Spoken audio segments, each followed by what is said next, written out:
Welcome Dota fans, this is the CCT Series 2, the best tournament that Dota has to offer. My name is Wingblade and I will be your host for the first two best of threes of this day.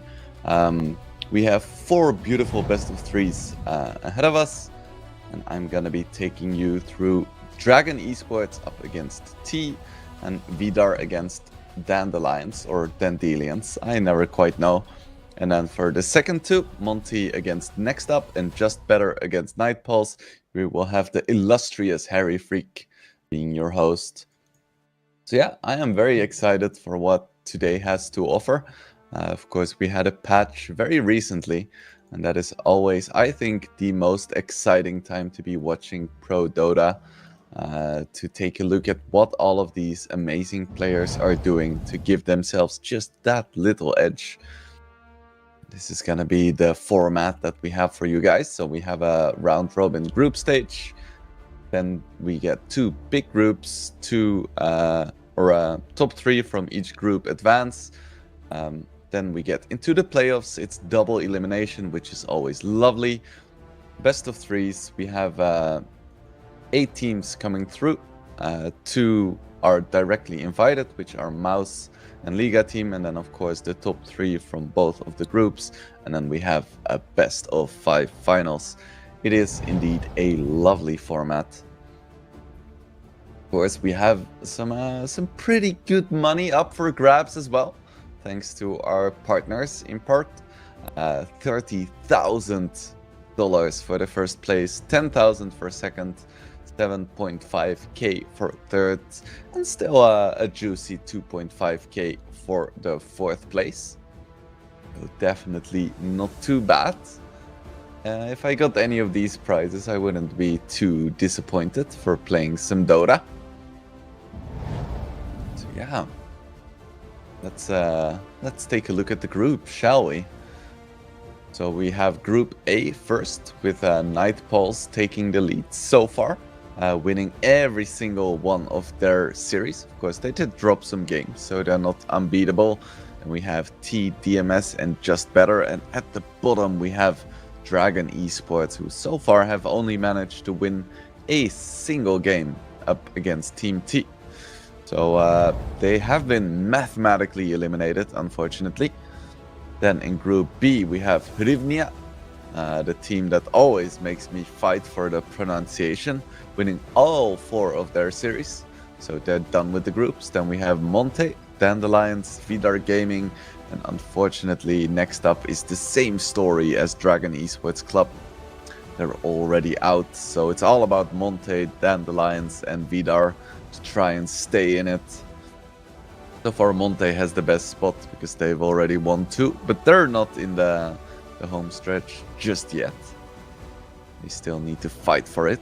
But yeah, we have some exciting matches today.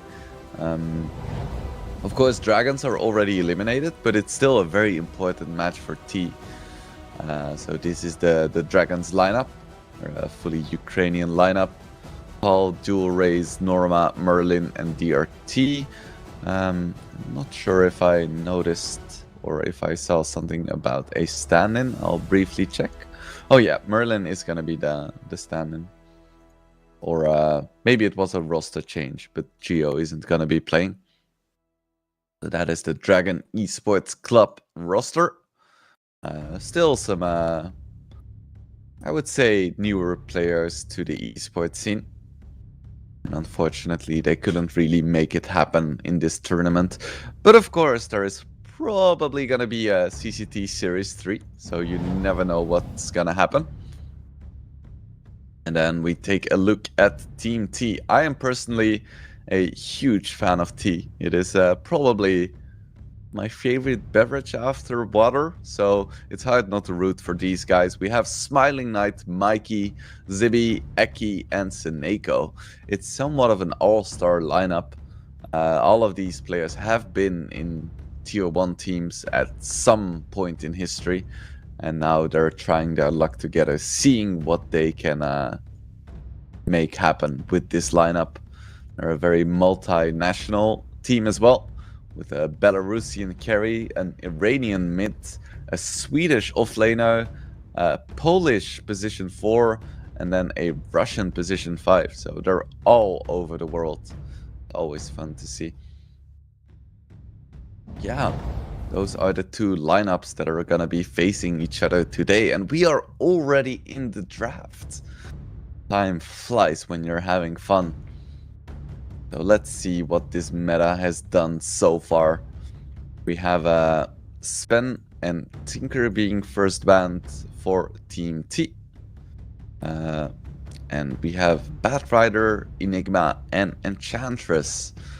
So far, first banned for Dragon Esports Club.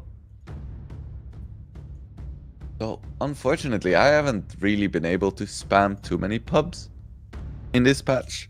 I've played a few and I've watched a few games, but I'm still coming to terms with this meta. But I think that's true for most people right now. We've just seen like a few big outliers. Like heroes like Tinker are just kind of stupid, and Sven was really strong last patch. I think got nerfed slightly, but is still very, very strong. So we have the old and the new both being banned. Yeah, Boris Sven lost some armor at higher levels of Warcry, and his shard got nerfed a little bit, I think. Of course, we have a Pango nerf as well, and this is something I wouldn't have expected last patch. We see a Nature's Prophet first pick.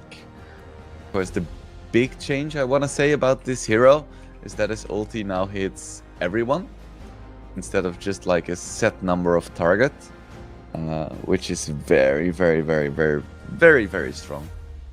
And then there were some changes to the Ironwood Treant as well. But I'm not sure if that means that that is now the stronger facet. I think it's worth experimenting with a little bit. But we'll see. We'll see what he ends up going for. With Nature's Prophet, it tends to be quite visible which facet he has picked. The Dragon Esports Club, they go for a Jig hero. Very, very solid position 5 hero most of the time. You can play it mid or 4 or position 3 as well. But I think it's mostly just a position 5 hero. Because dewarding is really nice when you have the double hits. Because you practically one-shot wards, but if you play any kind of position that wants to right-click creeps and get some last hits, it's really awkward.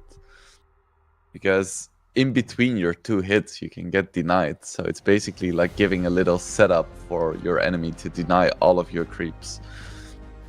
So it's not ideal. We'll see what Dragon Esports Club wants to go for. Of course, they have been eliminated already, so if they want to, they can treat this as like a scrim where they can practice some new stuff. We'll see what they end up doing. He is gonna ban out Mars and Weaver, and Dragon Esports Club is gonna ban out Rubik and Phoenix.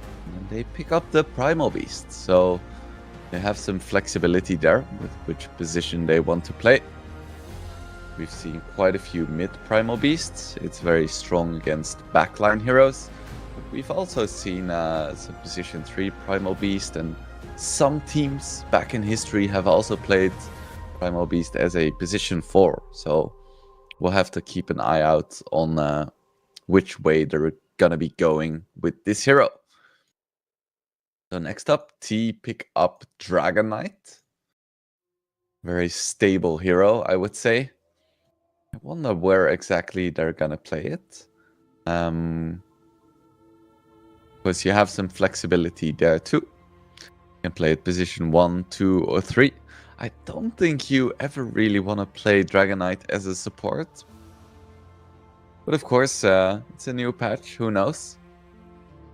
And they're gonna pick up a Crystal Maiden too, which is a hero that has quite a lot of synergy with DK. Because Dragon Knight, in all senses of the word, is quite a dumb hero. He has strong spells, but he just doesn't have a lot of mana, so having a Crystal Maiden always helps a lot. And if you lane them together, it's quite a strong lane as well. It's really hard to get kills, because Dragon Knight is just gonna sit in front And CM is just gonna spam spells. We'll see what they choose to go for. Next up, a Morphling for DEC. And a Doom. The Doom is one way to get rid of the Dragon Knight regen and tankiness. I wonder if he's gonna go for the new facet of like Unending Doom. That would be fun to see. See which facet is doing best for him right now. I think, according to the stats I'm checking here, his new Unending Doom facet is by far the worst. But it is quite appealing, because you have that infinite scaling. What do you want to pick against Doom Morphling? Kind of awkward, because a lot of heroes that are good against Morphling aren't necessarily good against Doom. And the other way around, of course. What does Team T want to go for here?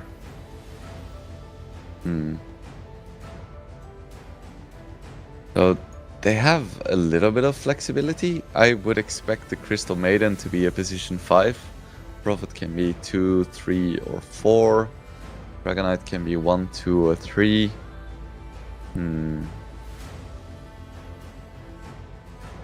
What are they gonna do? Okay, they pick up the Dusa. I think most people play here with the new facet now. We'll see, we'll see. It is definitely... It's not super good against Morphling, but it's acceptable.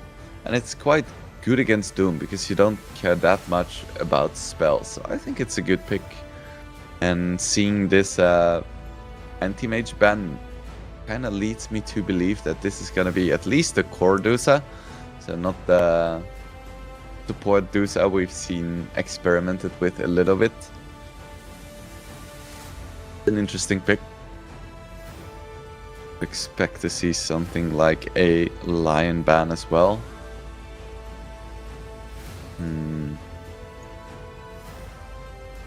Let's see. Nyx could be quite nice too. What else is there? So they ban out the Slark and they pick up a Tide. Okay. Okay. It is a Zibby classic. I would say it's one of his signature heroes. It looks pretty decent here. The lane against Morphling can be a little bit awkward, because you're very strong against right clicks, but Adaptive Strike is a really efficient harassment tool against you. It's like an unreasonably low amount of mana at level 1. I believe it's like 30 or 40 mana for like a solid chunk of magic damage. We'll see if he can make it work. But on the flip side, in team fights, if you get an Anchor Smash on the Morphling with the extra Anchor Smash reduction talent, then Morphling is just gonna do nothing at all. So that is definitely something to keep an eye on. The Anchor Smash debuff isn't super visible, but it's really impactful here. So, one more pick here for Dragon Esports Club. What do they want to play against this lineup? T has a really strong late game. They have a solid amount of stuns. Their lanes aren't too bad, but if I were them, I would definitely try to go for some kind of snowbally response against Team T. I don't think you want to get to a point where you face them late game. It's gonna be a Darkseer, a hero that was nerfed a little bit last patch. Yeah, his mental fortitude innate has been nerfed slightly, so the intelligence now cannot be lower than the average of strength and agility, which in practice just kind of nerfs his laning right click damage. It doesn't really impact much else. And of course he lost 2 base strength as well, which is sad for the little dude.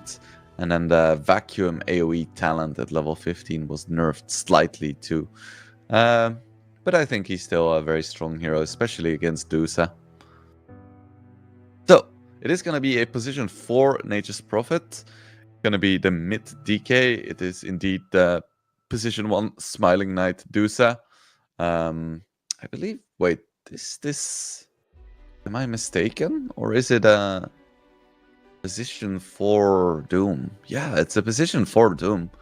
So it's a +1 Morphling, position 2 Primal Beast, 3 Darkseer, 4 Doom, and 5 Jack Hero. So we have some really greedy position 4s here. A Nature's Prophet against a Doom. Gonna be interesting. Now with this Darkseer, I think Dragon Esports Club might actually be able to match Team T in the late game. Because they have the wall against Dusa. You have the Primal Beast, which is just a strong hero in the late game. You have the potential for double Dooms. And just Doom on Tidehunter in general. So the game really becomes about vision and initiation and making sure you get the Doom out before the Ravage comes out. So it's gonna be interesting to see how they want to approach this. But first of all, to start with, we have a smoke from Team T. Good luck, have fun coming out. Let's see. It looks like they just kind of want to get out some vision. Nothing too special. So for Crystal Maiden, we have the new and buffed facet, I think. Amplifies mana regen by 75% as opposed to just the regular 50 back in the day. So no frozen expanse, no extra cast range AoE, just the extra mana, the true support facet. Used to be a little bit weaker last patch, but with this buff, it may be at least as strong, maybe even stronger. And with these heroes, for Team T, I definitely get it. They're really mana dependent. So Eki, he has the big treant. Gonna steal the bounty rune as well. So it's a triple bounty rune for Team T. That's very, very nice. Gotta love starting the game off with, I believe it's a 400 gold lead. Yeah. Ooh, some nice shenanigans here. Killing the creep wave level 1 with Scorched Earth and Iron Shell. And Seneko already taking a few hits. And this is actually really nice against Dusa, because Dusa doesn't really like last hitting on the tower that much. Doesn't have any innate tools to deal with just creeps right-clicking her. And she doesn't have insanely high base damage. I mean, Smiling Knight is a very good carry player, so I would expect him to not miss a single creep. But still, it's a little bit awkward, and we're just gonna go for the same play again. But I think Scorched Earth is still on cooldown, so no, they actually cannot. And indeed, all CS were hit by Smiling Knight, and now Darkseer is actually taking a little bit of damage. Arrows coming out. Now it's actually Seneko who's gonna be in a little bit of trouble. Merlin, very aggressive, isn't gonna quite get the kill. And he's actually getting quite low here. But we don't have any arrows ready for Dusa. I'm just gonna quickly find what the skill is actually named. It's called Gorgon's Grasp. Very cool name. So we have our official first pause of the game, and Morphling is at 1 HP. I'm not entirely sure if that's because we are witnessing a kill attempt or if he's just being efficient with his regen. I think it's probably the latter. It's a nice little trick you can do on Morphling.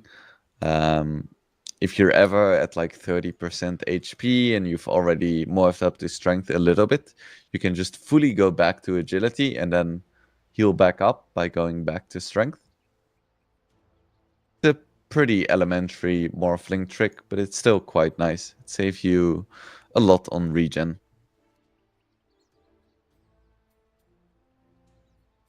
Not quite sure what the pause reason is, but I hope everyone is doing well. We don't have any lag spikes or something of the sort. I hope we can get back on track soon. Yeah, laning stage for now, pretty calm. I think Darkseer has managed to find almost every single CS so far, which is definitely what you want from a Darkseer. He's not really a hero that plays from behind that well.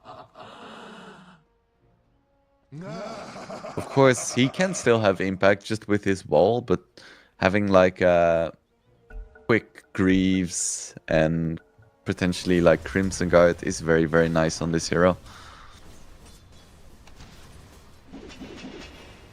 Now it's just gonna be the Arcane Boot rush. I was quite surprised to see Arcane Boots not like nerfed harder. I think they're really, really strong right now. Merlin once again taking some punishment. They are gonna be able to successfully pull all of the creeps. Ooh, in the top lane, Eki gets the first blood onto the Jakiro. Ironwood Treant paying off. Yeah, Zibi and Eki just putting on a ton of pressure in this lane. I spoke about Tide potentially being a little bit vulnerable. But if you get an early point in Gush, and with the Ironwood Treant, you have so much pressure actually. Especially because both of the heroes for Dragon Esports Club are quite slow. Jakiro and Morphling, and generally Morphling doesn't like getting waveform really early. And once again, we see just the Gush Anchor Smash, 1 or 2 right clicks, and Jakiro is back to like half HP. So if they do this again and they have a Treant up, that can be really lethal. Zibi trying to go for the Lotus, probably unwise. Paul is gonna take it. But Zibi needs to be a little bit careful as well. He's a lot tankier, so I wouldn't expect him to die anytime soon. Gets a point in Kraken Shell now as well. Still, don't want to give any opportunities to this Morphling. Once again, the Treant just dealing so much damage, but now it's gonna be Eki taking a lot of heat, just gets absolutely destroyed. Got a little bit over-aggressive there with his Treant, and now Zibi also taking a lot of damage here. Probably has some regen on the way. The Dragon Esports Club, they get themselves on the board. Very nice for them. Spoke about Jakiro being a bit slow. Same is true for Nature's Prophet. All about the profit, not about the speed. Oh, Zibi didn't actually get any specific regen. He just got 2 bracers. So he's slowly gonna heal back up. Still, not too bad. Not too bad. He has 13 sticks and some vitamin C in the form of a mango. And in bottom lane, we see the Dusa taking out Darkseer. Probably hit the Gorgon's Grasp indeed. Kinda interesting because now Dusa has 2 high damage magical abilities. So you actually have a lot of pressure, especially if you can get the Grasp out right in front of a creep wave. Smiling Knight is taking full advantage here. Meanwhile, in the mid lane, we have Mikey, the young prodigy, doing very well against Primal Beast in the mid lane. I would say that this is a Primal Beast favorite lane, but Mikey is doing really well here. Definitely an impressive showing so far. Your race is just pulling creeps, killing camps, having fun. Now that's what Primal Beast does, but now he's rotating towards the bottom lane. We have a lot of aggression coming out, and it's actually Eki TPing in, finding the first kill onto Norma, but now it's gonna be Suneko going down in exchange. Still, very nice for Team T. They trade 1 for 1, And that was with the enemy mid rotating in. And at the same time, Smiling Knight is just destroying this bottom lane. Almost 40 CS at 6 minutes. Pretty high number, and he's gonna get the root? It's not gonna cancel TP. I wonder, there was something in the patch notes about roots being changed and like things with teleports. I'll take a look at it, because meanwhile Mikey just gets a double kill in the mid lane, just casually. And he's in dragon form as well, so that's gonna be a lot of pressure onto the mid tower. Because he doesn't have the corrosive breath, it's the frost dragon for him. He isn't gonna push quite as fast, and actually Jakiro went for a rotation as well, so Mikey needs to be a little bit careful here. With Primal Beast coming in, it's him gonna go down. Got the nice double kill, but couldn't really manage to do anything else with it. Nice rotation by DRT. Gonna go for a nice stack as well. It is gonna be very thankful. Meanwhile, Eki is rushing a crest, or a vessel. Really good item against Morphling.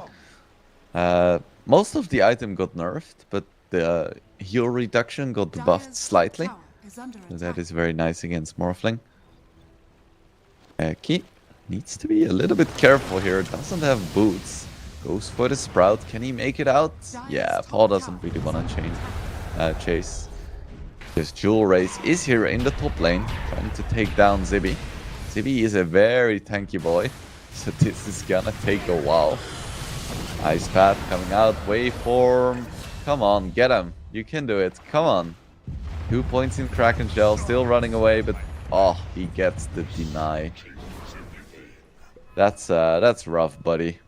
That's rough.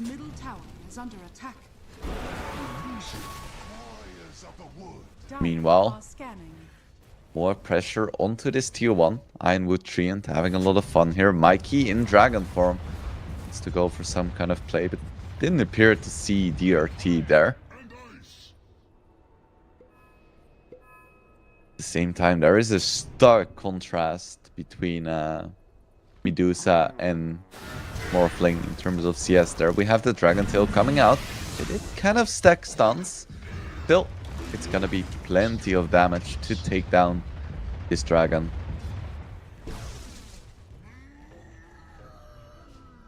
It's gonna be a Mage Slayer first for DK. Provides a lot of what DK likes to have. A bit more magic resistance. Nice little damage over time. Of course, a bit of mana regen as well, which isn't as relevant in this specific game because of the Crystal Maiden, but it's still nice to have. Radiant's courier has been killed. This'll come in handy.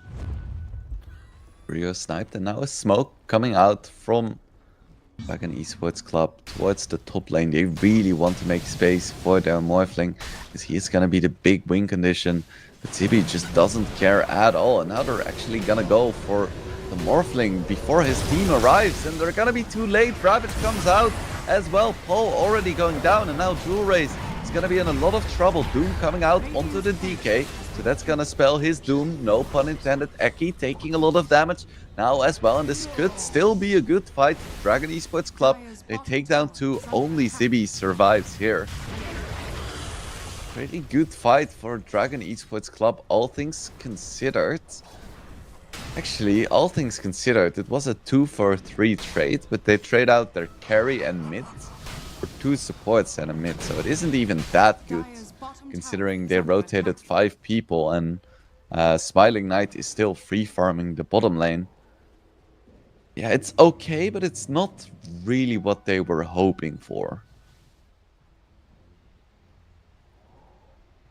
At the same time, they're just gonna lose the bottom tower now. Yeah, they wanted to make some space for Paul, but he doesn't find it.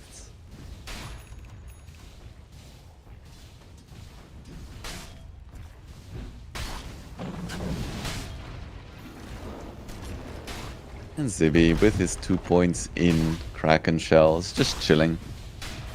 He's just chilling, just hitting the tower. Doesn't care at all. Merlin comes in, but no one can really touch Zibby right now. They need like 3 or 4 heroes, or they need a Doom. Neither one is available. The seeds of fortune. Mikey has his Mage Slayer up and ready. What he does not have is a courier, unfortunately.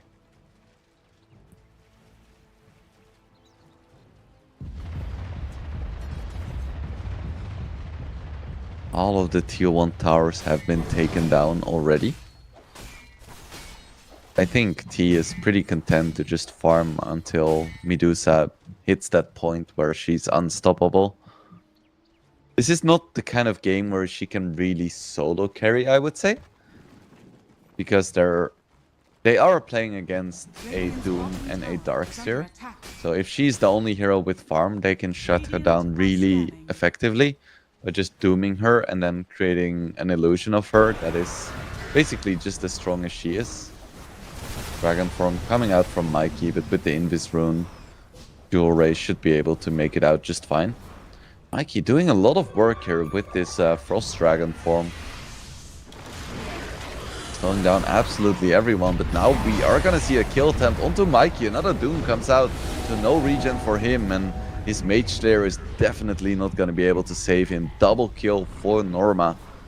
This Darkseer pick is definitely paying off. Doom is down now. Eki needs to be a little bit careful as well. There is still a huge Dragonite illusion. Nice Ice Path onto 2 as well. Ravage comes out. Can they get anything in return here? The Gorgon's Grasp is gonna miss, but still Eki is gonna die as well. Paul now running away, should be fine. Norma getting very low to the tower actually. Should be able to make it out just in time. Dragon Esports Club, they're gonna get away with murder once again. Ravage used, but to no avail. Looked really good for Team T for a while. They had like a 4K lead, they were taking all the towers, but Dragon Esports Club, they're proven to be resilient here. Darkseer almost matching the farm pace of Medusa. That's nothing to scoff at. Of course, if you can get like a quick Aghanim, Shard, Blink, Pipe, you know, those kinds of items on Darkseer, you can do a lot of work. You can get those double Dusa illusions, just hitting people. It's a lot of damage. Radiant are scanning. Mikey going for a Hurricane Pike. Usually you tend to see Blinks on DK, but I guess they don't really focus on the initiation that much, or at least not on the DK. Getting a bit of extra range and utility is what they're looking for.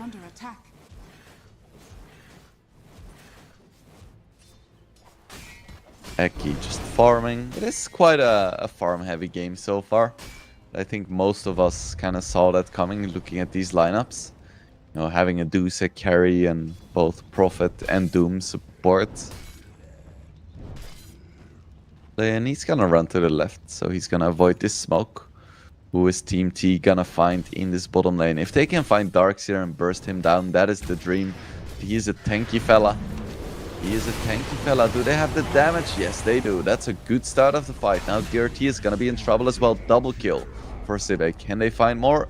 Absolutely not, because everyone else is just on a completely different side of the map. Still, nice kills in favor of Team T. I don't think they really want to go for a tier 2 here, because Doom is up and Darkseer is respawning, but they can deal some damage. Mikey has his Dragonlance now, very appropriate item.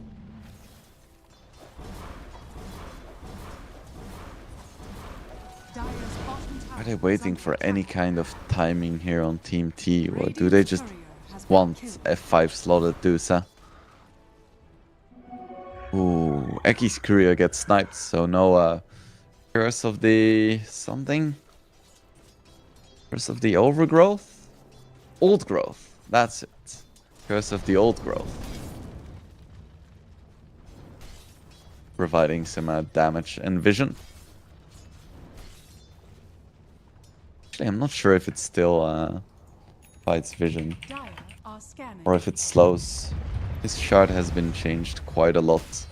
And I don't have a sexy analyst to just tell me straight away. So the only thing I can do is just Google it myself. Okay, so yeah, you show them in fog, you cause damage, and you don't slow. There is no slow, just vision and damage. Radiants are scanning. Mikey gets a DD rune, but because he doesn't have a blink, it's kind of hard to get into position for these fights.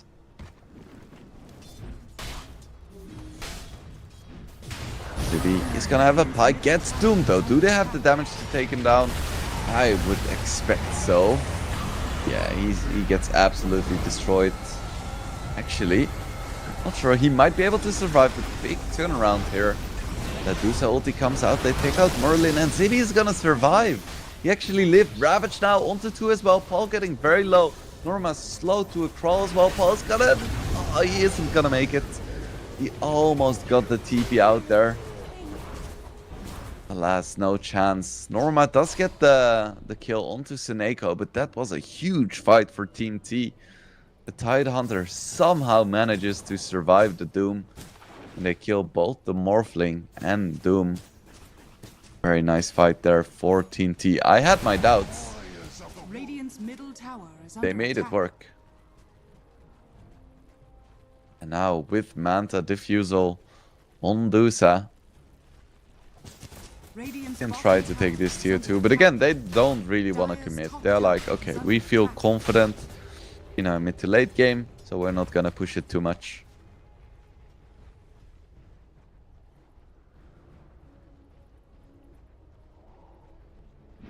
Aghanims next for Sibe. Dire's top tower is Tier under 2 attack. neutral items now coming out. How many Iron Talents are we gonna see today? I feel like most heroes, if you get offered an Iron Talent, you take it. Dire's top tower has Tower been denied for Paul. We see an attempt here onto both the Doom and the Jakiro. Nice TP out though. The Vessel isn't quite gonna be enough damage. Dire's middle tower Now is they under should attack. be able to take this tier 2 no problem whatsoever. With the Doom being dead, the Jakiro TPing back to base. Yeah, that's gonna be a freebie. I don't think they really want to go for more. Quite content here. Taking another tier 2. Now a 5k lead as well. The big problem for Dragon Esports Club is still the fact that Morphling is just so incredibly poor. Dusa almost has 50% more net worth. That's insane. Dire's bottom tower Like is under the attack. position 4 for the enemy team is closer to Paul than Paul is to Dire Smiling are Knight. scanning.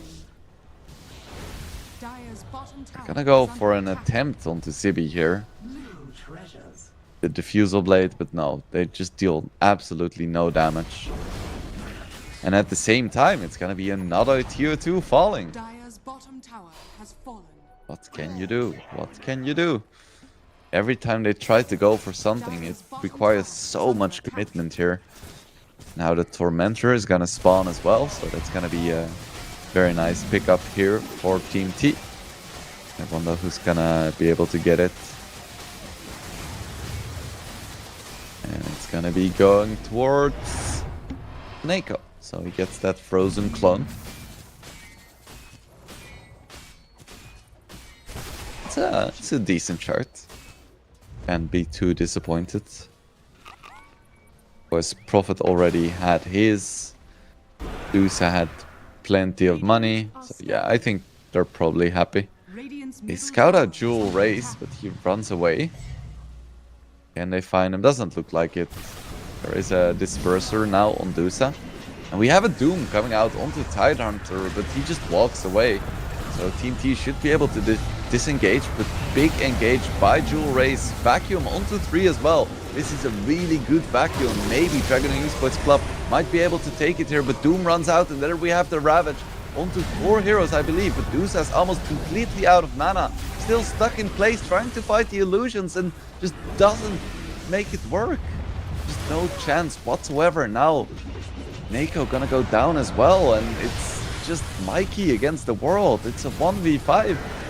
And you're a very good player. I don't think you can make this work. Still gets the Jakiro, but it's not gonna be enough. What an initiation there by the Darkseer. Man, just displaying the value of Wall. Dusa just did absolutely nothing in that fight, just being stuck in place thanks to the Jakiro fighting a reflection of herself. So it was like a 5 or 6k lead, but that doesn't matter if you fight in such an awkward position. Because Doom did have to buy back. It wasn't really... It was definitely worth it. Oh, just a 3k lead. Morphling disconnecting. Managed to get a lot of money out of that fight, so only 2.5k gold behind the Dusa right now. Still not a great position to be in, but it's not too bad because you're not the only hero that can deal with Dusa. You have the Darkseer.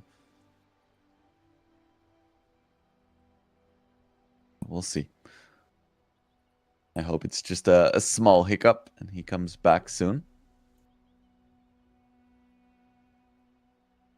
Okay, there we go. He has reconnected. Seneko is eager and ready. And there we go. We are back into the game. Ooh, Zibe. He gets himself a big Lotus.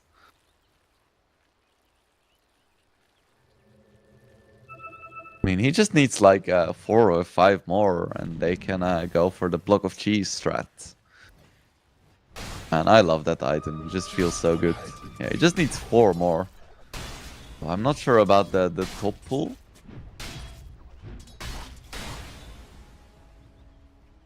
That is a nice like side quest.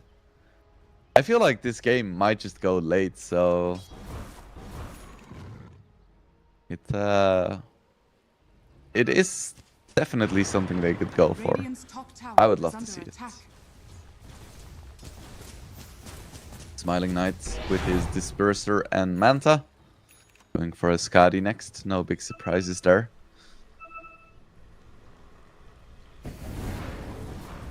Mikey has his Pike.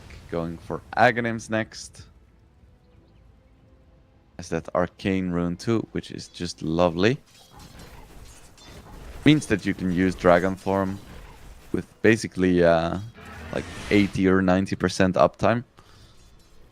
Yeah, it's gonna run out and he's gonna have it again in 15 seconds, which is just lovely.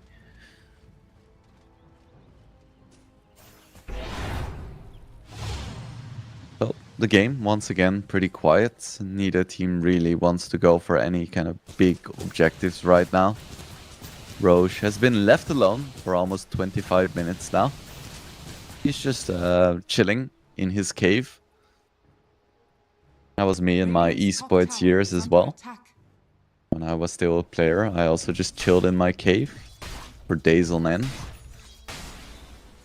These days I go outside every once in a while for a change, you know? Stay healthy and such. Radiant's middle tower has fallen.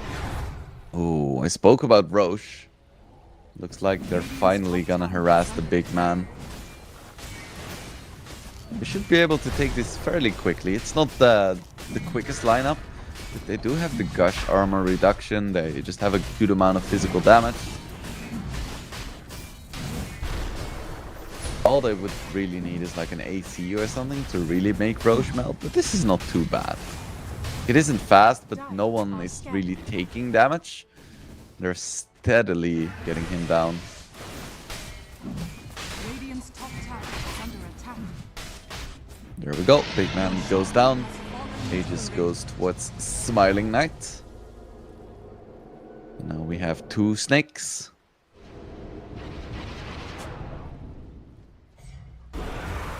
see. I kind of doubt that they would want to go. Ooh. Nice blink away from the Doom. Radiant's middle tower Blinks on is top under of the attack. tree. Or the cliff. But Dragon Tail was disjointed, so that was on cooldown. And they didn't want to commit Ravage there. Which I guess I kind of understand. I think maybe it would have been worth. It was a dieback, so his respawn timer would have been quite long. But still, I understand the restraint. They find Jakiro, it looks like. Josh comes out, slowing him down. Prophet TPing in as well. Yeah, he just TPs out once again.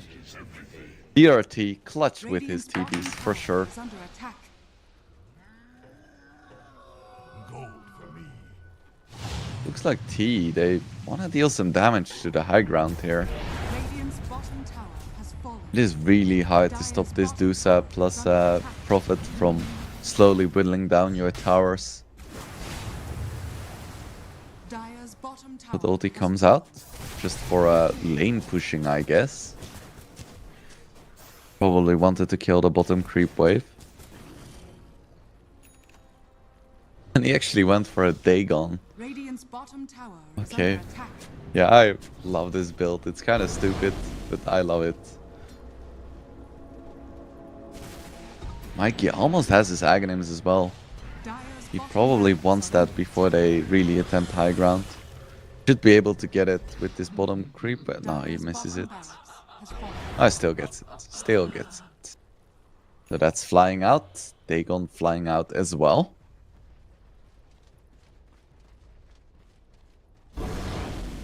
It's just a 3k lead though. They have to be so incredibly careful. If Tidehunter gets doomed again, they're just gonna get wrecked in fights. Alright, now we have a Skadi, we have a Dagon, we have an Aghanims. Is this the time?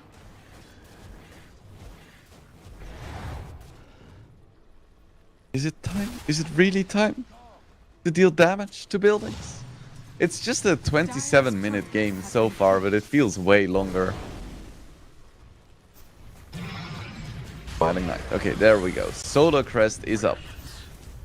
Because Dusa isn't the best pusher in terms of speed, but in terms of durability, she's definitely up there. Radiant are scanning.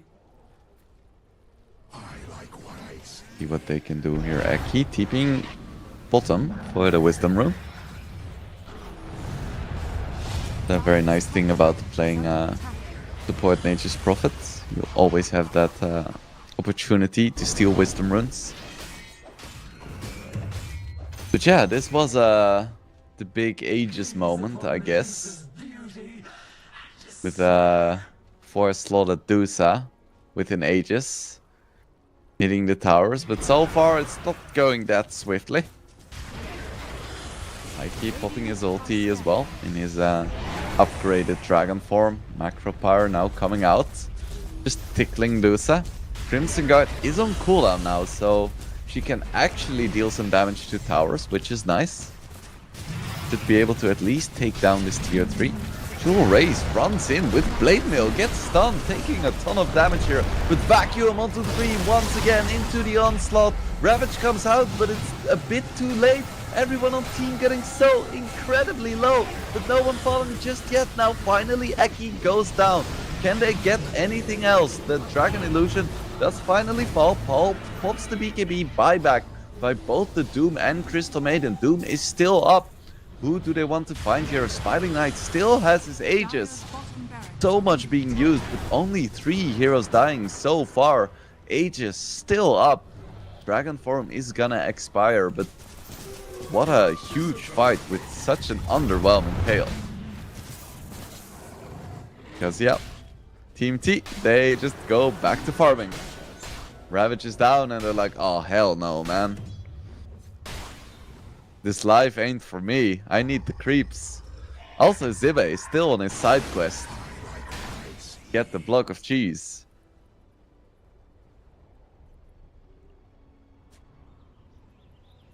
Still just a 3k lead 30 minutes into the game.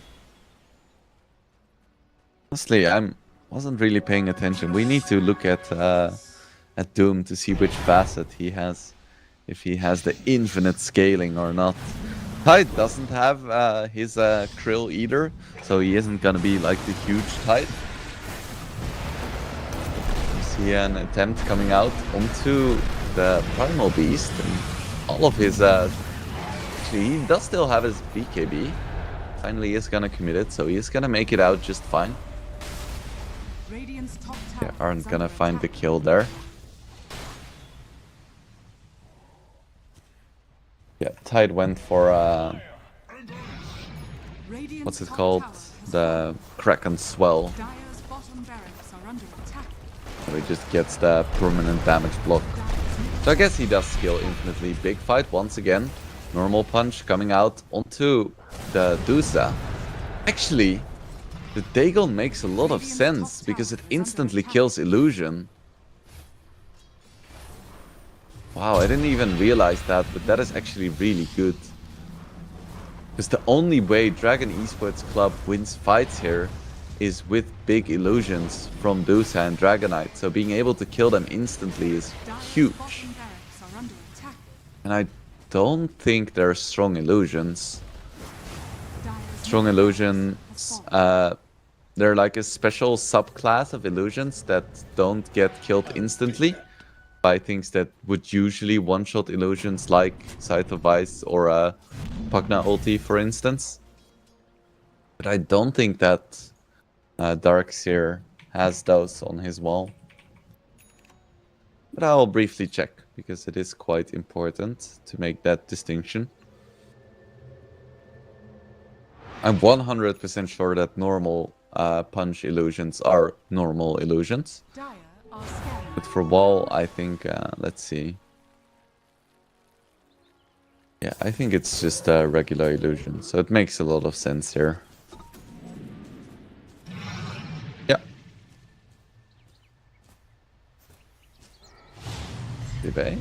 Did he pass off his other lotuses? Or did he abandon his side quest? I hope it's the former.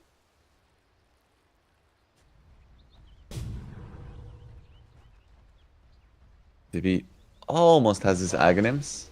He's farming quite slowly right now, but his Aghanims is gonna help him speed up. Of course, he does have a greedy position 4, which makes farming a little bit more difficult. Still, he's quite poor for a Tide. Prince Grasp coming out, another Tormentor going the way of Team T. And it's gonna be a free shard for Smiling Knights. The rich get richer. Meanwhile, Eki now going for an Aghanim Scepter. So he's like, okay, I finally want to have some like actual disable on my position 4 hero. And Lutrine coming out, immediately taken down. Team T, they're slowly but surely getting their objectives. They got the set of racks in the mid lane. They got a ranged racks in the bottom lane. So they are getting there. Slowly, I want to emphasize slowly, but surely. Dire are scanning.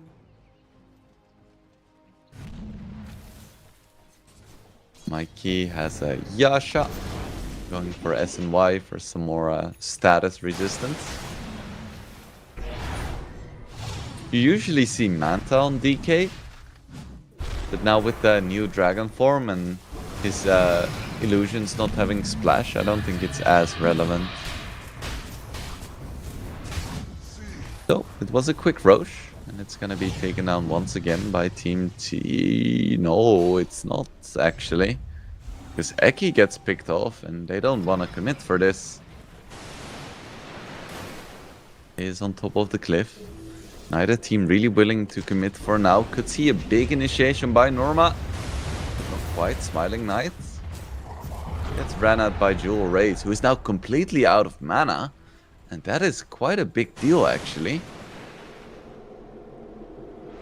They're gonna use the twin gates to go to the top lane because Roche He's in for a change of scenery.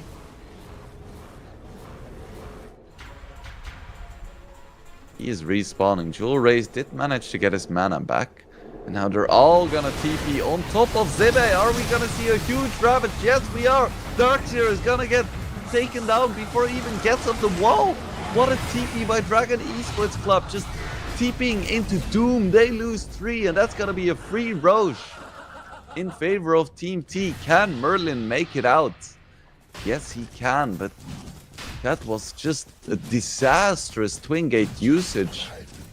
They assumed that Team T was already in the pit, but they were waiting. They were ready. Just this one fight where we don't get to see the wall makes a huge difference.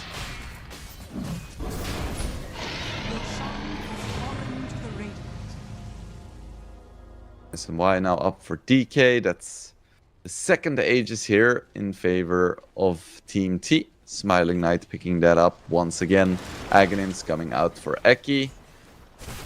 Still want to see the progress of a tight side quest with this block of cheese. We'll see. Dire's middle tower is under attack. It's just gonna be Mikey and Smiling Knight hitting racks. They should be able to get at least one set here. If I were them, I wouldn't stop there. Structures are fortified. The Deuce has mostly uncontested here. She cannot get pushed away by chip damage. The only thing that could do anything against her is the wall. And the moment they commit that, then Team T might just back off, wait for it to expire and go again. Because they have 4 minutes left on the Aegis. Mikey just getting in that chip damage with his enchanted quiver as well. And this could very well be Mega Creeps. Norma goes for the wall and initiation, so now the illusion is out. Hasn't been Dagon's yet, which is a bit surprising to me. Maybe it was on cooldown. Paul pops his BKB, tries to go for some kind of engage here, but gets stunned and taken down. Buys back instantly. Doom as well. Doom itself was still on cooldown. Double buyback now, but Team T, they can just wait for this wall to expire and then just finish the game. Feels very dire for Dragon Esports Club.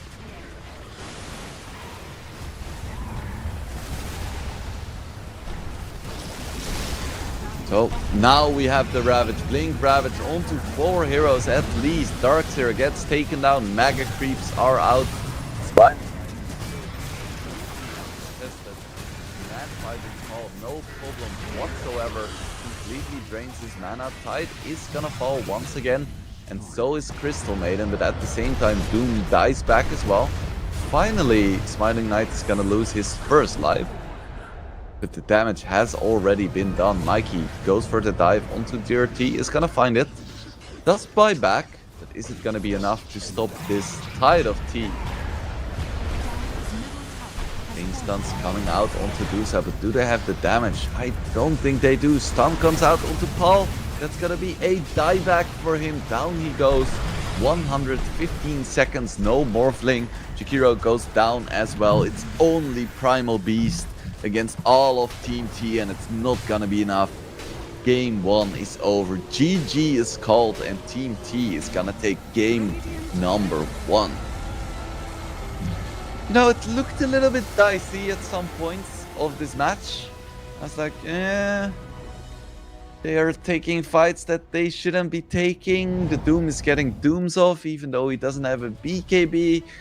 But ultimately, they had their win conditions. Smiling Knight, he just farmed. They took a few good fights, and that's all they needed to do. So Team T, they take game number 1. They keep themselves in contention for this... to advance to the playoffs.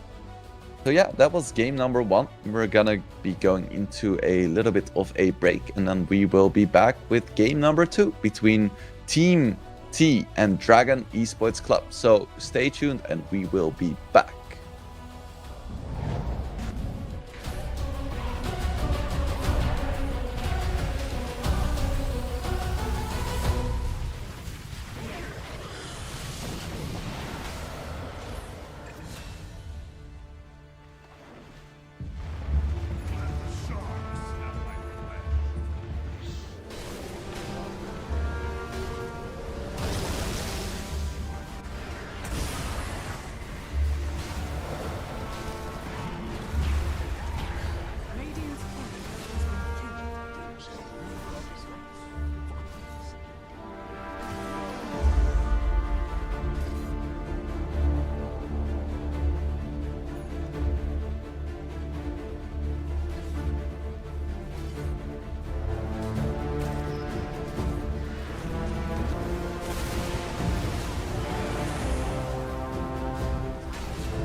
Welcome back, Dota fans. This is the CCT Series 2, the best tournament Dota has to offer. My name is Wingblade, and I will be your host for the second game between Team T and Dragon Esports Club. And my goodness, these boys are fast as heck, as we are already into the draft. And we are already seeing the same bans as last game. Isn't that amazing? Dota is a beautiful game. Ben and Tinker banned out for Team T, and Enigma banned out for Dragon Esports Club. Are they gonna be crazy today and also ban Batrider? Only time will tell. Truly amazing. Let's see. No, it's gonna be the Prophet. They were traumatized by Eki. Back in the day, I used to think that Eki was like Indonesian, because Poland and Indonesia have such similar flags. It's just like red and white, but the colors are just switched. And for some reason, I thought that Eki was Indonesian. But then again, I learn from my mistakes. I grow as a person. And Eki is indeed very Polish. So he would probably agree with me that the Polish word kret is a beautiful word. So Jikiro and Pango banned out for Team T. And Ench is gonna be the final ban for Dragon Esports Club, and they're gonna pick up a Batrider. So Batrider and Phoenix both making it through this time. Both respective teams instantly picking up the hero they banned out last game. Yeah, Phoenix and Batrider. Usually, I don't think you would want to pick Phoenix this early, because there are quite a few heroes that are very strong against Phoenix that were in the meta last patch. Like, the moment you saw Phoenix, that would just instantly be a Snapfire. But this game? This patch? After they practically removed her from the game? I'm not sure if that's gonna happen. I still think she has a good matchup against Phoenix. But yeah, I don't think she's that strong in general anymore. I'm not sure why they felt the need to just remove her. She was like good, but not like Hoodwink levels. So the Cookie is slightly stronger, but they reduced the Lil Shredder attack count from 6 to 5, and they nerfed the talent as well. Which means that at level 15, you now have 2 less attacks for Lil Shredder, which is huge. And also they nerfed the 25 talent, which I guess doesn't matter that much for support Snapfire, but for core Snapfire, it's kind of sad. Because it's 10% damage on your Lil Shredder shots. And so last patch, you had 8 attacks that dealt 100% of your attack damage. So that's 800% attack damage on pretty much every single target. Now it's 6 attacks that deal 90% damage. So according to my math, that's now 540% to all enemies. So that's like a huge nerf. It's crazy. Let's see. It's a 32.5% nerf at level 25, which is insane. That's like a catastrophic level of nerf. So I'm done monologuing about Snapfire because she isn't even in the game just yet. But all I missed is just a DK ban, a Brewmaster ban, and a Pango. No, Pango was already banned. So yeah, I just missed like 2 bans. So nothing too special. Don't worry about it, guys. I can monologue all day about patch changes that seem kind of small but are actually huge. Yeah, let's take a look at Batrider and Phoenix as well, for the ones that haven't been paying attention to the patch notes. So the changes for Batrider are none. So let's take a look at Phoenix. What changed about Phoenix? So The changes about Phoenix, his Dying Light facet radius got decreased from 450 to 400. So it's even less like a Radiance and even more like a Cloak of Flames.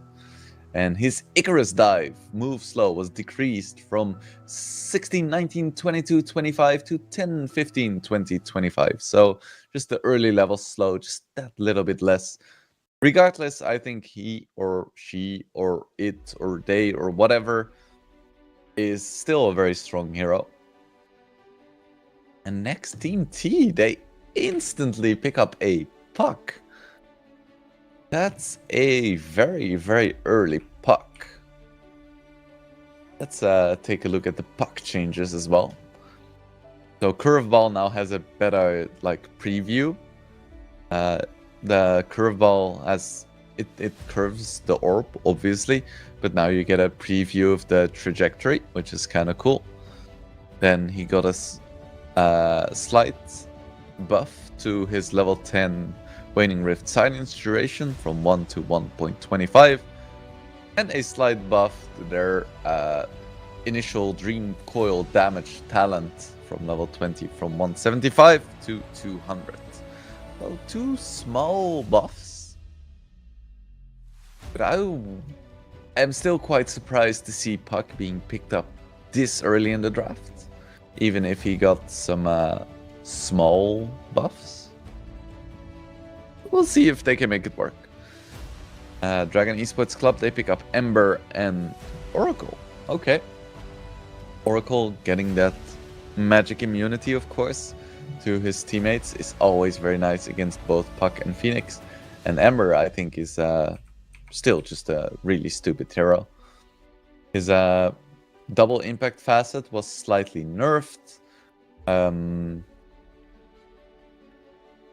What else? His Searing Chains mana was slightly nerfed.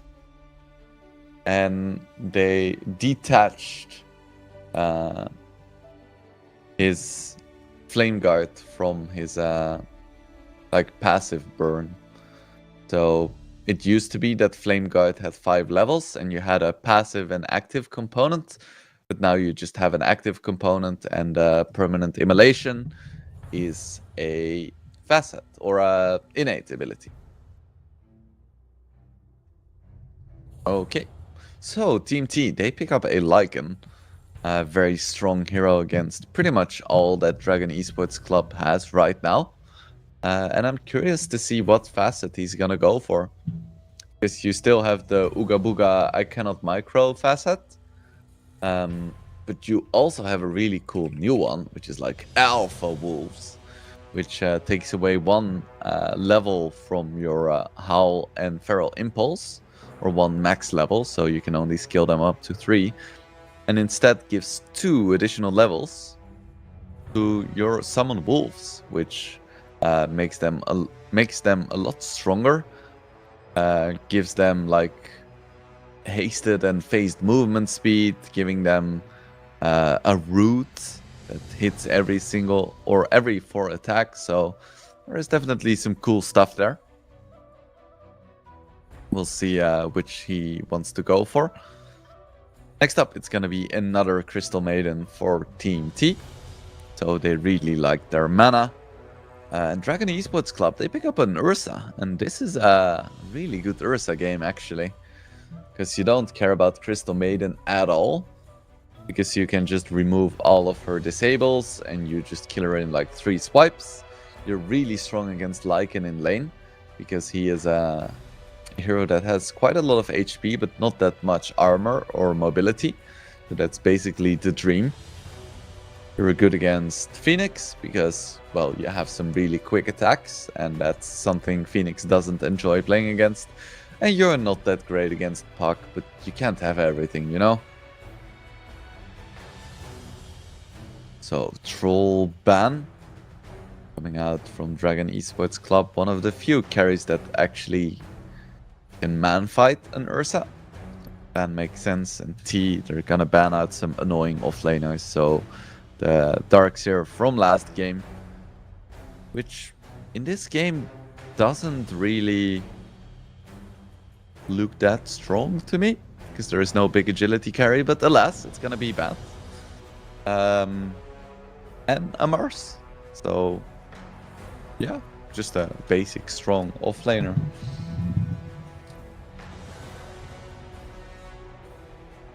And final ban for Dragon Esports Club is gonna be Slark. So no little fish man. Slark is very strong against Ember and Batrider because you can just remove their disables quite easily, and just quite nice against Ursa as well. But you have basically like 7 seconds of free hitting and quite a bit of mobility. So final pick for Dragon Esports Club is gonna be Underlord. And Team T, they now need probably a carry to face up against Ursa and to lane against Underlord.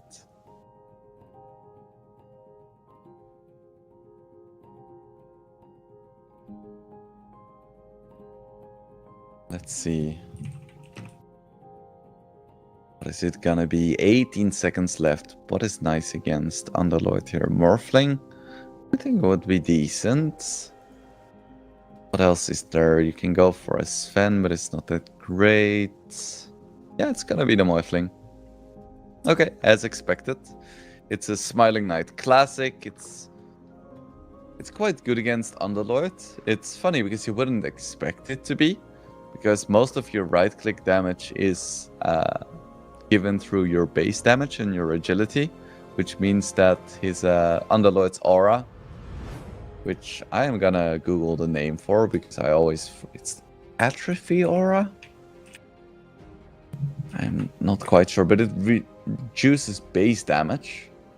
So you would think that's quite nice against Morphling, but it's the same story like with Tide, because you can just spam Adaptive Strike and he can't do anything against that. Yeah, it's Atrophy Aura. And unlike Tide, you can't really be that aggressive. So it is quite a difficult matchup for an Underlord. But yeah, the drafts are complete. My doorbell is ringing, but I'm just gonna ignore that for now. The drafts are complete. Is this gonna be enough for Dragon Esports Club to bring it to a decisive game number 3? I'm not super sure. Just looking at these drafts, I feel like both of them have their merits, but I don't think Dragon Esports Club's draft is good enough to also overcome the skill discrepancy between the teams. So I think the Morphling pick is quite nice. I think the Ember and like the Batrider are interesting and strong, but I don't think they have enough answers for Phoenix. So I think the team fights are gonna be quite Team T favored, because they have like the Phoenix and the Puck that provide a lot of control against heroes like Ursa. And I think that Dragon Esports Club would have had a chance in like the mid game, but I don't think their lanes are that strong. Still, this is Dota. Anything can happen. I don't think that Dragon Esports Club's draft is bad by any stretch. But if I were a betting man, which, you know, I'm not really, then I would put my money on Team T.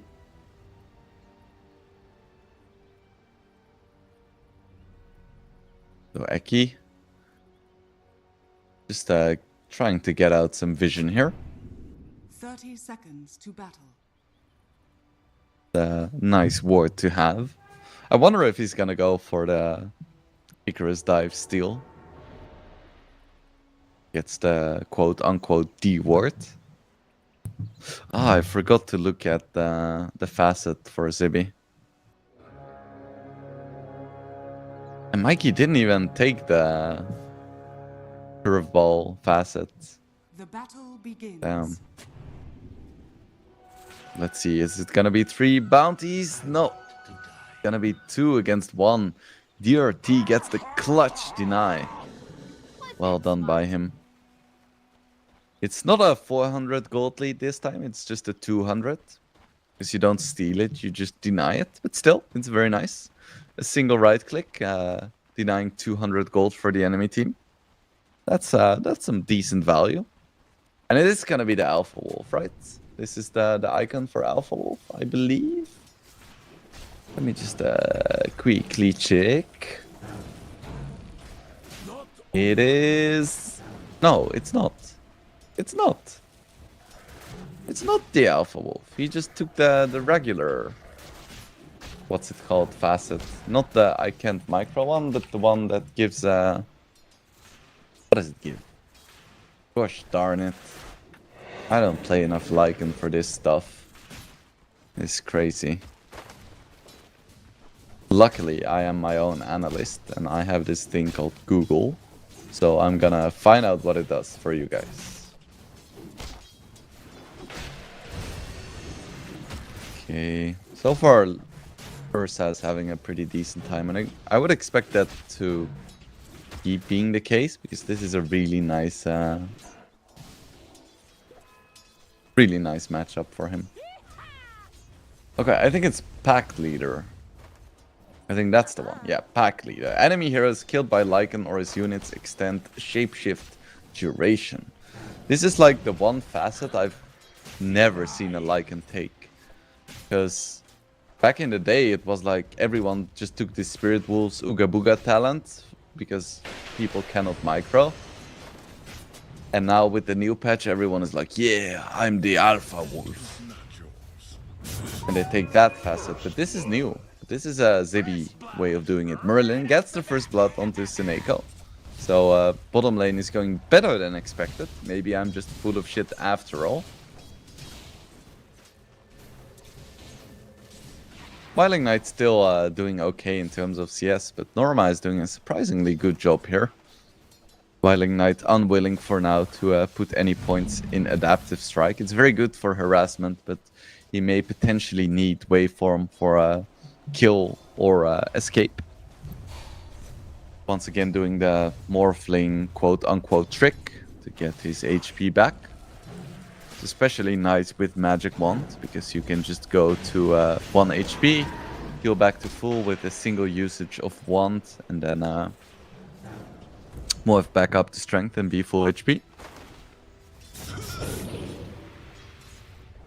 Meanwhile, in mid, Jewel Race is getting the better of Mikey so far.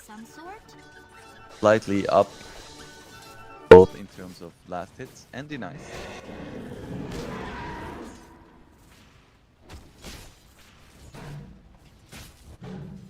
Meanwhile, Eki, together with the Wolves, is doing a really good job harassing. I was really expecting this top lane to be really lopsided in favor of Dragon Esports Club. Just Ursa free farming, Zibby getting no creeps. But no, they're doing a really nice job here with the Wolves and the Phoenix. This is unexpected, but Zibby is kind of a Lycan specialist as well. So if anyone can do it, it's probably him. He's just not the Alpha Wolf. He's like the Beta Wolf. But you know, if being the Beta Wolf is better, and what's the point of being an Alpha Wolf? Maybe he's just the Sigma Wolf. Ooh, DRT getting so low. He doesn't have any mana. Doesn't have a Fairy Fire still. So he's gonna survive.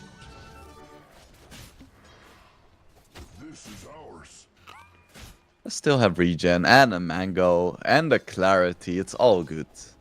DRT is just chilling.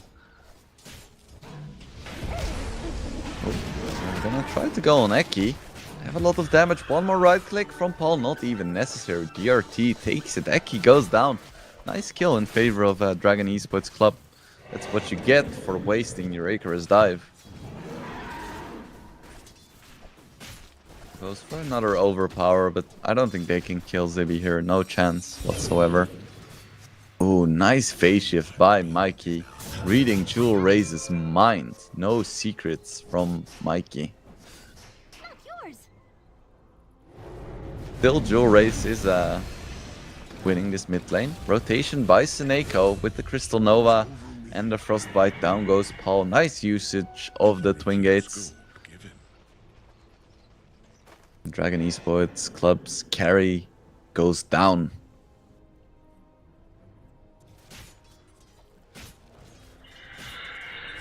UT just doing some light shopping.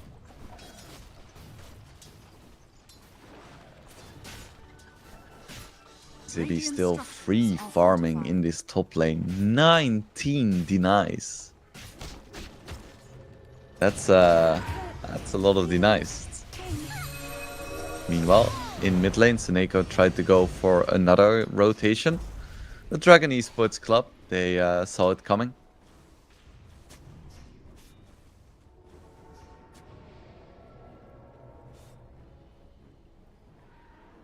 He goes back to the top lane. I don't think they can really kill Paul that easily. You can slowly whittle him down. He needs to be a little bit careful about his Fury swipes. He does have a Helm of Iron Will. But still, you don't want to have those stack up too high. This'll come in handy. Should be fine. He dives in once again. And is he gonna, yeah, he's just gonna die for this. And I don't think they're gonna be able to kill Paul unless we see some crazy body blocking, but no. I'm really not sure why Eki thought it was a good idea to dive in.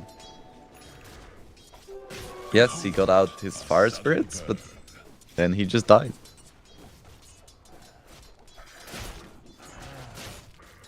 Still, Zibi is doing very well on his Lycan.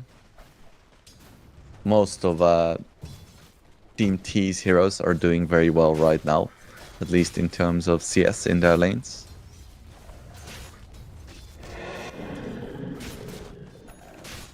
Norma gets some Seeds of Serenity. He's gonna be feeling very serene in this bottom lane. I was expecting him to struggle a lot as well, but he's been doing a bang-on job too. We see an Eki rotation.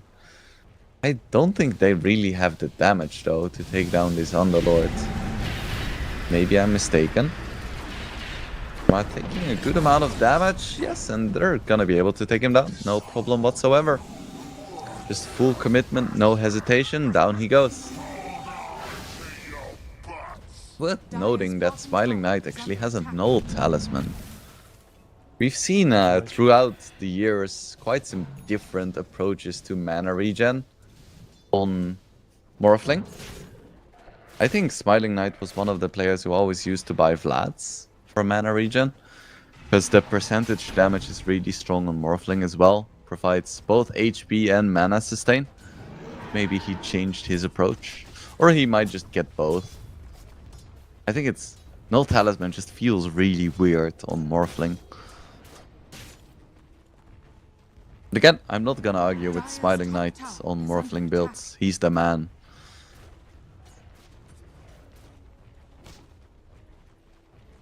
Poor Paul. Just a 3k net worth up against the line with 4k. He's rough. Now Helm of the Dominator out again as well, so that's gonna be pine cones being thrown at him.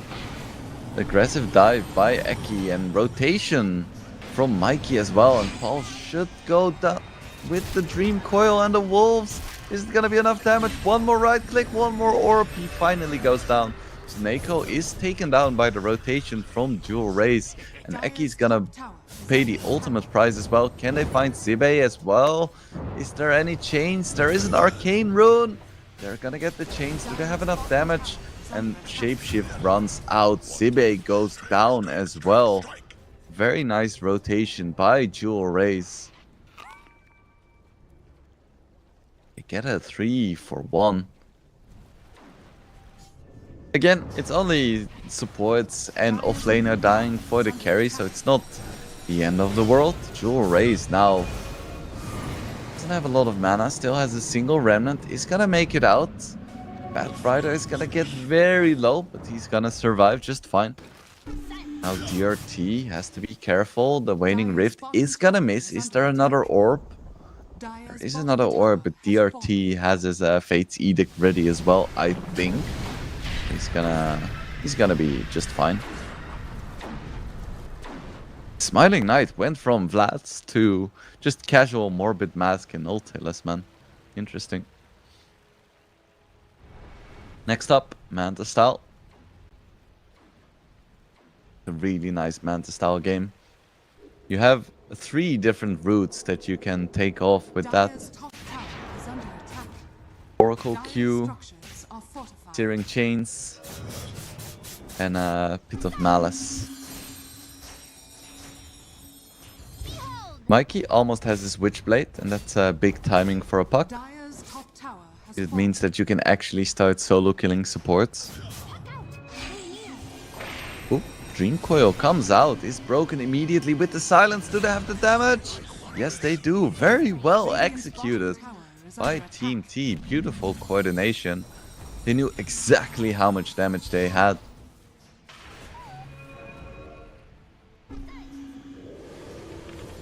And they have another silence coming out on the Oracle. He has his ulti. Can he get it off? No, once again. They're playing this so nicely. Maybe he just didn't want to use it, but some nice coordination there. Finding these kills. And even though the kill score is 5-7 in favor of Dragon Esports Club, they're behind 4k gold.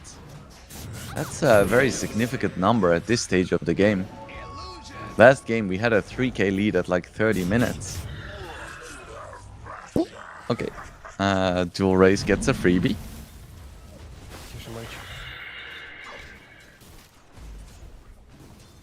And Zibe almost has his big helm of the Overlord. That's a timely helm, sir. Radiant are scanning. At the same time, Ursa has nothing. Feels like a repeat of game number 1, where Smiling Knight has more than like a 50% net worth advantage over Paul, and Mikey gets another one. That's gonna be his Witchblade finished for sure. Team T is just on a gank train right now, finding kills left and right.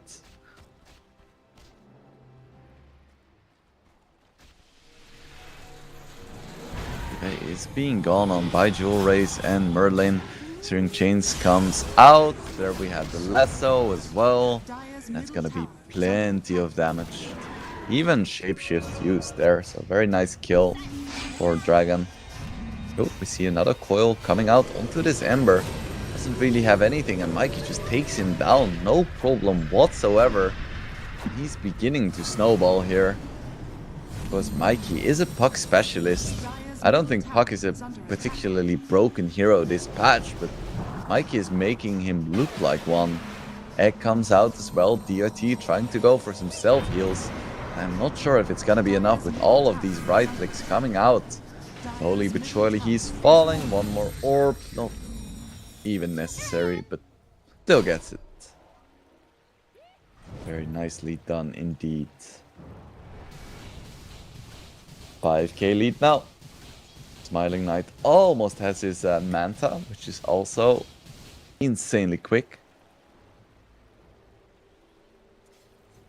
Meanwhile, I think Ursa would be happy if he had like a 17-minute Battle Fury.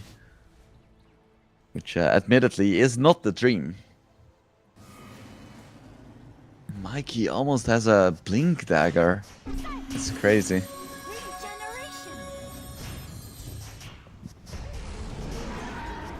Just stealing some stacks. Poor Paul. He just wants creeps, man. He just wants some creeps. Let the man hit creeps. Poor bear. Paul taking a lot of damage here. Waning Rift was on cooldown, but Mikey is gonna go for it. He's gonna use Coil as well. Ulti comes out, but it's not gonna be enough. Mikey just gets the solo kill. My goodness.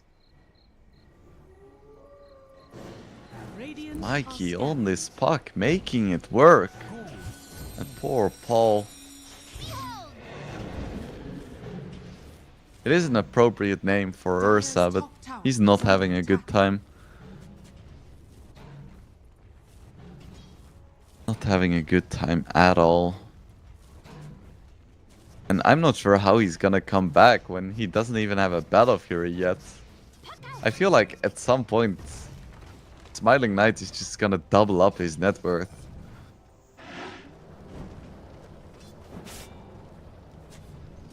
Dire's top tower is under attack. Dual Race has a Mage Slayer, which is very nice against Mikey at least. Dire's top tower has fallen. Not gonna do that much against Smiling Knight though. Oop. Blink Lasso coming out into the puck, but it's a very short lasso. Mikey might still be able to make it out in time. And he should be fine. And actually, it's gonna be Dual Race who's gonna be in a lot of trouble. And now DRT as well. And they're not done yet. Oracle ulti is out on the Batrider, but it's not close to enough. It's just a triple kill for T, and it feels almost effortless. And I think Dragon Esports Club was actually a bit lucky that Phoenix didn't get his ulti off. 9k gold lead now. All of the tier 2s are falling to the Lycan Onslaught. And Ursa doesn't even have a place to farm his Battle Fury. I spoke about a 17-minute one, but I don't think he's gonna make that. Has fallen. Oh my goodness. Dire's bottom tower is under attack. Is a pipe for Underlord now at least. Maybe that's gonna stop the bleeding somewhat.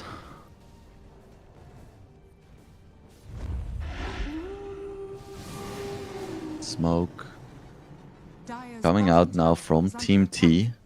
Ideally, they would find the Ursa. Anyone they can find is gonna be a nice kill, and it's gonna be the Ember. Of course, there is an Oracle behind, so he should be fine. Gets the Remnant out. Now big lasso onto the puck. They actually find the kill. He's very strong. He's not that tanky. And Zebe doesn't have shapeshift. So Paul is just going to town. If you give him enough time, he's definitely gonna find a kill. And it's gonna be a 4-4-0. Okay. Game is not over then. Is under attack. They committed everything on the Ember Spirit. Didn't find the kill. Then Dragon Esports Club, they find the lasso onto Puck, so they take him down. Lycan doesn't have shapeshift. That was a really awkward fight. I don't think Team T was expecting that much resistance. Morphling is still a problem though. Merlin, yeah, he's not gonna make it out there.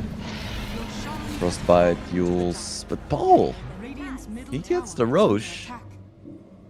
That's a worthwhile trade, for sure.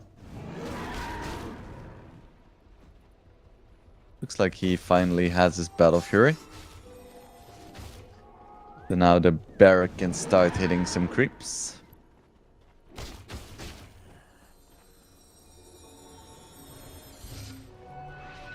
Underlord has his pipe completed and will buy a Rod of Atos next. It's very nice against heroes like Morphling and Puck. But rely a lot on their mobility. Should be another solo kill for Mikey. So Aegis is gone. Ursa ulti is still up, but he has to be careful because he's getting absolutely wrecked by this dragon. Of course, Oracle is behind. He's gonna make it out, but that means no Aegis. His safety net is gone. What is this? He has to raw dog farming on the map now.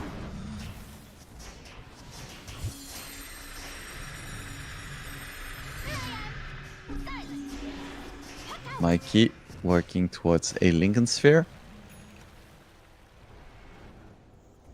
Because the only way he really dies in this game is either he fucks up or he gets Blink Lassoed. And he can eliminate one of those two possibilities Dire by buying this one simple item.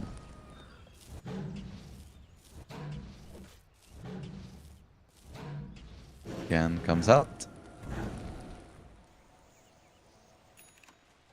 Just some extra information. And we have a nullifier on Lycan now. This is very nice offensively because you can get rid of every single like defensive item for Dragon Esports Club. So if you just pop it on like an Oracle, you can just take him down no problem. But it's also quite nice defensively. Hold that thought as they jump. Morphling does get the morph off. Smiling Knight didn't have his Manta ready. He used it for farming. They take him out. That is a big kill. Very nicely done indeed. Still an 8k lead, but Dragon Esports Club, they're keeping the hope alive. Yeah, reason why it's so nice defensively is because it gets rid of overpower. So if you just pop it on the Ursa. Speaking of, Oracle ulti comes out just in time, so Paul should be able to survive this. They could try to go for some kind of counter initiation. Eki isn't gonna try to pop the ulti. Nice positioning there by DRT, saving his core.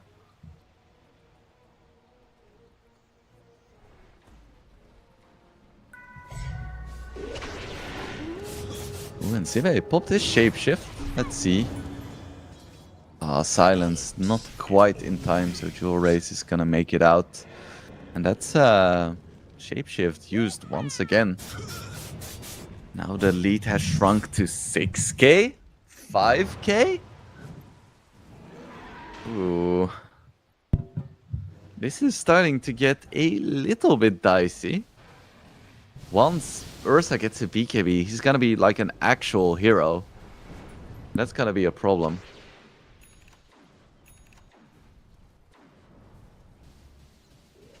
Butterfly is out for Smiling Knight. Still, if he just gets changed his seat away from his team, he can still die. No matter which items he has.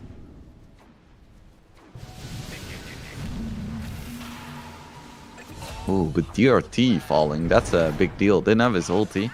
It's a nice freebie for Team T.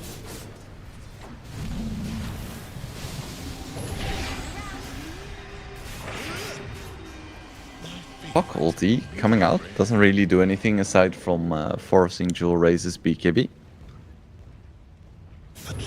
I guess that's worth it. Of course, Morphling very, very strong against Ember Spirit. Ember.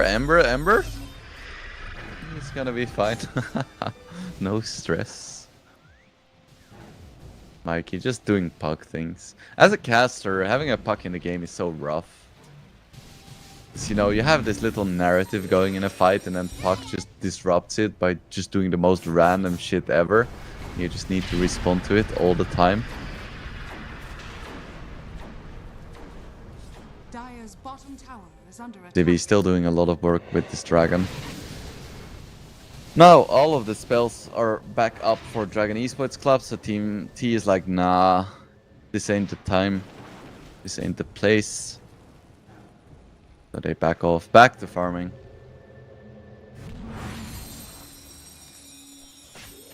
I feel like that's just what happens when you have Smiling Knight on a team. There's just gonna be a lot of farming. That's why I tend to prefer him on more active heroes, so you don't fall into this trap.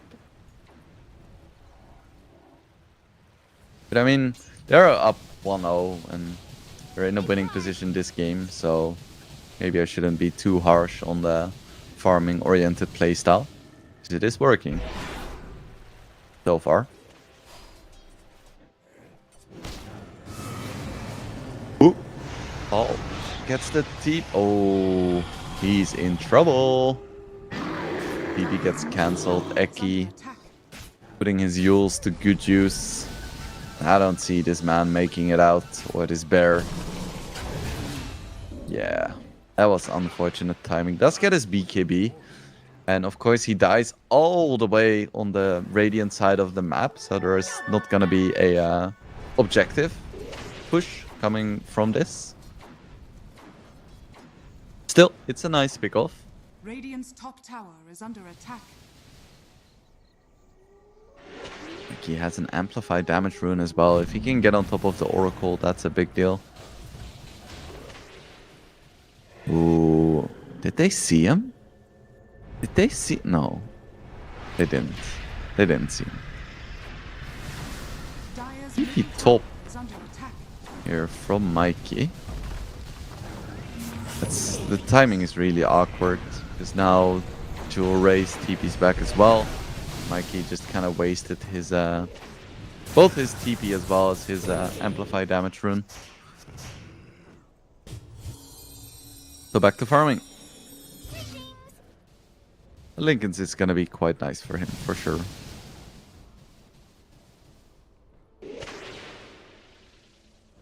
Seneko has his griefs. Or is working towards his griefs. Has his mech.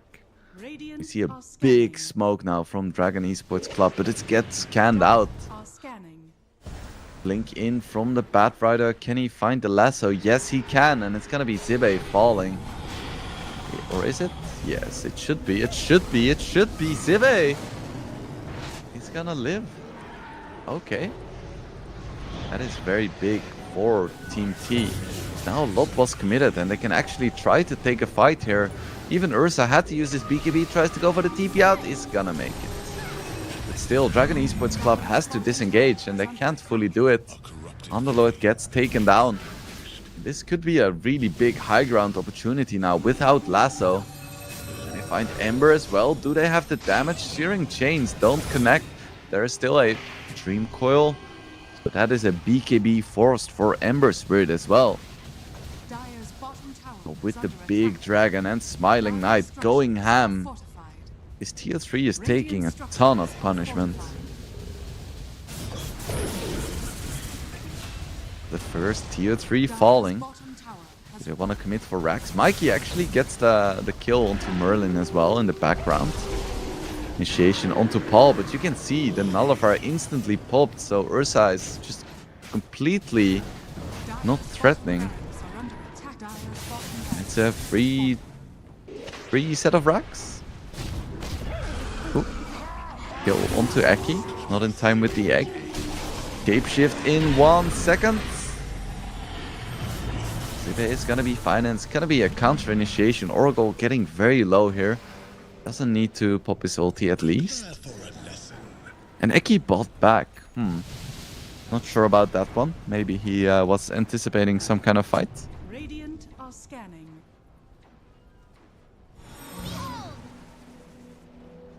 Beholds. Lincoln's is up.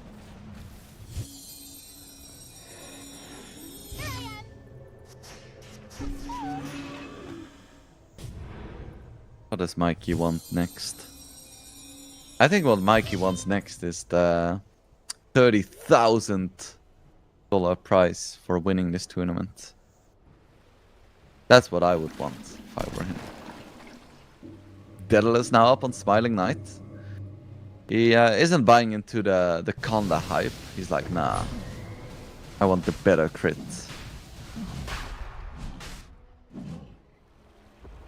Into Roche they go. There is a 5-man smoke coming out from Dragon Esports Club. Regeneration. The T, they smell something is up. Phoenix is in a good position. If he breaks the smoke, that could still be scary. Ooh, Jewel Race. Smoke broken. Mikey blinks out. Once again, the chains were missed from Smiling Knight. It's not ideal. Has been killed. Both teams just biding their time, unwilling to commit. Mikey just going for the annoying puck plays. At the same time, Underlord's just chilling in the mid lane, pushing out lanes. He knows he has his ulti. Dream Coil now coming out onto the Batrider. Do they have the damage? They don't really want to fully commit. BKB popped by Ember Spirit. That's very nice.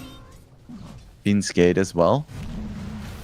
Only thing Team T had to commit so far has been Dream Coil. Yeah, they just take the Roche. Without Ember BKB, Dragon was unwilling to commit. Well, coming out from T, they want to find the stragglers here. Who's lagging behind? Can they find anything here?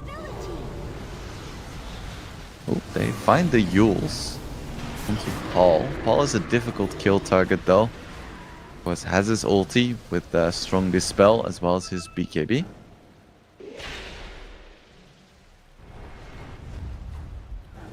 Another smoke coming out. Can they find anything here? They see Paul. He still has his BKB and there is an Oracle behind as well. But that's now his BKB committed. So he has no defensive tools aside from Oracle ulti and his ulti when it comes back off cooldown. Jump in by Mikey, just dealing some solid damage. Nice distraction. Smiling Knight taking Underlord's form, and Ember gonna be absolutely exploded, but Oracle is in time with the save. This means that Ursa's gonna be very vulnerable though. Zibe just blows up Merlin completely. Eki's ulti was forced, meanwhile racks are falling. And I just don't really know what Dragon Esports Club can do here. Paul jumps in, takes down Seneko. That's a nice start. Eki doesn't have ulti, needs to be careful. Jewel Race has his BKB back up, tries to go for the jump, doesn't quite manage to kill Eki. Smiling Knight still has his Aegis, man fighting Paul. But every single time he presses his overpower, another fire comes out. Norma taking a lot of damage here from the Sun Ray. Does manage to kill Eki with the Firestorm, but Smiling Knight takes his life in return. Buyback coming out from Norma. Do they still want to go for some kind of fight here? Smiling Knight, he has his Aegis, he's eager, but he's a bit low on mana. I don't think he really wants to go here. Zibe uses his Manta style. He's a bit vulnerable here. So is Merlin. Smiling Knight with the insane right clicks. Paul jumps in, doesn't have his ulti anymore now. I think his BKB is on cooldown as well. Norma dies back, and Paul is going to be in a lot of trouble now as well. Pops his BKB, but it's not enough. Triple kill, ultra kill for Smiling Knight. Can he get more? Can he get that rampage? Doesn't look like it. Jewel Race just runs away. Smiling Knight though, just cleaning house here. Untouchable in these fights. He's not done yet. Mega creeps are on the horizon, but they're not even gonna get them. GG is called. Team T takes the series 2-0 up against Dragon Esports Club in convincing fashion. First game looked a bit closer, I want to say, especially at the start. It was like a 3-4k lead, but this game has been Team T's from start to finish. Of course, there were some hiccups, like when they ran into the jungle, smoked without any cooldowns, and then lost 4 heroes for free. But you know, shit happens. They were still in control the entire game. Smiling Knight was just having a field day farming away on this Morphling. Mikey making all of the plays on Puck, and Zibe being insanely dominant on this Lycan in the lane where I didn't expect him to be able to. Regardless, the first best of 3 is finished. T is gonna come out on top, securing them a playoff spot. So we're gonna go into a break now. I suspect it will be around 1 hour. And afterwards, we're gonna see Vidar take on Dandelions. So they're gonna fight for their spot in the playoffs in group number B. So stay tuned and we will be back. Thank you so much for watching. I have been Wingblade and I will be back.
Welcome Dota fans, this is the CCT Series 2, the best tournament that Dota has to offer.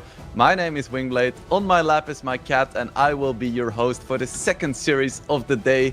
And it's gonna be a doozy, ladies and gentlemen. It's gonna be Vidar against Dandelions, fighting for their lives in this tournament, trying to get their share of this massive prize pool. As we can see, both of them currently just one series victory under their belts. 3 matches played, so they need to win this match if they want to stay in the tournament. So yeah, it's gonna be an exciting one. I'm curious what these teams are gonna bring to us today. Vidar Gaming, let's see, who did they play against so far? They played against Monte, they played against Team Hrivnia, and they lost both of them. But they managed to win against Next Up. And it's actually the exact same story for Dandelions. So yeah, should be a really evenly matched game. Sorry, my cat is distracting me. The little man doesn't want me to do my job. But he's gone now. So yeah, should be good.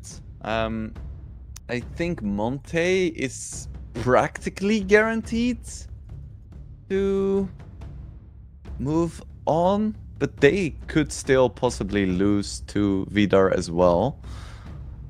And if they lose to Vidar and Dandelions wins this match, then I think every single team is gonna be at a 2-2 score, and then we're gonna have to take a look at the rule book. But yeah, it's an important match. I think winner almost certainly makes it through, and I think loser definitely does not. So yeah, let's take a look at the rosters. It's gonna be Vidar Gaming up first. We have Dizzying, Difference, Hikari, Groom, and Death Domain. Dizzying is from Belarus, and the rest are from Russia. I think most of them aren't super old school players. And this is going to be the team of the Dandelions. So we have Georgian player. I always think it's Britain, but it's Georgia. Georgian player Nande. Then we have Mo13E, which is a difficult name to pronounce. Palantimos, Desire, and Kidaro. They're from Georgia, Germany, Belarus, Greece, and Ukraine. So should be a good one. Desire is a personal favorite of mine. He always plays some interesting heroes in the position 4. I spoke last series about how some teams play Primal Beast as a position 4 every once in a while. That is mostly because Desire plays it. So yeah, I'm curious to see what they're gonna bring to this series. And we are already into the draft. What a gift. Let's see if we get anything exciting from this draft. Last game we had a lot of Batrider bans, we had some Enigma bans, some Sven bans. Let's see what this series has to offer. So far, Batrider and Enigma banned out. Vidar bans out Ember Spirit and Jikiro. Both were popular heroes in the last series, but not first banned. So that leaves some other heroes open, like the Phoenix, for instance, and the Rubik. So we'll see what they end up going for. Brewmaster now being removed from the pool by Vidar. It's always so hard to call. I mean, it's not that hard to call the first bans, but it is a little bit harder at the start of a patch. Remember last patch when you had a series, I could pretty much predict like the first 6 bans and then the 2 picks that would follow. But that's the joy of Dota. Every time you think you have the hang of it, it changes and you're forced to adapt. And we see a Pudge ban. Okay, now I need to look in my compendium to see if Dandelions have been playing a lot of Pudge. So they played Pudge against Next Up and they won that game. They played 2 games of Pudge against Hrivnia, winning 1 of the 2. And they played no Punch against Monte. So I guess it is a hero they value quite highly. So I hope to see some Punch then perhaps in game 2 or even game 3. Instead, Dandelions pick up the Hoodwink, a hero that was nerfed, but I think still looks quite strong. Just looking at the changes, the Go Nuts facet was buffed like the cast range one because no one ever picked it. And Acorn Shot was nerfed quite or just a little bit, I guess. The mana cost is a bit higher and the early damage was slightly nerfed. Level 4 damage remains the same. But similar to Snapfire at level 15, she also got 1 bounce removed from her Acorn Shot. Yeah, it's not as hard of a nerf as Snapfire got, but it's definitely significant. Vidar pick up Phoenix. We spoke about the hero last game. Not too much has changed, all things considered. So Dandelions, they ban Enchantress, Doom, and Primal Beast. And Vidar ban out Alchemist and pick up a Tiny. Did they not read the patch notes, or what is going on? Because I think Tiny, at least the toss facet, got kind of removed from the game. What I mean by that is that it no longer ignores the extra magic resistance provided by debuff immunity, which was one of the reasons why it's so strong.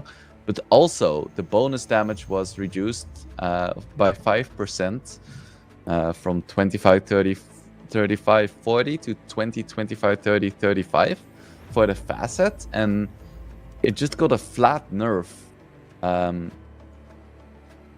in terms of the grow toss bonus damage. It was 100, 250, 400, and now it's just 50, 75, 300. So those nerfs combined are, I think, quite steep.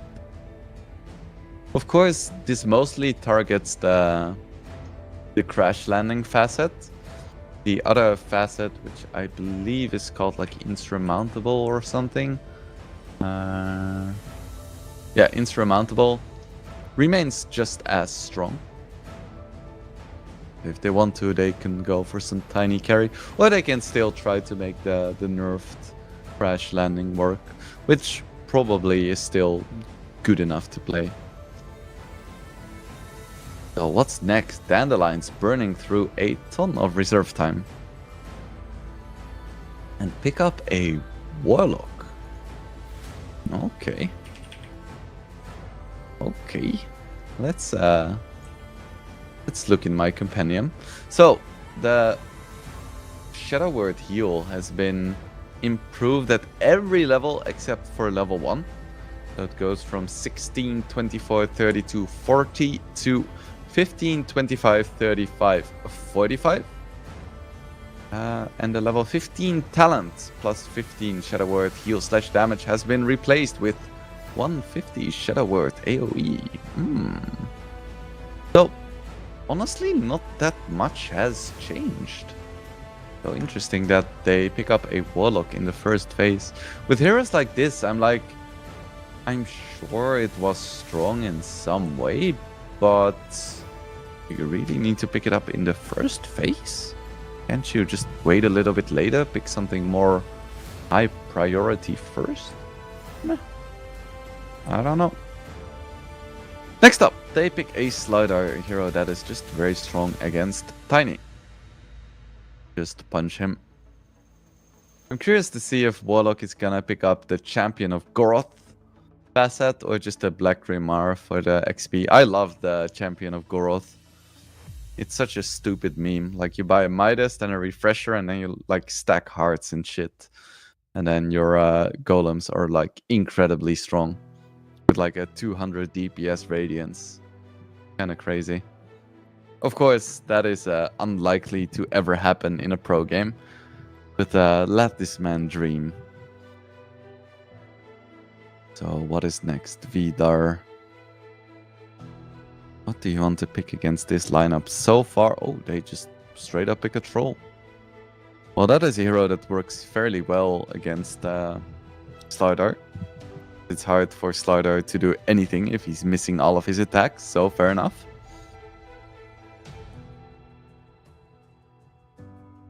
It is a bit scary to get kited, but overall, I think Troll is strong enough this patch to be picked second phase without too many worries. Of course, Dandelions, they can still pick up something like Razor.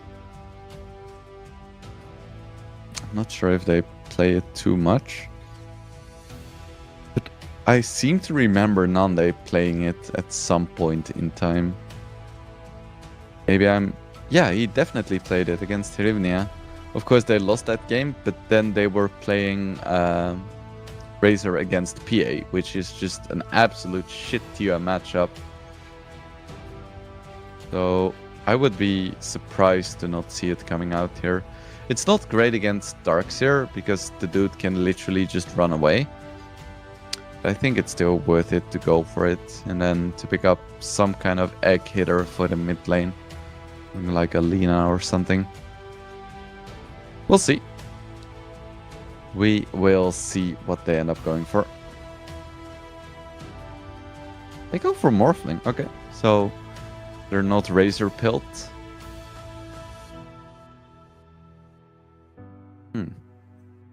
Morphling. I think it can be good. It's a decent egg hitter. It's quite alright in lane against Darkseer. But then you do pick like a really hard agility carry into the wall, which isn't great. Of course, Tiny has a lot of magic burst damage, and Phoenix has percentage damage. I'm not sure if I like the Morphling that much, to be honest. Maybe they can make it work. Fingers crossed. And then the next ban for Dandelions is Necrophos. Okay, let's take another look in my companion and see if Vidar has been playing Necrophos. I don't think... Oh, they actually did play a single game of Necrophos against Hrivnia, and they actually managed to win that game. And Hrivnia is by far the strongest team in Group B, so that's worth banning then. Either pick up or ban out the Dawnbreaker, not pick up. So we ain't gonna see Solar Mommy in this game, unfortunately.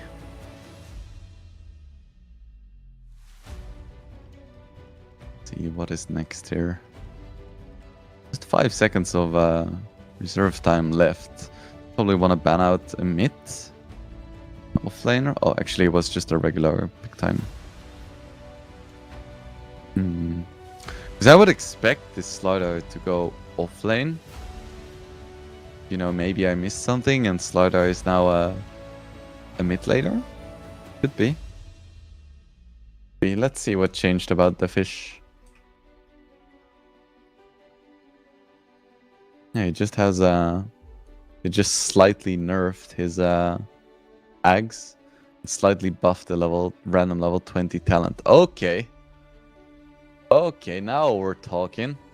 It's my favorite hero. Visage. So there we have the mid laner for Dandelions. It's not a crazy good Visage game. So you are playing against Troll. I think it's decent. It's decent for sure. I'm not sure if I'm fully sold yet on like the soul assumption facet over the AoE Grave Chill. I think AoE Grave Chill is just so nice. And Vidar, they pick up a puck. There isn't that much hard lockdown, but now you're just asking Visage to buy an Orchid. So, the drafts are completed. We have Hoodwink, Warlock, Slardar, Morphling, Visage against Puck, Darkseer, Troll, Tiny, and Phoenix. Who would I favor here? For me, I see a Visage. I'm like, yeah, Visage is gonna win every single game. Strongest hero in the game, absolutely broken. No chance for Vidar. But their lineup looks kind of good as well. They just have a ton of magic damage. They have good mobility. They have nice skirmishing. They have good team fights.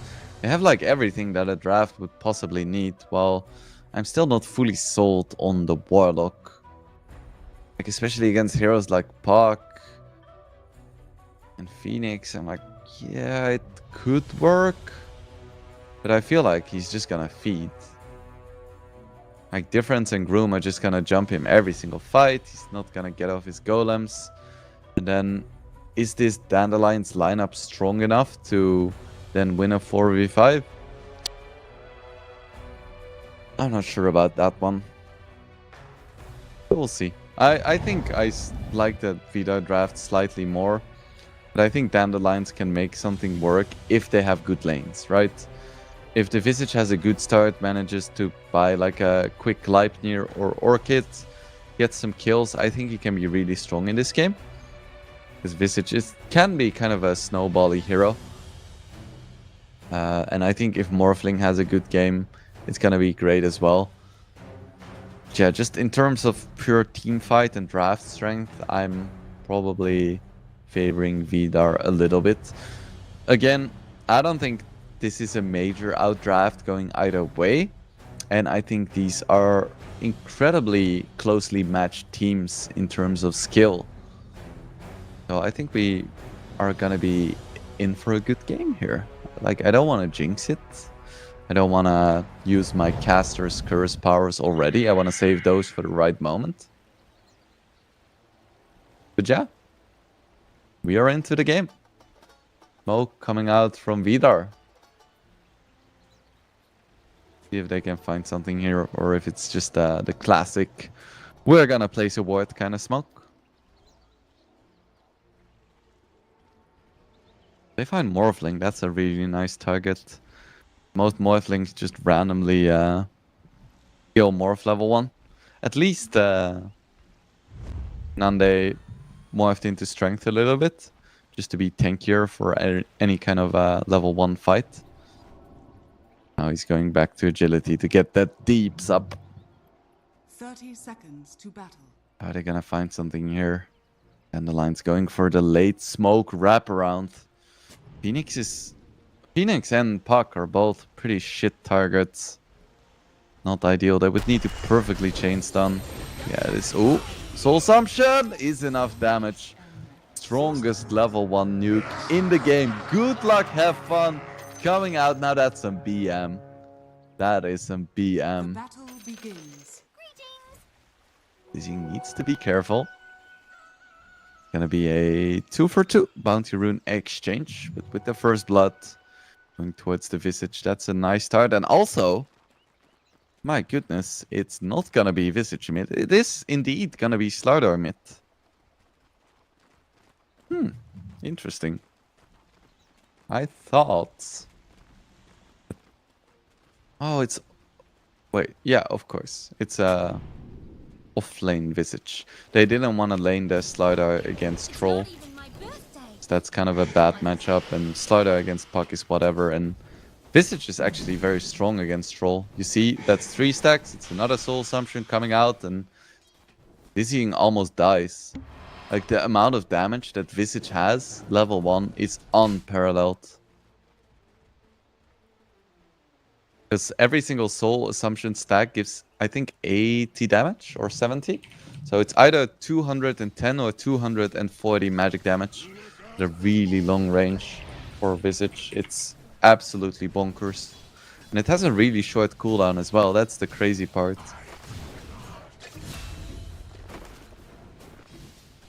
And they get another kill in the top lane.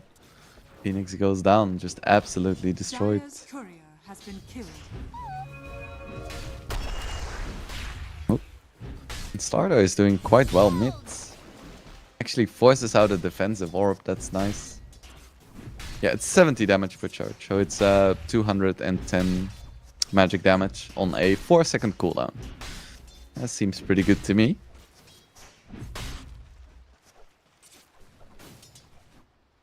Pretty good. It's generally not a skill you want to max though. It's nice to get a point in. Because you kind of need your Q and E for farming purposes. I think maxing W is only good in a game where you're playing support, or if it's just a really, really active game and everyone is constantly just running down a lane, then I think it's okay. But in almost every single other situation, you want to max your Q or E. The greatest tragedy of our eon. Because if you max W, you kind of want your E maxed at level 9. Because without it, you're really squishy. But then you have no farming speed. But if you also max your Q, then you're really squishy. So you're either not gonna farm or you're gonna be really squishy if you max your W. And it doesn't scale that well. It's just 70 per level. Because you get 1 extra max charge. So, really good start for Dandelions. 1k lead so far. And they're destroying every single lane in terms of CS and denies. And they're picking up the Adaptive Strike level 2. Just such efficient harass. I think it's one of the most efficient harass skills in the game. Oh, is he gonna go? He's gonna go down again. Oh my goodness. This is a rough start for Vidar. Radiant structures are fortified. Palantino is actually going for arcane boots. Oh my goodness. He went for the Soul Assumption facet for the extra gold. And he's just gonna max it and spam it out. So he's like, I don't give a shit if I'm squishy or if I don't farm. I'm just gonna kill everyone. And I'm gonna get more money for it while we're at it. Fair enough. Fair enough. Maybe I'm just too old school. Gotta get with the times, old man. And Hikari dies as well.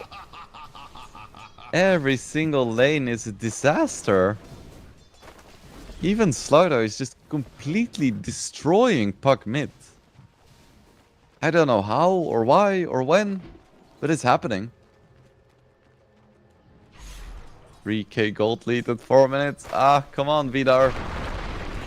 Take it back. Nice toss back onto Kidara.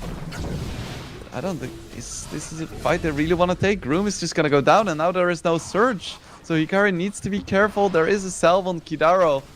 Is there a way for him on Nande? Yes, there is. And with another adaptive strike, that should be a kill. Hikari is going to fall. Double kill for Nande. Oh my goodness, it's all falling apart. No. Okay, you know, I said it wasn't an outdraft, and in a way, I still believe that, but they're making it look like one. My goodness. Oh, another. Ooh. I was gonna say another one, but didn't see the raindrops there. Saved his life. It's just madness. What? Slider gets a solo kill. What is happening? What is happening? Dire's middle tower is under attack. Dire are scanning. Man, if I was playing Pug mid and I got solo killed by a Slider, my team would flame the shit out of me.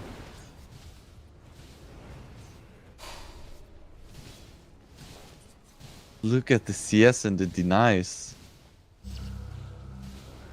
So currently, Dandelions has more denies than the entirety of Vidar has in CS. And you know, I can't see the future, but that is a bad sign. I think we might be seeing like a 15-minute GG. Phoenix getting very low. Is he gonna go down? Yes, he certainly is. Big fight in the top lane. Double kill actually for the Hoodwink. And they're not done yet. Let's Groom. Yep, he's gonna go down as well. Palantimos picks it up, gets even more gold from the facet. Now a 6k gold lead at 6 minutes. 4k net worth at 6 minutes. Excuse me? Yeah, you know, I take back everything I said about Visage. Should always pick this facet and max your soul assumption. It's broken. Yeah, it's just they cannot pressure him at all. Troll has 1600 net worth at almost 7 minutes. This is incredible. Puck needs to make something happen. They need like a big fight. They need to 5-man and they need to kill some heroes. I think if they just stay in lanes like this and keep losing every single one, they're gonna lose so incredibly hard. They need to create chaos right now or it's over.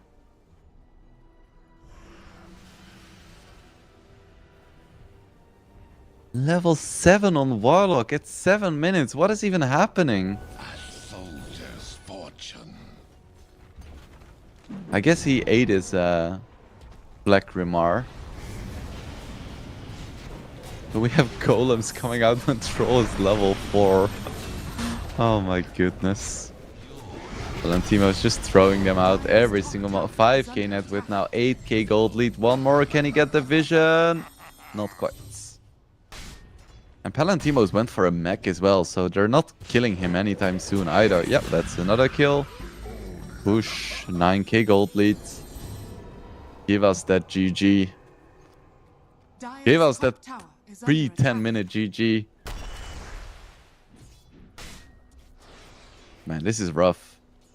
Is this the same Dandelions that we've seen in the past few days?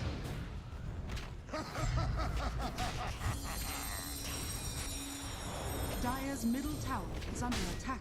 The one mid almost falling now. Well, almost falling. It feels like it, but it's still quite high HP.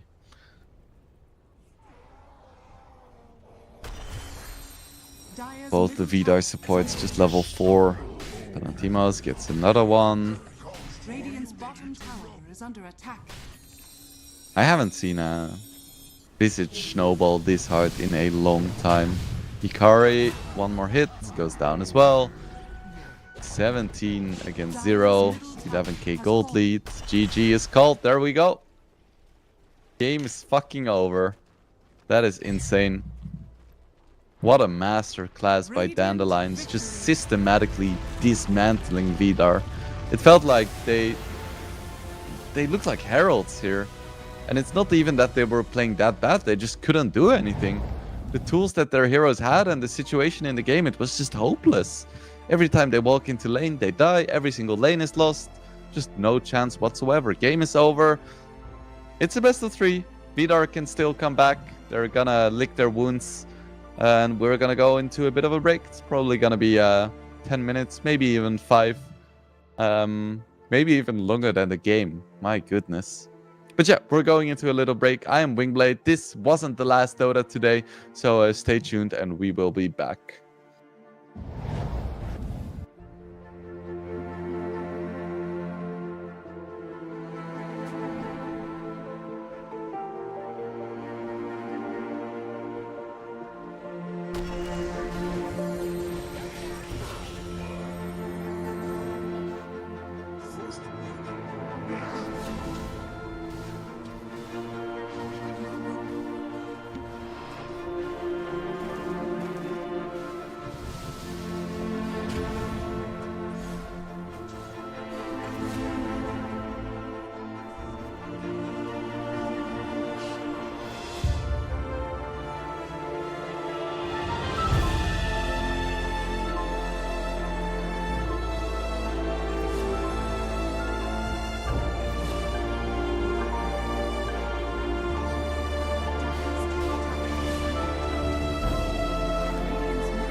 Welcome back, Dota fans. This is the CCT Series 2, the best and quickest tournament that Dota has to offer. My name is Wingblade, and I will be your host for this second game of the second best of 3 of the day between Dandelions and Vidar. We had a very, very quick game number 1, and it seems like Vidar is slightly traumatized as they instantly ban out the Visage and the Hoodwink. They were like, oh, hell no, never again. I don't want to deal with that shit. And for good reason. For good reason indeed. Okay, so let's center ourselves and come back to some normal Dota this game. I think we've had all the clown fiestas for today. And we're gonna go back to good professional Dota 2 gameplay. As we see Batrider, Ench, Doom, and Brewmaster banned out. Let's see, what else does Vidar wants to ban? Maybe Taste of the Phoenix or some Enigma. I don't know. There's lots of good options. They are definitely taking their time. What else did Dandelions play last game? Let's see. Oh, they just banned the Wind Ranger. No stress. And pick up Monkey King. Okay. Monkey King did receive some reasonable nerfs. I guess his Wukong's command facet got buffed, but nobody really used that one that often. Tree Dance got nerfed. It has 100 less range. And it goes on cooldown when taking any damage, not just player-controlled units. So I think that's now one of the only abilities that still goes on cooldown when like a creep hits you. I think almost every single other item or ability that is triggered by taking damage is not disabled by creeps. And his Primal Spring damage got reduced at early levels too. Yeah, some reasonable nerfs, but Vidar, they still have faith. Dandelions, they respond to the Monkey King by picking a Phoenix. Monkey King is definitely not the best egg hitter. He much prefers hitting heroes with his stick. Because hitting the egg doesn't give him his passive stacks, doesn't give him lifesteal, and he doesn't attack particularly fast generally.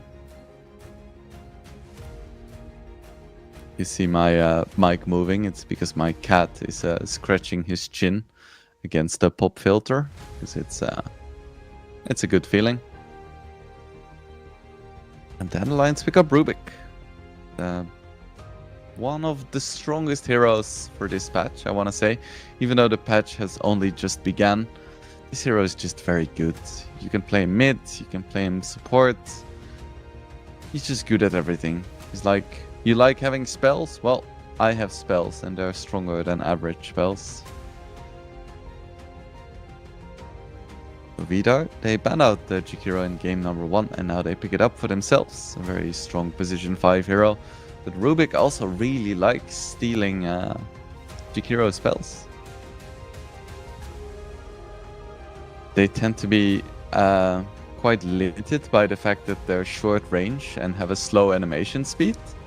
But they're quite strong. And then you have Rubik, who increases the range and then also instantly casts the spells. So just basically takes out all of the weaknesses.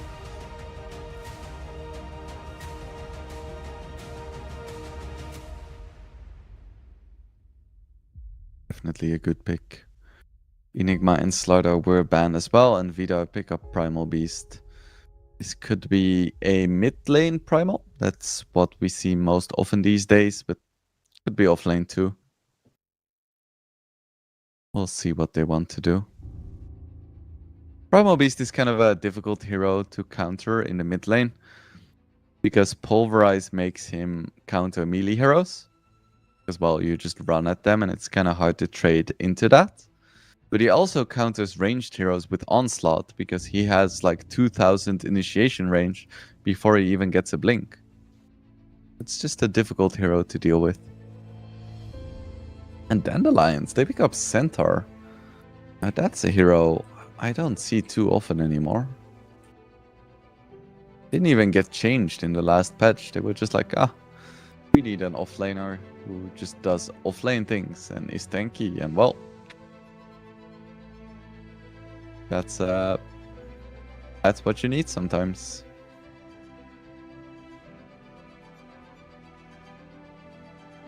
What is next? What do they want? Still the question if this is gonna be a Monkey King position 4 or position 1 or 2. We'll see. You have some flexibility with this pick as well. It's always nice. So I think Dandelions probably wants to pick just heroes that complement their draft as opposed to heroes that counter the opposing teams. Just picking a strong base making mid or a general hard carry like Morphling is a good call. Morphling's good against Jakiro, Monkey King, pretty decent against Primal Beast, and just a strong hero in this meta.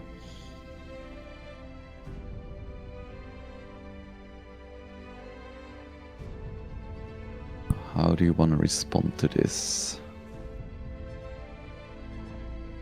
What heroes work well against Morphling? I feel like Morphling is a hero that doesn't really care that much, and he's gonna have a good game anyway.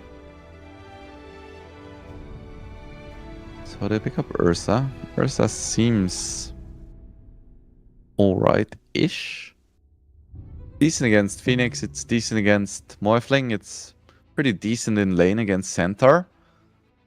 But in the mid game against Centaur, it's not that great because he relies a little bit on his Earth Shock slow. And when heroes are hasted for a few seconds, that's kind of rough. We'll see if they can make it work. I think their lanes already look less bad, so that's nice.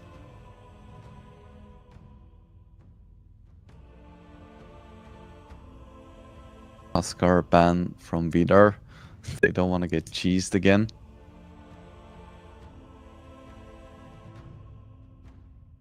What does Dandelions not want to play against? It's so hard to call what Vidar is trying to do with their lineup.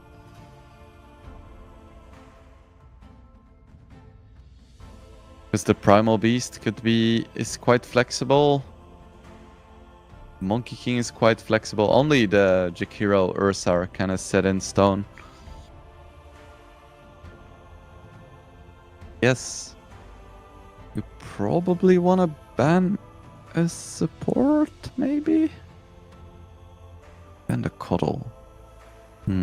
I like that ban. Cuddle is very strong against Morphling. Morphling's range of initiation isn't that large, and Cuddle has a ton of cast range. He naturally builds Vessel. He doesn't care about the Vessel nerf. Well, I guess the Vessel change, where it doesn't give stats anymore, and it just gives raw HP, which is actually good for Cuddle, because he didn't care about the stats. Yeah, that's a good ban. Either as a support or a mid. Both would have been really strong.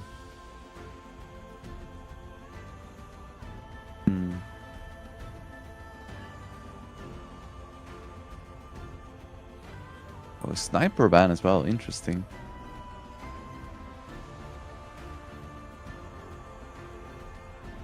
I think sniper would have fitted their draft decently well. Like, it's good against Phoenix, it's pretty good against Morphling, but it's really quite weak against Centaur because it allows the entire opposing team to just run at you, regardless of whether or not you have like built-in initiation on your specific hero.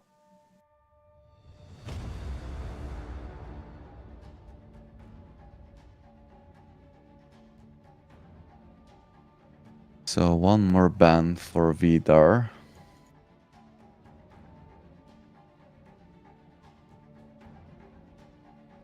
Can they ban out DK? A very solid hero.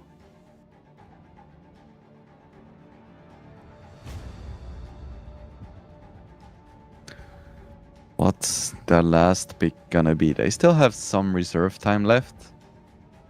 They don't have to rush. And they can consider all of their options. Where they want to place their Primal Beast, where they want to place their Monkey. I would expect them to pick some kind of ranged hero though. I don't think you want another melee hero when you already have Ursa, Primal Beast and Monkey King and you're playing against the Phoenix.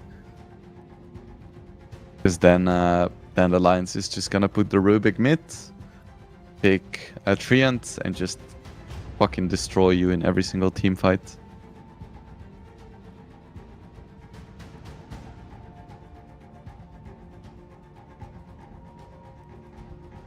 Ooh, it's a Pango. I guess it is a melee hero, but it doesn't really count as a melee hero, I want to say. But I would still love to see a Treant pick now. Just play the Rubik against Pango, it's good enough.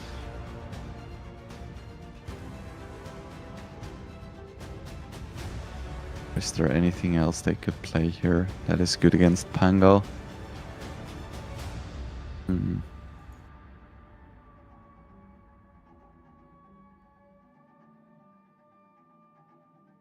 Yes, OD would be quite nice, but OD isn't really that popular right now. They could still go for the Sand King mid. I think that's solid. Snapfire is dead, of course. Poor Snap. They picked Timbersaw.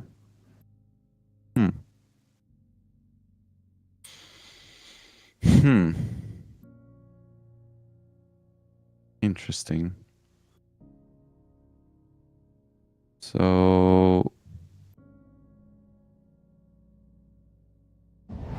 they expect the Primal Beast to be mid, but no, because they picked it into a Pango, so they should have known that the Pango was gonna be mid. But I guess they still just like it enough to pick it anyway. I don't know if I like the Timbersaw that much. If they played the same playstyle as last game, where they just run at the enemy team and try to get the kills and snowball, then I kind of get it. Because Timber is just a hero that's very adept at doing that, no matter which lineup he is playing against. Yeah, I don't love it. I think it's good. And judging by the last game, I would practically give them the advantage with every single draft because they just looked so damn clean. But we'll see. We'll see if they can make it work. I think their lineup is still pretty decent with like the Phoenix and the Morphling. I think it looks good. I think the Centaur is nice as well. And if they can somehow like do well in the top lane with the Centaur against Ursa, I think they're gonna be in a very good spot. I'm not sure if I expect them to win that lane necessarily, but if they don't lose it, then I think it could be quite a scary game for Vidar. We'll just have to wait and see. Personally, I just hope that we don't, or that we get a game that's a bit longer than 8 minutes. Because, you know, it's nice that I get to make it to my appointments in time, but I also like seeing close games. So we'll see. Both teams are smoked, and we are into the game. Game 2 of the second best of 3 of the day, of course. If this is going to be a 2-0, today is not going to be over. We have 2 more best of 3s. Casted by the lovely Harry Freak coming up. Vidar already has the vision out. Was most of Dandelions is still smoked. I'm gonna find Nande. That's a quick kill. Goodbye. My claws are red with the gore of first blood. No chance for him. This is why I like it when Morphlings morph up to strength first at the start, because Nande was running around with like 300 HP for no reason whatsoever, because you don't need to hit creeps at minus 40 seconds into the game. It's just a bad habit for Morphlings to morph up way too soon before lane. Because yes, morph costs a little bit of mana, but it's just not worth the risk, especially when you don't have great vision, you're alone. It's just not great. Gonna be triple bounties for Vidar as well, so okay, it's a 1k lead already. Nice sidestep by Desire. I don't think he's gonna make it out either way. He gets the Fate Bolt, but he's just gonna die as well. Ooh. Okay, I am getting some different vibes from game number 2 than I got from game number 1.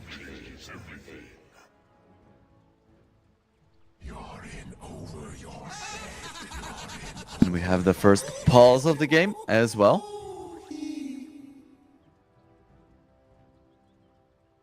I believe it was the Timber who paused. Could be mistaken. Was that intentional? It looked intentional. We'll see. I hope everything is okay.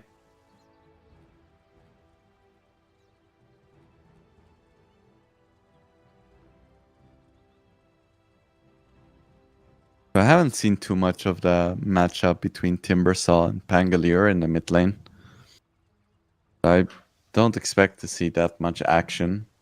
I believe both heroes should do fairly okay. Maybe a slight... Maybe give a slight advantage to the Timbersaw. Pango is a universal hero as well, and Timber is pretty decent against those. And I think his spells and mana pool are a little bit more forgiving in terms of securing CS and harassing at the same time.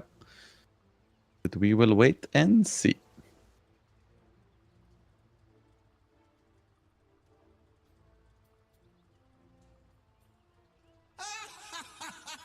Okay, there we go. Maybe his cat just jumped on his desk. Now Vidar is AFK? Perhaps? There we go. We are back into the game. Thank goodness. Wait a bit. Oh no. You're almost as good as me. Too soon. Too soon. Oh, that's unfortunate.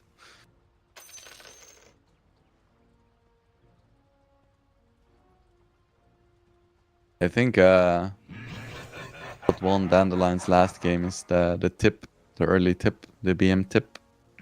Now they didn't get the first blood, they didn't get the BM tip, so now they don't have the mantle advantage. We'll see if they can make it work without, but it's gonna be an uphill climb for sure.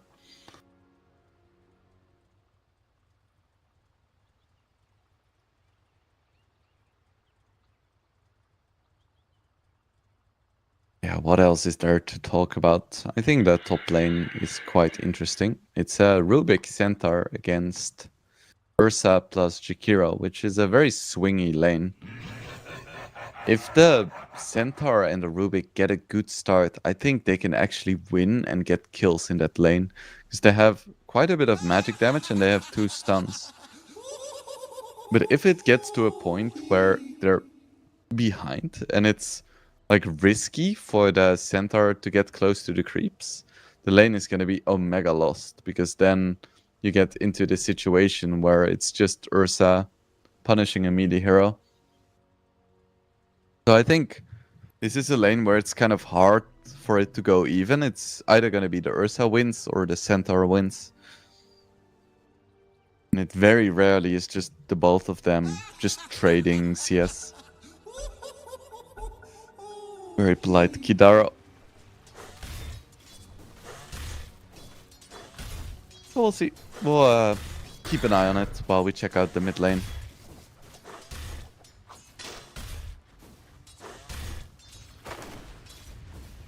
Mo just getting his creeps. No big surprises. Rushing a bottle. We'll see if he wins this mid lane really hard again. Just like last time. With Slardar against Puck.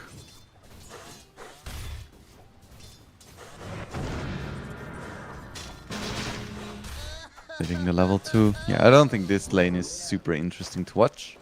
Meanwhile, in the bottom lane, Nande, the first blood giver, is having a pretty good time here. Just hitting his creeps. It's the good life for carries.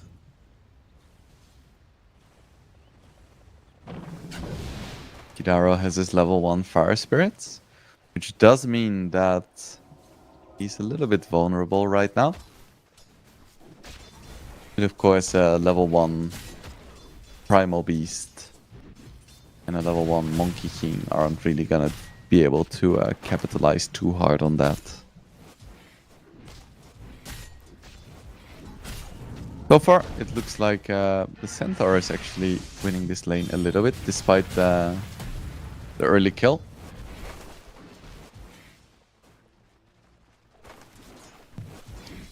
I think getting early regen is so important here.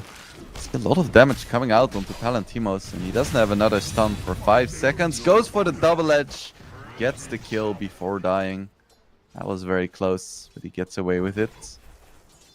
Desire still has a lift, doesn't really want to use it. So is he gonna go for fancy footwork while in vision of the creeps?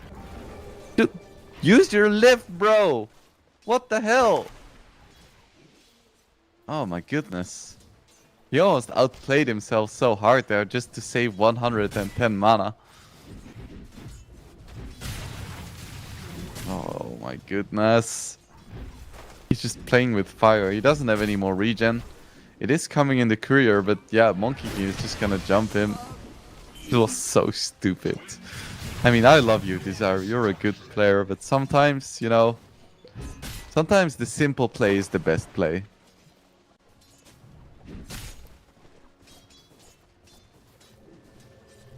Still, Dandelions winning pretty hard in the CS war. Stun just slightly outside of tower range.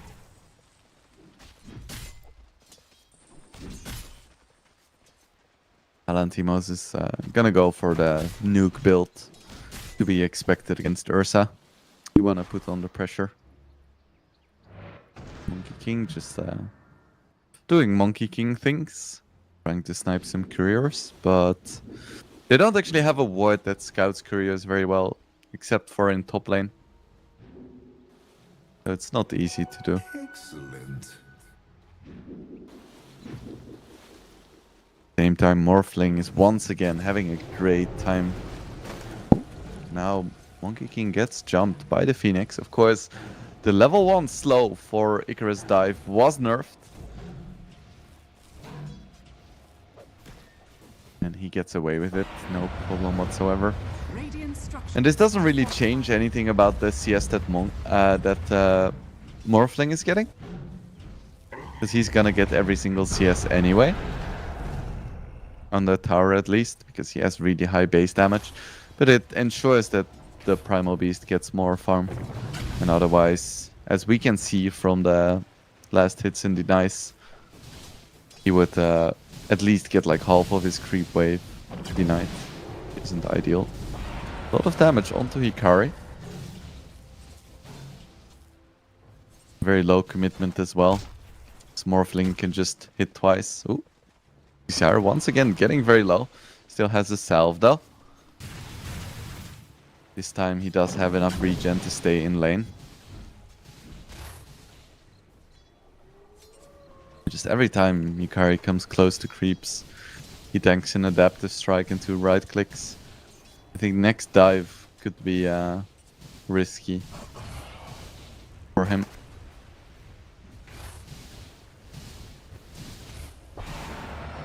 Let's see which team Nande is on in terms of mana regen on Morphlings. If he's a null talisman kind of dude, or if he likes Vlad's or Falcon Blade, or I don't know.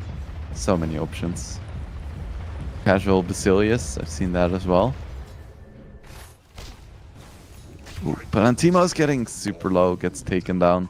Finally, Hidar get their kill on the center. At the same time, Pango getting very low here. Doesn't have his ulti, already committed it. Try and get a kill onto the Timber, but of course level 1 ulti on Pango really isn't what it used to be. Just 75 damage per hit. Very nicely timed though, right before Timber got his level 6.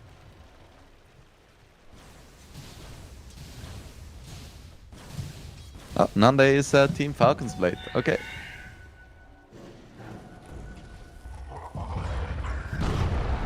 Barry charges away. He's gonna lose creep aggro, I think.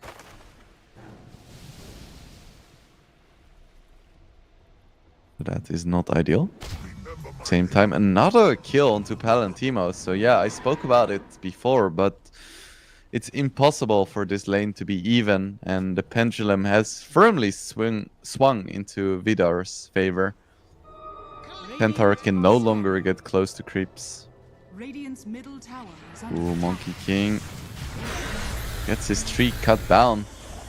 Ooh, but Desire is gonna get the Wisdom Rune. And Groom is gonna fall.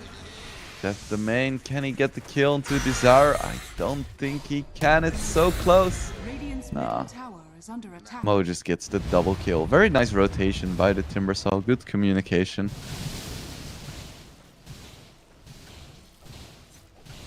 And then now hits level 6.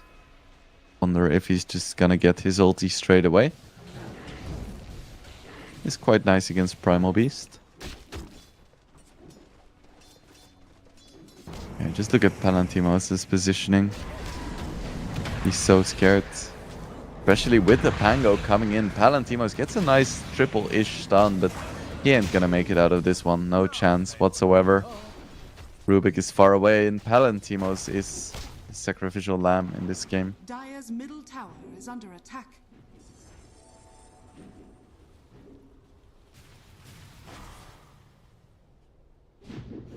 Monkey King still trying to snipe couriers.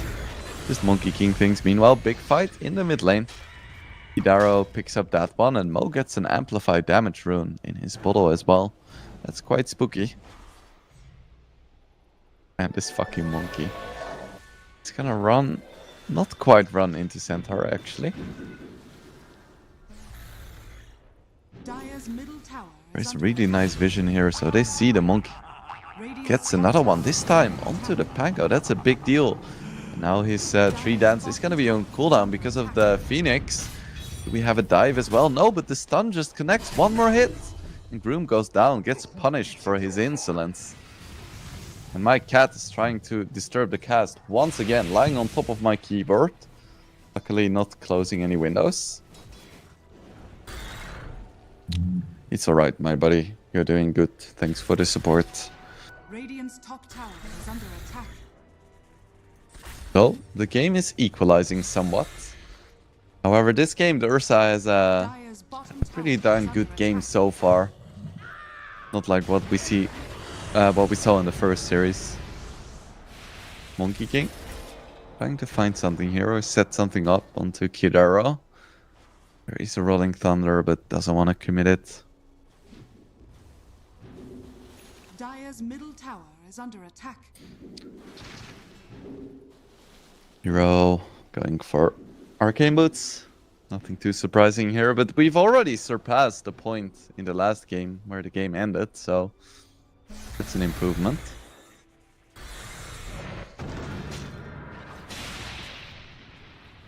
Desire is gonna hit his level 6 soon. It's gonna be very nice for him. Palantimos is also just level 5. That is really unfortunate, because Stampede would have definitely saved the life of Desire. They cut down the tree for Groom. He should have the damage here. Macropire dealing a lot of damage though. Kidaro getting very low. One more hit. Radiant's top tower That is domain under gets the attack. kill. Nicely done there. Beautifully positioned Macropire. Ooh, and now Ursa could be in a bit of trouble. Rotation by the Timbersaw. Ulti is already pulled, but it's not gonna save him. Palantimos actually gets a killing spree here. Despite his rough start, he's still having a good amount of impact here. Desire going for the solo, looks like. He has the ice path. Don't really want to commit for it. I think could have gone for it. Sees the tree now. Has That coming out. Yeah, he should be fine, right? Yeah. Ooh. Can he actually get the kill here? Doesn't look like it. Fate Bolt. Fate Bolt is ready. Does he have the range? Not quite. Ooh, but Palantimos, he's just committing. Gets the stun, actually. Well done. And now Groom is very, very low. One more double edge. Gets it as well. Palantimos with the double kill. Just outplayed by Desire and Palantimos there. And now suddenly it's a 1k lead for Dandelions. It's really good for Vidar at the start, but Nande has even overtaken Ursa here. Precious bounty. Ooh, and that's a blink on Timbersaw. So the jump scare build is online. He's gonna be able to make a lot happen with that, because right now he's still at that point where he's almost impossible to take down.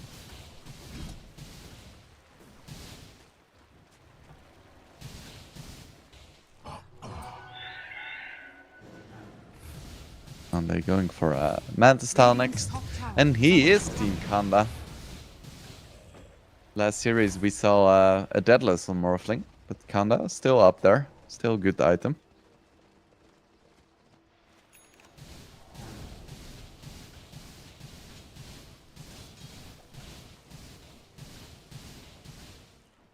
Yeah, Battle Fury is gonna be up very soon, and that is good timing. Dire are scanning. That's gonna accelerate his farm by quite a bit, because right now Ursa just doesn't farm Radiant fast. structures are fortified. Radiant are scanning. That's a blink for Centaur. We have blink Centaur. We have blink Timbersaw. It's kind of go time for Dandelions. Dire's And a bottom macro power now to farm the stacks. Ooh, that is a big stack too. That is delicious. Nom nom nom. We're gonna lose at least the Monkey King. Desire isn't done yet with the stolen Rolling Thunder. And Palantimos gets another double kill. So they stole the stack, but I don't think that was worth it. Dire's middle tower Maybe it is was. under attack. Maybe it was. It was like a 4 stack. Ah, probably not. Losing 2 heroes. I don't think that's worth it. Dire's middle tower has fallen. Now they lose a tier 1 as well. Dire's top tower is under attack. Radiant's bottom tower is under attack. Dire's middle tower is under attack. Timbersaw is a problem. He only has a single point in reactive armor, but he still just feels so tanky. And without any Primal Beast items, and without Ursa with a blink, they just don't really have a lot of damage on Vidar. Because Chikiro needs to get really close, and Monkey King isn't exactly known for his damage in the support role. Dire's top tower is under attack.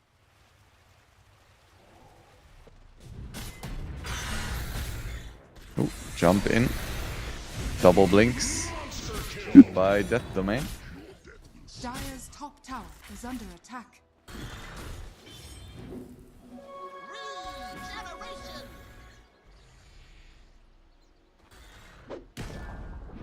Room. Finally, Radiant's it's a turret career has snipe. been killed. Radiant are scanning.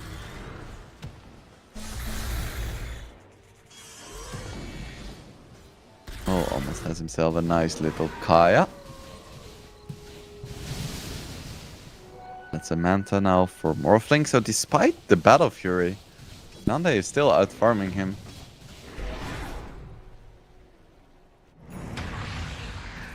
Ooh, and if they get the kill onto...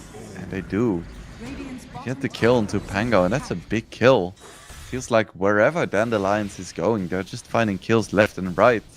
It isn't as one-sided as the first game, but it's quite one-sided nonetheless.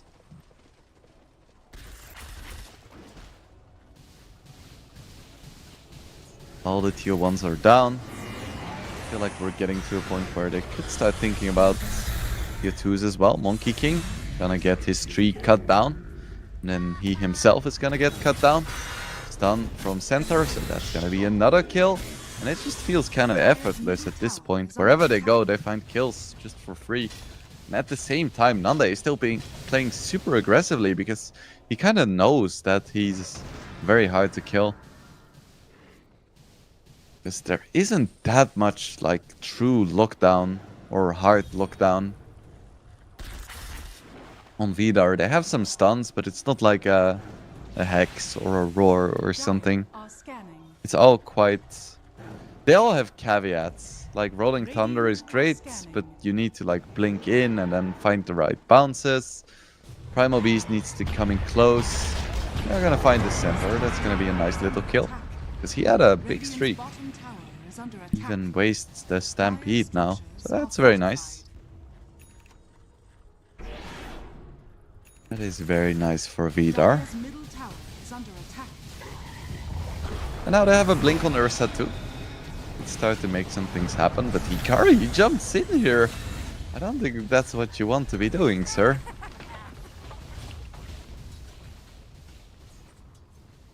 Desire picks that one up for himself. They blink, or they TP to the top lane. They do not find the Monkey King. The smoke gets broken, but Vidar, they're going for Roche, and Monkey King is just trying to create some space here. Roche is dropping low. I think they're gonna get this. Yes, Monkey King falls, but Roche has been taken down. Ooh, but there is a nice double stun from Palantimo, so they might be able to still kill the Ursa. Blink is just constantly getting cancelled, and I think this is gonna be a double bet. Yes, they got the Roche, but I don't think that's gonna be worth it with the stolen macro. Actually gets the blink out. Not gonna be enough though, but impressive. Yeah, I don't think the Roche was worth it, because they lost the Monkey King, and they instantly lost both the Ursa and the Aegis. And keep in mind, Ursa is the big win condition for Vidar. If he doesn't get farmed, then nobody else on his team is gonna deal damage. Losing Ursa is huge. Losing the Morphling would be way less pivotal for Dandelions. Because they have a lot more innate damage on their team, especially in the Timber Saw.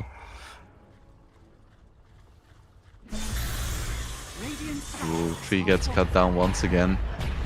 Big Pulverize. It's a good amount of damage, but do they have enough with the Pangolier?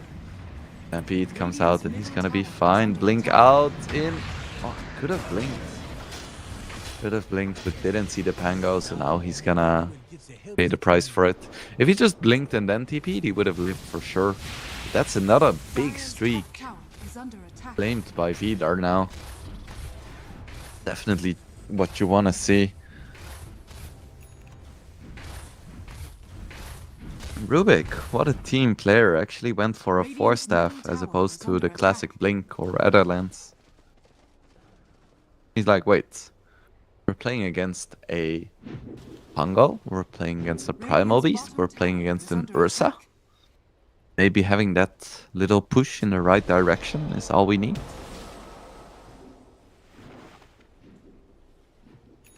Monkey King just wasting some time. Classic monkey behavior. Radiant's bottom tower is What a stolen macro power comes out. Only had a quarter of the duration left anyway.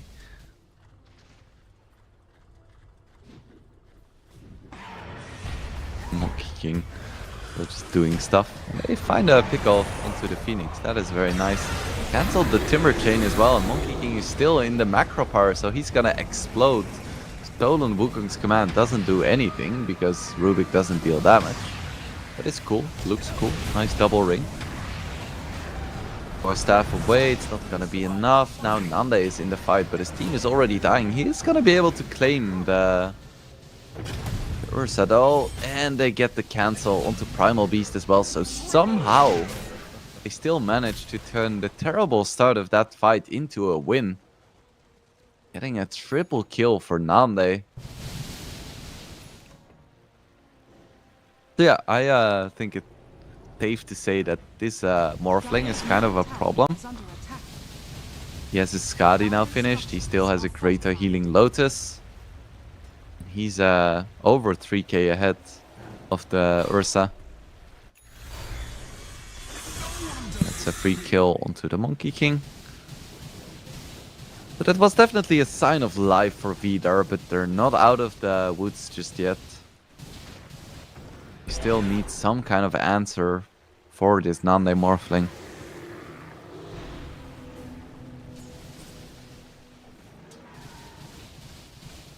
See what they can do. They are gonna get a nice little Tormentor.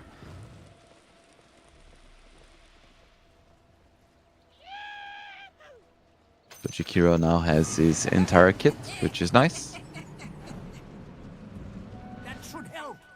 Still, just looking at the map and the way it's split, Dandelions just has so much map control. And their heroes skill quite well too. Even if this goes late, they have some spooky heroes where heroes like Jakiro and Monkey King, they tend to fall off quite hard. So I don't think Dandelions is too worried here. Dire's bottom tower is under attack. Radiant structures are fortified. Fortification coming out. Nande just relentless with his pushing. Dire's bottom tower has fallen. He knows how strong he is right now and he's taking full advantage. Now, they take the tier 2 tower and they instantly smoke. Who can they find here? Dire are scanning. Oh, but they get scanned out. That is very nicely done by Vidar. Still, they can still find the Jakiro and they are going to. Radiant's top tower. I don't think is he's under making attack. it out of this one. Yep. He's gone. Poor Death Domain. Radiant's courier has been killed. Now that's a BKB up for Timbersaw as well. Radiant's top I think tower the is lack of under a attack. BKB was the only reason why they could reliably kill him in these fights. Radiant's top tower By cancelling has his Timber Chain and such. Now they need a lot more. They need like a pulverize when Timber is trying to chain away or something like that. fallen. Dire's middle tower. is Now under they're just attack. relentless once again. Now just hitting the tier 3 and there is no fortification, so Dire's Vita middle needs to tower do something has and quick fallen. because otherwise they're just gonna lose racks. And they're just morphing up to strength. I like preemptive morphing. He didn't do it before the horn, but now he's doing it. It's a good thing to do on morph. Radiant are scanning.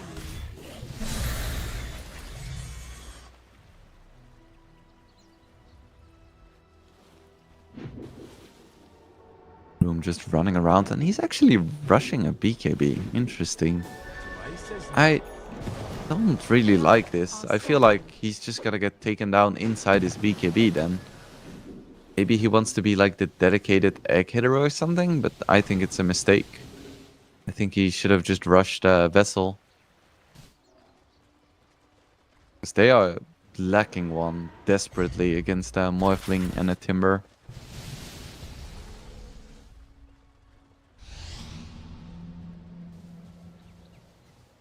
Let's see, Roche could spawn in a minute. I think that's what Dandelions are waiting for.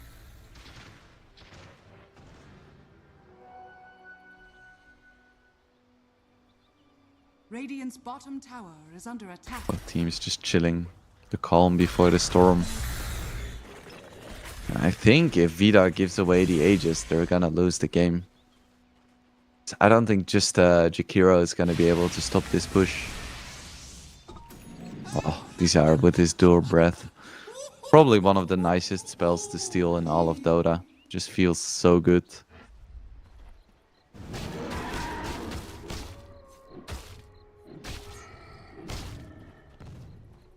There is a Blink BKB on Ursa. He's going for an MKB next. It's nice.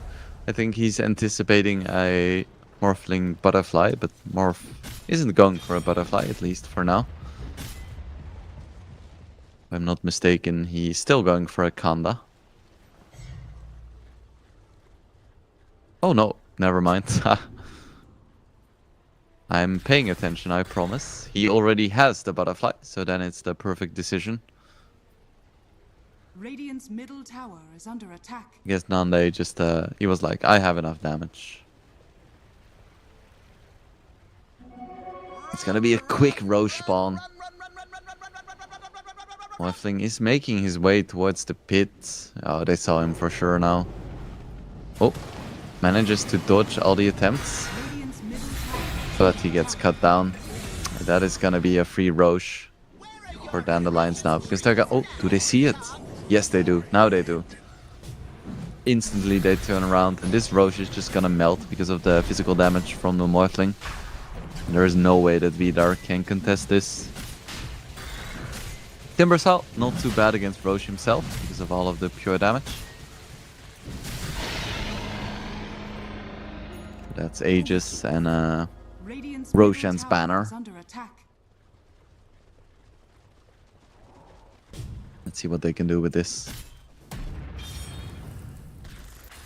I think it's definitely high ground time. Pungo and Jakiro are quite good at deep pushing, but I think Moif is just way too tanky. Invisibility. Like, even without creeps, he can just tank the tower by himself. And every time creeps come close, backdoor protection is going to be disabled for a moment. And they're not even in position to defend right now, so it's just going to be a tier 3 for free. Initiation on the back line. Try to blow up the timber, and they do. That's a good start of the fight. Phoenix blown up as well. This is as good as it was gonna get for Vidar to start out the fight. Overpower on Morphling is quite scary, so they're gonna take down 2... I think? No, just 1. Just the Pungo for now. And Ursa isn't done yet. Actually, yes, he is. He is very much done. He gets absolutely blown up by Nande. And so is Groom. Everything was going well for Vidar, but they just don't have the answers for Morphling. He just has an absolutely free game. It doesn't matter what they do. The Waterman is invincible. Now they get the jump. Do they have the damage? They don't even manage to kill him now. In a full chain stun, Nande is godlike. Both literally and figuratively. He just doesn't care at all. He may lose his Aegis now. Still has the greater healing Lotus. I think he's gonna be fine, yeah. That's gonna be a dieback onto Dizzying. Down he goes. 80 seconds, no Ursa. And I feel 2 letters approaching rapidly. Nande just goes back to full HP. Still has the Aegis for 3 minutes. How are they gonna stop this Morphling? Middle barracks has That is the question. They're not, I think, is gonna be the answer. Still 50 seconds, that is plenty of time to take down the throne. They're once again gonna be able to burst down the Phoenix. This time he has buybacks, and Nande, he just doesn't really care that much. He's just man fighting 3 heroes at the same time. Rubik dies back. It's quite significant. They're gonna be able to take down Groom, but still 30 seconds, no Ursa, and now all the spells have been extended. Fortification comes out, but can they defend for 20 seconds? And even if they do, tower has fallen. is the Ursa gonna be the one to stop this Morphling? I don't think so. 12 seconds before he comes back. Now Primal Beast gets blown up. He does have buybacks. 5 seconds until Ursa respawns. Egg comes out just to buy time. Morphling gets taken down. No buyback. Throne is falling. Ursa is back though. Nande, he's just gonna focus the throne. This game is over. It was a valiant attempt. Not gonna be enough. Dandelions, they take game number 2 as well. Wasn't as one-sided as game number 1, but still, from start to finish, Nande just looked so incredibly strong. So that is gonna be the end of this best of 3 between Dandelions and Vidar Gaming. Gonna be another 2-0, unfortunately, but this isn't the end of today's Dota day.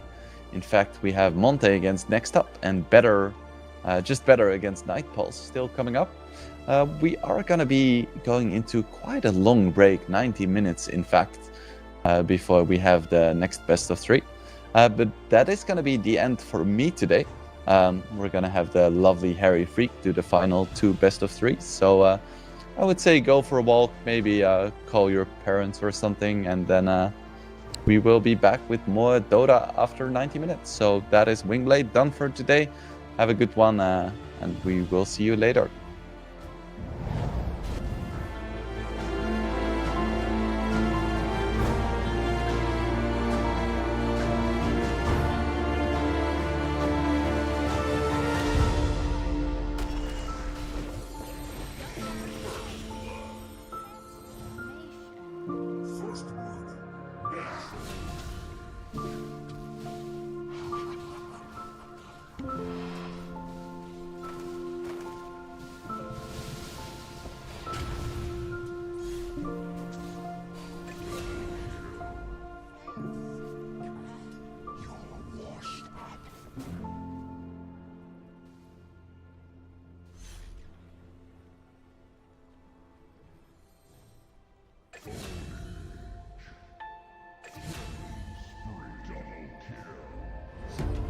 Dire's top tower is under attack.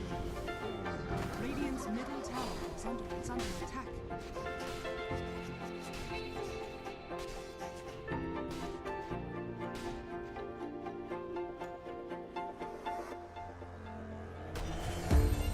Dire's middle tower is under attack.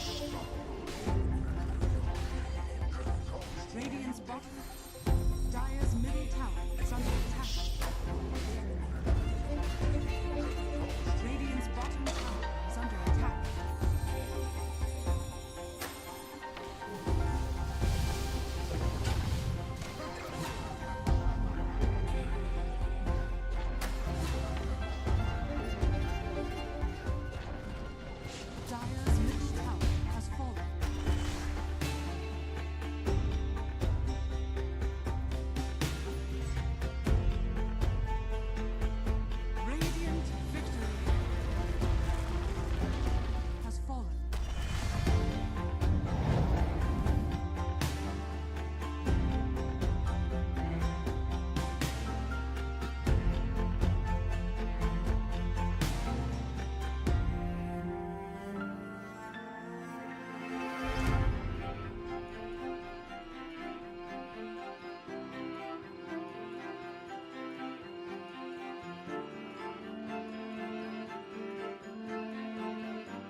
we are back with the CCT2 here with the last two games of the day and without the last two games of the group stage. So today we already had two series like always, 4 best of 3s for all of you guys at home. And those were Dragon Esports versus Team T. Team T celebrated with a 2-0 result. Dandelions destroyed Vidar with the score of 2-0. The first game lasted for 8 minutes. That's the shortest game I've seen lately, and now we've got Monty versus Next Up, and then we will end the day with Just Better versus Night Pulse. This first series of the day, it doesn't matter too much. Might matter for the standing of Monty, but Next Up cannot make it into the playoffs, and Monty cannot drop down.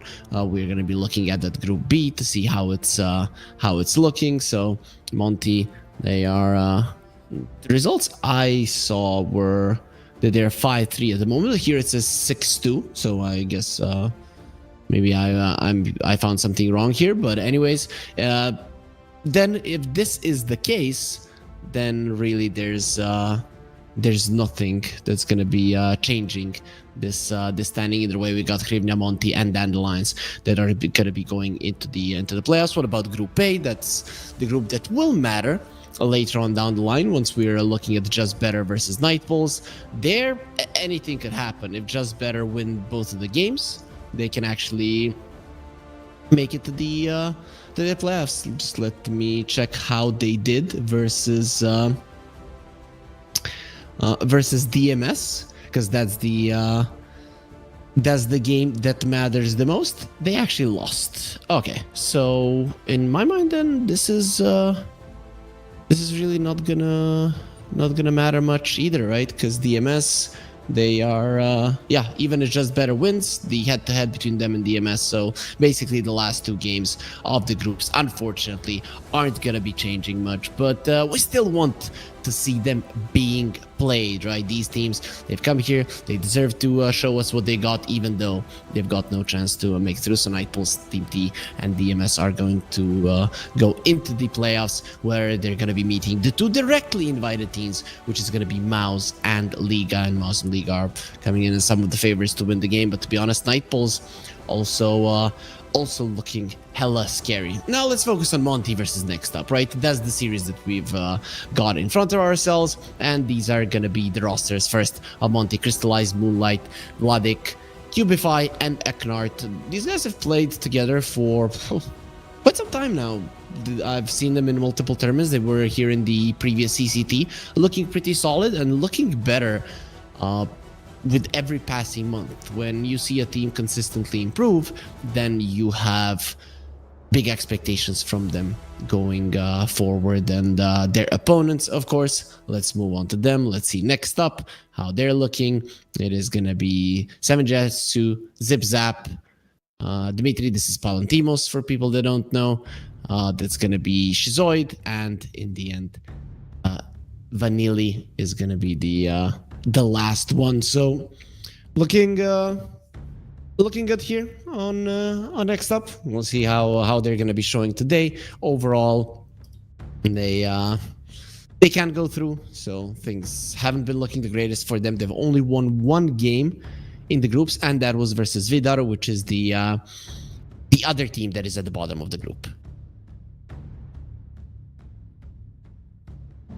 Overall, looking at the lobby, you guys can't see it, but I obviously can, and everybody is there, so we are just waiting for the time to pass. We're going to be starting exactly at 16 CEST. That's where the game is scheduled to start. For people that are unaware of Champions of Champions tournament, this is our second iteration here, and I mean, it is going to be a $50,000 prize pool.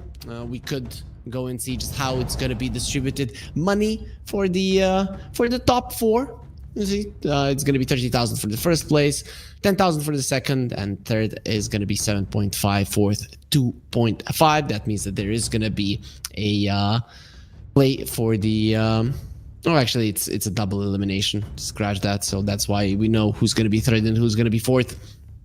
There have been recent tournaments that were single elimination, but we all know double elimination is superior. It will be 8 people in the playoff bracket, as we mentioned, 3 from each group, making it 6, and then 2 directly invited teams. Not a whole lot of difference than what we had in the previous CCT.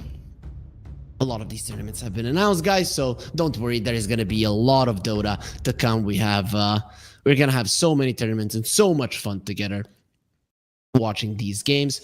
Also, the playoffs do not start tomorrow, so don't be afraid if you do not see us live tomorrow. We're going to be starting on the 7th, so tomorrow is going to be a day of rest for us casters, and of course a day of rest for all of the players, right? They worked hard throughout the group stage. They need to be resting a bit, getting all of their notes ready, and then preparing, of course, to show us what they got in the playoffs, where it really matters. Not that the group stage doesn't matter, but obviously there were some obviously weaker and stronger teams here, as even in the last day, the results won't really matter.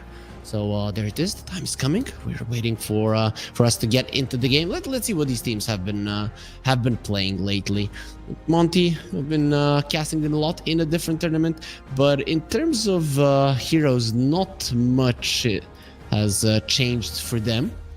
I'm still. Some people for me are just talking about the Death Prophet and how strong it is, and I don't see nobody playing it that much, so I'm hoping that change is maybe gonna be explored by the teams. Would be quite fun. And what about Just Better, right? Sorry, about Next Up. Just Better is playing later on in the day. Let's see what Next Up have been playing lately. Yeah, no surprises there. I'm seeing Clockworks, Dragonites, Dooms, pretty much. They did play one Luna, lost in 19 minutes though, so it's not really something to talk about. They did play a Slark. Slark is one of the heroes that currently in the meta, all of the heroes that he counters are being played so much, and he is just not looking good.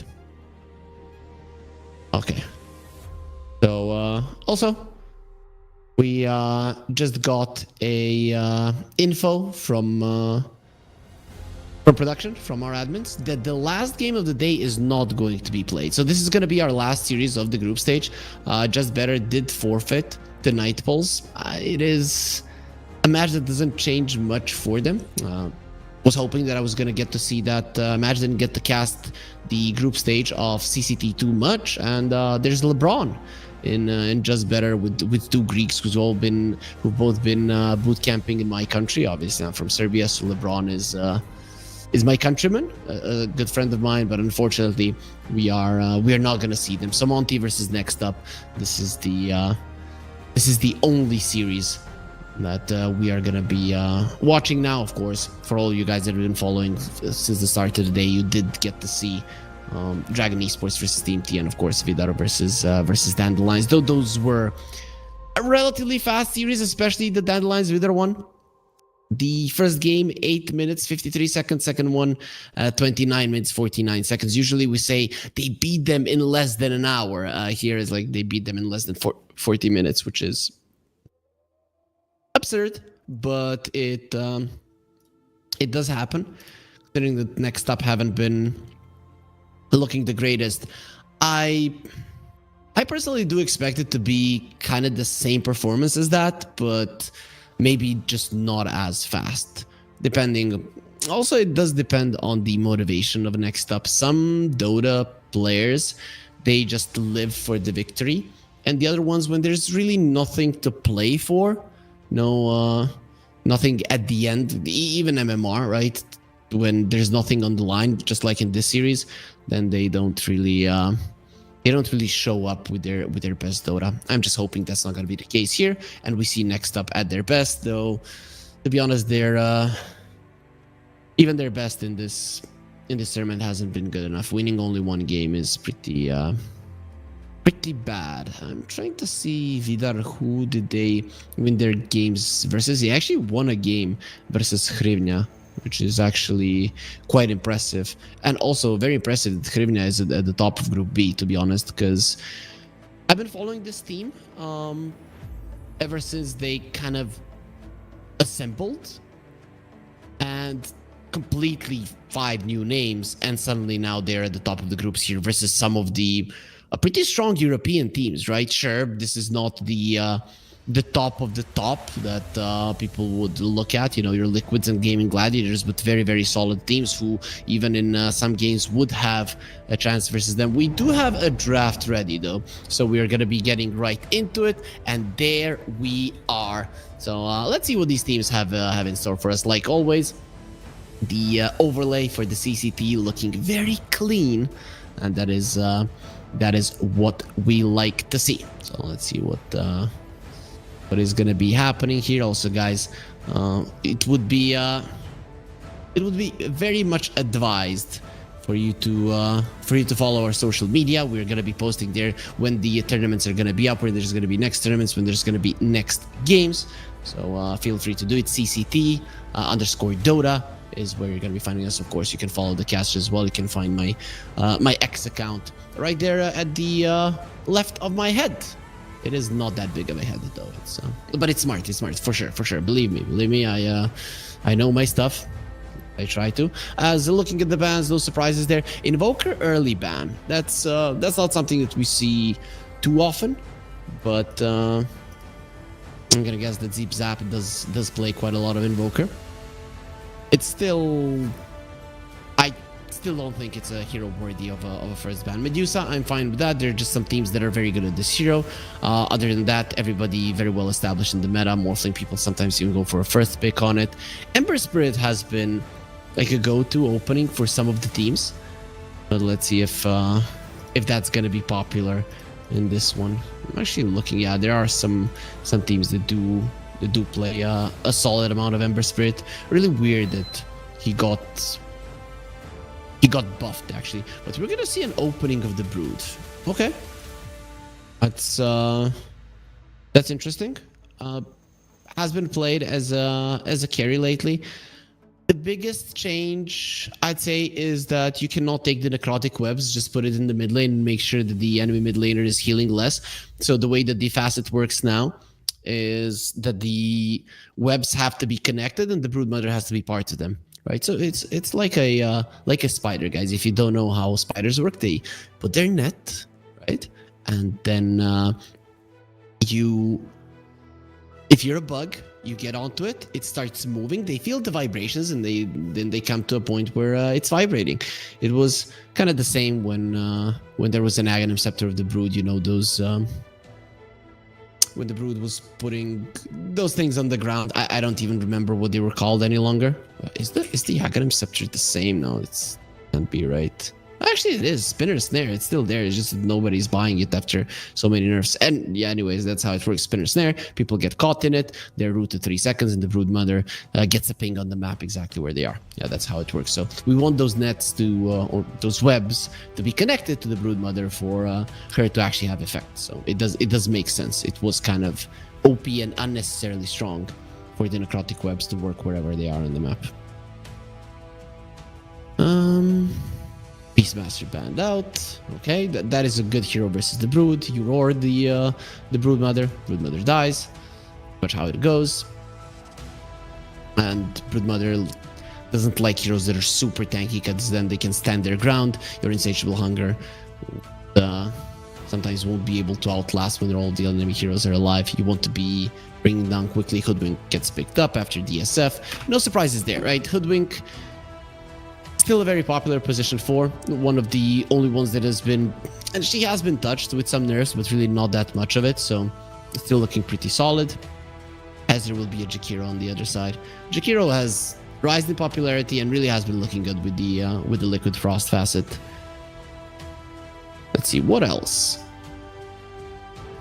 What else do you want on next up? So, SF Hoodwink, you would want somebody to go into the backlines. Broodmother is always good with that, but some lockdown to follow. Not exactly what I was thinking. Versus 2 range heroes, this can be dangerous. Ice Path can only protect you so much. Not the best spell to protect the eggs, so I'm not the biggest fan of the support duo. I guess they're fine because Jakiro is good in the laning phase, isn't that reliant on his level 6, and the Phoenix is, so you want to have that, but you have no burst on the supports. You have no reliable lockdown. You have no push between them. It's not easy to make these two supports work together well. You're always going to need at least 1 or 2 cores to connect that, and it just makes the draft harder to execute and harder to draft in general, right? So Snapfire is in the pool. I'm guessing you don't want to go that route. If this is going to be a carry SF, you might get something like a Clockwork. That would be a decent point here to find the backlines. Works well with the Hoodwink.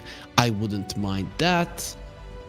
Let's see what Monty has been playing. Is going to be an Elder Titan. Yeah, that has been the position 5 that they played with the SF quite a lot. They've actually played some Batrider on Monty and the Rubik. I want to see what is what. So they actually played mid lane Bat. I think maybe we're going to be blessed with the mid lane Rubik, but nope, no such luck. Bat here wouldn't be good. You want also something that can contribute in the right clicks on the egg. Sure, you have 2 ranged heroes, it's great, but neither of which are amazing at taking it down. Darkseer's okay attack speed if you go for the quick wit, but overall this is not the reason why I picked it. Very weird draft, right? Because there's not much synergy between the Darkseer and the other heroes. Sure, Vacuum into Bushwhack or Echo Stomp or Requiem, but it's not really the spells that we see as real Darkseer combos, right? So I'm curious to see how it's gonna go. There will be a PA picked up, so this does put the Brood in some other lane. We'll see which facet the PA goes for. Usually you go for the Blur facet if some split pushing is needed. Methodical is more of a standard one. I'd say Methodical might be better in this game, just because you have the Broodmother to shove out the waves, and your supports are not half bad at doing so either. I'm thinking that might be the approach for them. Of course, we're going to be finding out once the game does start. Have next up play the Brood. I don't see one. No, this is their first Brood of the tournament. Considering that they lost most of their games, I'd say change was warranted and needed. So thank God they went for it. So this is going to be a 7 Jisoo PA. PA generally does okay versus the Darkseer, but you do not completely bully him out of the lane. And Jakiro is solid, but I'd say this Darkseer is actually going to have a pretty decent time. Banning out the Bat, banning out the Timbersaw. To me, that might scream that this is a mid lane Brood, which is fine. You could send the SF versus the Brood, but like any melee hero, he's going to do pretty well versus her, but you do struggle later on once the Spiderlings come into play, so you want to be careful of that. And it is going to be a mid lane Brood with an off lane Doom. I'll find Doom is actually very, very strong in the lane. Phoenix doesn't contribute much to that, but you have tankiness, rundown, and damage with the Doom himself. If just a little bit more is added from the Phoenix, especially once you hit level 3, you can be a threat to the SF and the Elder Titan. And I'm guessing that's gonna be their safe lane. So mid lane Monty, what have they been playing in the tournament thus far? Let's check. So they played a Tiny. That is banned out. Primal Beast also banned out. Dragonite obviously banned out. All those would be good. I'm trying to see something that they've played that hasn't been banned out yet. That Batrider really might be something that annoys them. They've played a Void Spirit. That's actually not half bad versus the Brood. Once the Brood gets an Orchid, it's a problem, and Void Spirits no longer go for a Yules, because that could be an issue. But an Aghanim Scepter in this game from the Void Spirit is amazing, and you do have a Darkseer to buff you up. So I'm guessing you might want to go that route, also banning out of the Emperor. Might show us that they want to go for that. There it is. I don't dislike or like the Void Spirit. Just sometimes the hero, it's very easy for the hero to fall off. Let's put it that way, right? So I'm I'm looking forward to seeing what he has to offer. Today I had a conversation with one of my colleagues. They said that they like the Dagon build on the Void Spirit. Naturally, I agreed, but in this game, I'd actually rather see an early Aghanim Scepter on the Void Spirit. I think it just completely crushes the supports. Even the PA is just going to die, and sometimes it's a problem for the Broodmother that will be going for the Feeding Frenzy. Is this... Am I seeing this right? Is this a mid lane Doom? Yeah, it does look like a mid lane Doom, because Zipzap is going to be playing it, and Zvezd is going to be on the Brood. So I'm fairly certain it is going to be a mid lane Doom. Don't know what to expect from that, or maybe they're just going to be swapping out the roles. Not 100% certain, and yeah, it is going to be methodical on the PA, Dying Light on the Phoenix. Nothing out of the ordinary, really. I'm looking at it. SF will be going for the lasting presence ever since the change that it is not your innate ability that you can get extra souls. The SFs have been going more and more for the lasting presence because the Shadow Mire, sure, it's strong, but it's not as, and we're not going to be seeing those magical damage SFs no longer with 40 souls. Man, I've seen so many double ultis like with Refresher in the late game just literally annihilate entirety of the enemy lineups just because of that. So pretty standard stuff here, apart from of course the Doom mid, if that is going to be something that they stay with. Whose lineup do I like more? I'd say I'm still staying with Monty. Sure, they're the favorites, but they have a lot of magical damage combined with an Elder Titan. This is what we want to see, and I'm always a fan of that. You have really good setups for the lanes, and it is gonna be a very, very easy game for them to perform in. Let's put it like that. When you look at the other side, on the side of next up, you have Broodmother that wants to split push a bit. You have the supports that one of them wants to team fight, the other one win the laning phase and then follow somebody fat on the map that has a stun. You don't have anybody like that. It's very hard to make this lineup work. Then the PA needs to farm for a very long time and finally join the fights around like level 14, 15 is when you really start packing a punch, when you have your Battle Fury and the BKB.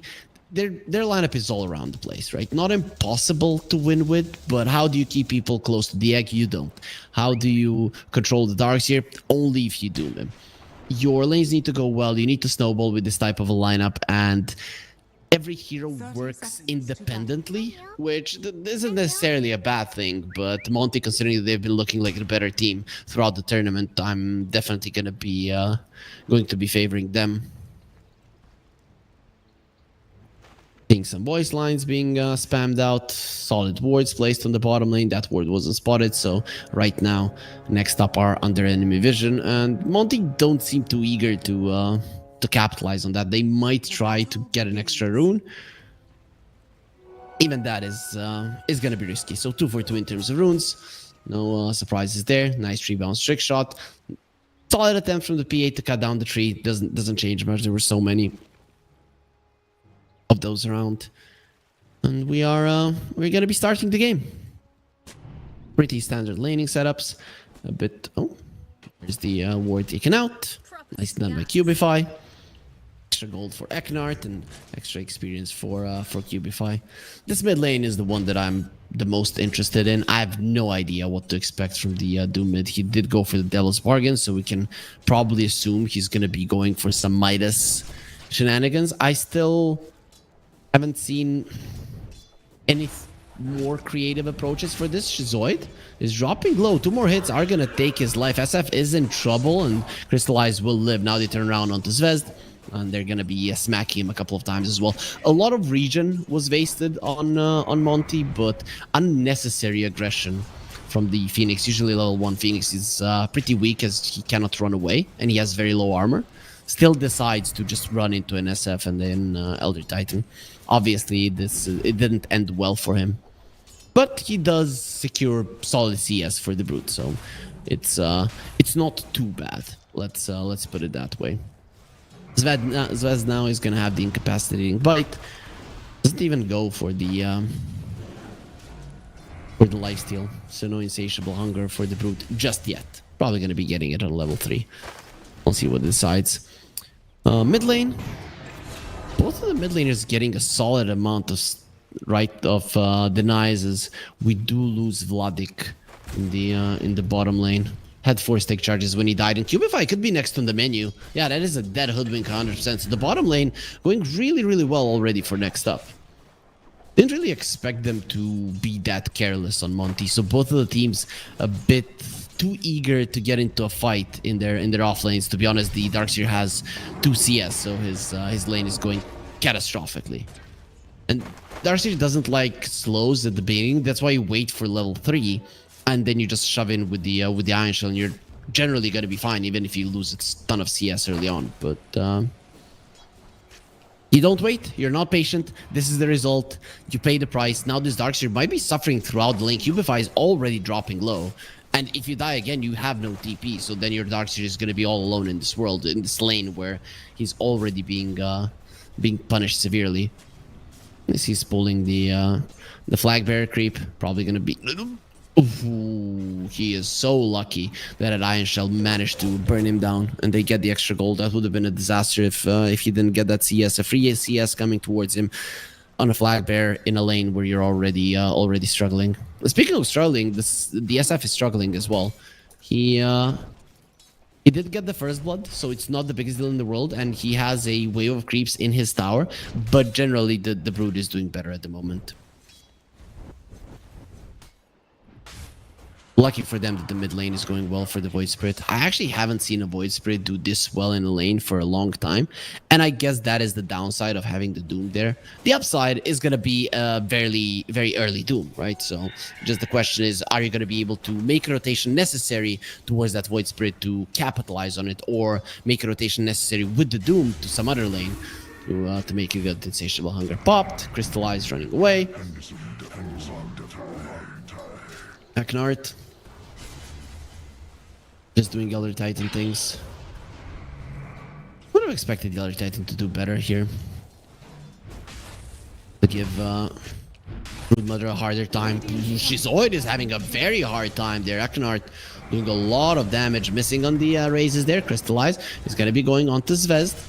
Some Fire Spirits are going to be connecting, but Crystallize is hitting one hero with the raise, then the other one. There's 15-1 charges on the Brood. Now going to be baiting in Eknart, who will definitely lose his life. He does take away a lot of HP on both of the enemy's heroes, so Crystallize can posture aggressively and actually feel like he can get the kills. Going to be getting a ton of denies. This death is not half bad. Not half bad by Eknart. There is no region on the enemy side, so they just have to wait at this moment, and at that point Eknart will already be back and ready to fight with full HP, full mana. The Zip Zap in the mid lane dodges the Ether Remnant, and probably because that is gonna live, though there wasn't really all that much mana on the Void Spirit, the resources, cooldowns, whatever, so probably would have been fine either way. Still curious to see how well this Doom will do. Having a strong Doom versus a Darkseer lineup is always nice, because you Doom the Darkseer at the start of the fight, and it's a real problem, right? First of all, you purge everything from him. Of course, he cannot use his spells. As Vanilli on the bottom lane is dropping low. He already lost Shizoid. It seems that the 2 supports of next up will already die, but in exchange for Crystallize, there's some... I'd say very aggressive, unnecessary deaths here. 7 Jesu. He's gonna turn around, actually try to fight Cubify. The 3-bound Trick Shot doing a lot of damage, and Vladik gets a double kill. Last time, it was the side of Monty that died on the bottom lane. Now, they killed 2 heroes on top. They took 2 heroes on the bottom lane. Losing the SF in the process, not ideal, but definitely better than what Next Up had to deal with, and that is 4 of their heroes dead.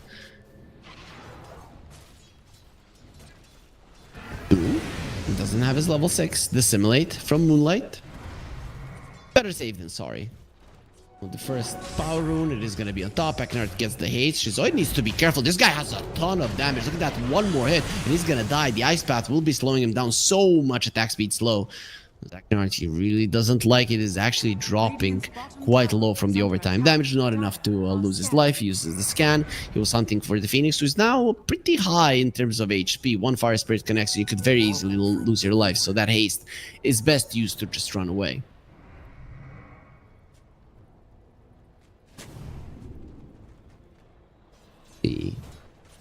This does leave the PA all alone in the bottom lane. They're not applying that much pressure. Vladik is actually super low. Is Vladik dead? Seven Jesu, think about going for him. Nah. Darkseer will survive. And we are 10 seconds before the Wisdom Runes. No shenanigans will be happening. Both of the teams will get their respective Wisdom Runes as we look at the net worth at the moment. No big differences. Nobody's shut down. Nobody's super far ahead. Seven Jesu is having a solid time, which is big for any Battle Fury hero. Just remember this, guys. It's very important for you to have a good start. EA, especially because this hero does not farm the jungle without a Battle Fury. You need the lane to go relatively well. You need to go for the early mid-game fights, get a couple of kills, your team allowing you to get those, and that you finish out the Battle Fury in time. He did go for the Power Treads and the Orb of Corrosion, so it's obvious that he wants to continue dominating this lane. It is something that can backfire, but well, only if the Void Spirit does a good job. I guess runes are going to be very important. Crystallize threatening with the Requiem. There's the second raise, and all these Spiralings are also going to be in trouble.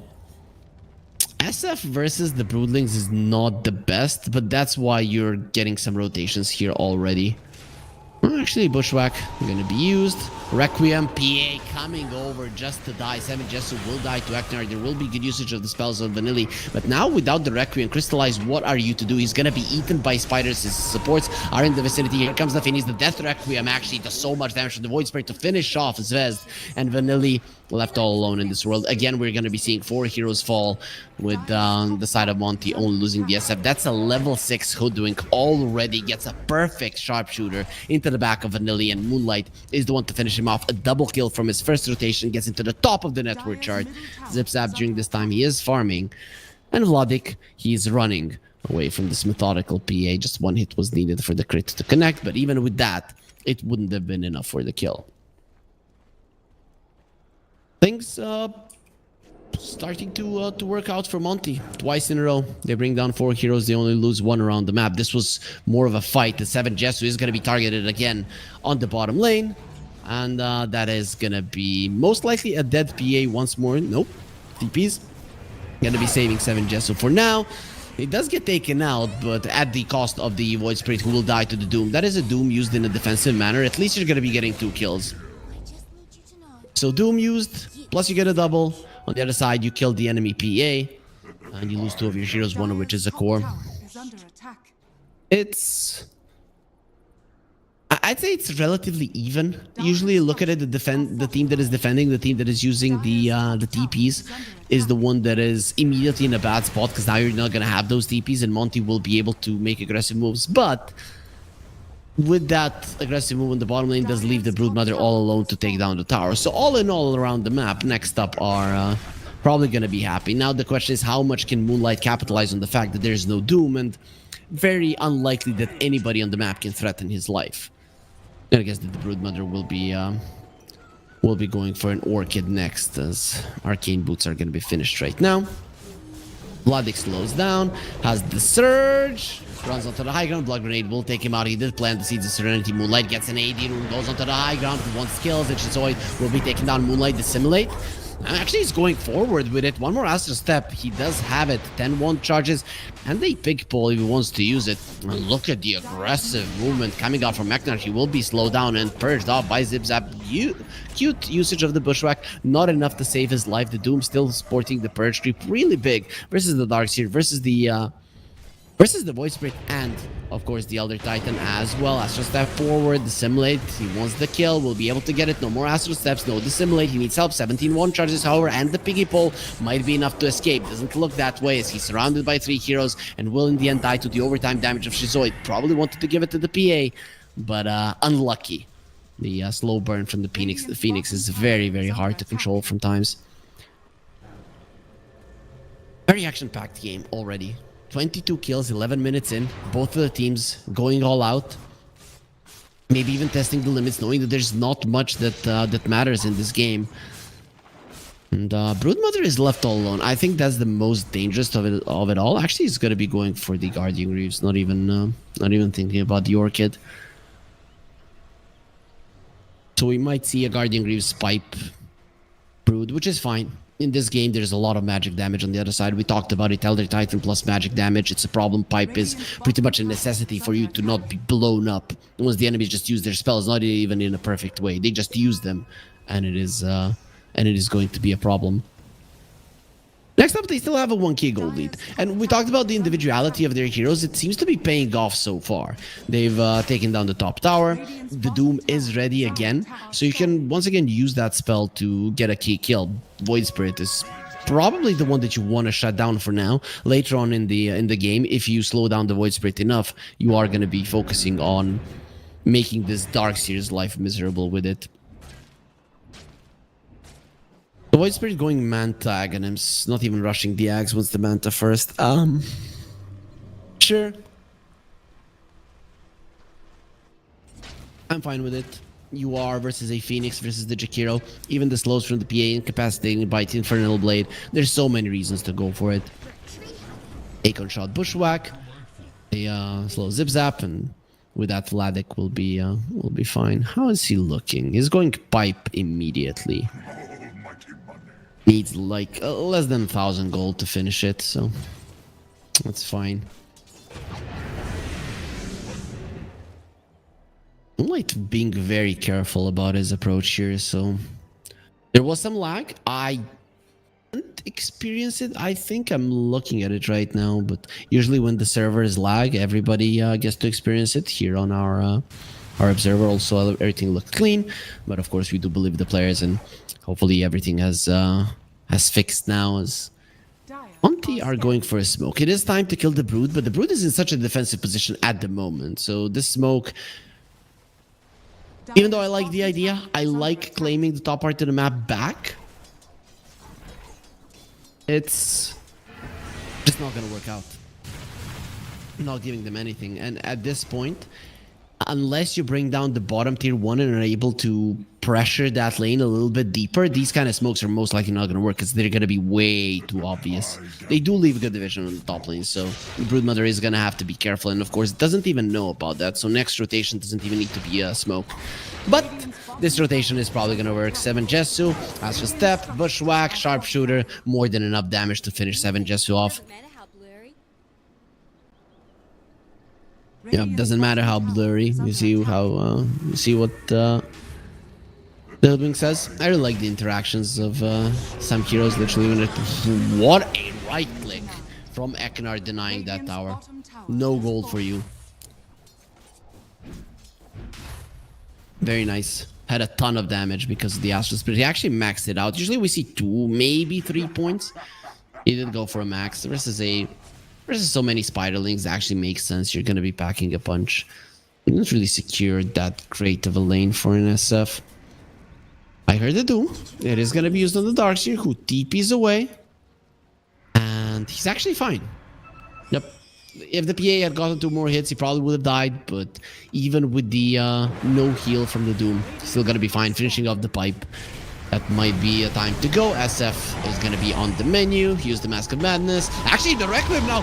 What a Bushwhack. Crystallize is going to be turning around, taking 1 kill, and now going for the Doom. He's going to die as well. Gets out of the Macropyre, living the Blood Grenade. He needs some heals. He's going to try to deny himself. No, actually uses the Mask of Madness to get the lifesteal, and he does heal back up. What a stomp into a Bushwhack. Changes the dynamic of the fight completely. You lose 3 heroes. You've used the Doom earlier. This was perfect for Monty. Of course, the Broodmother is still going to be pushing on the top lane right under your vision, but you've taken down 3 pretty key heroes, Phoenix, without even using his egg.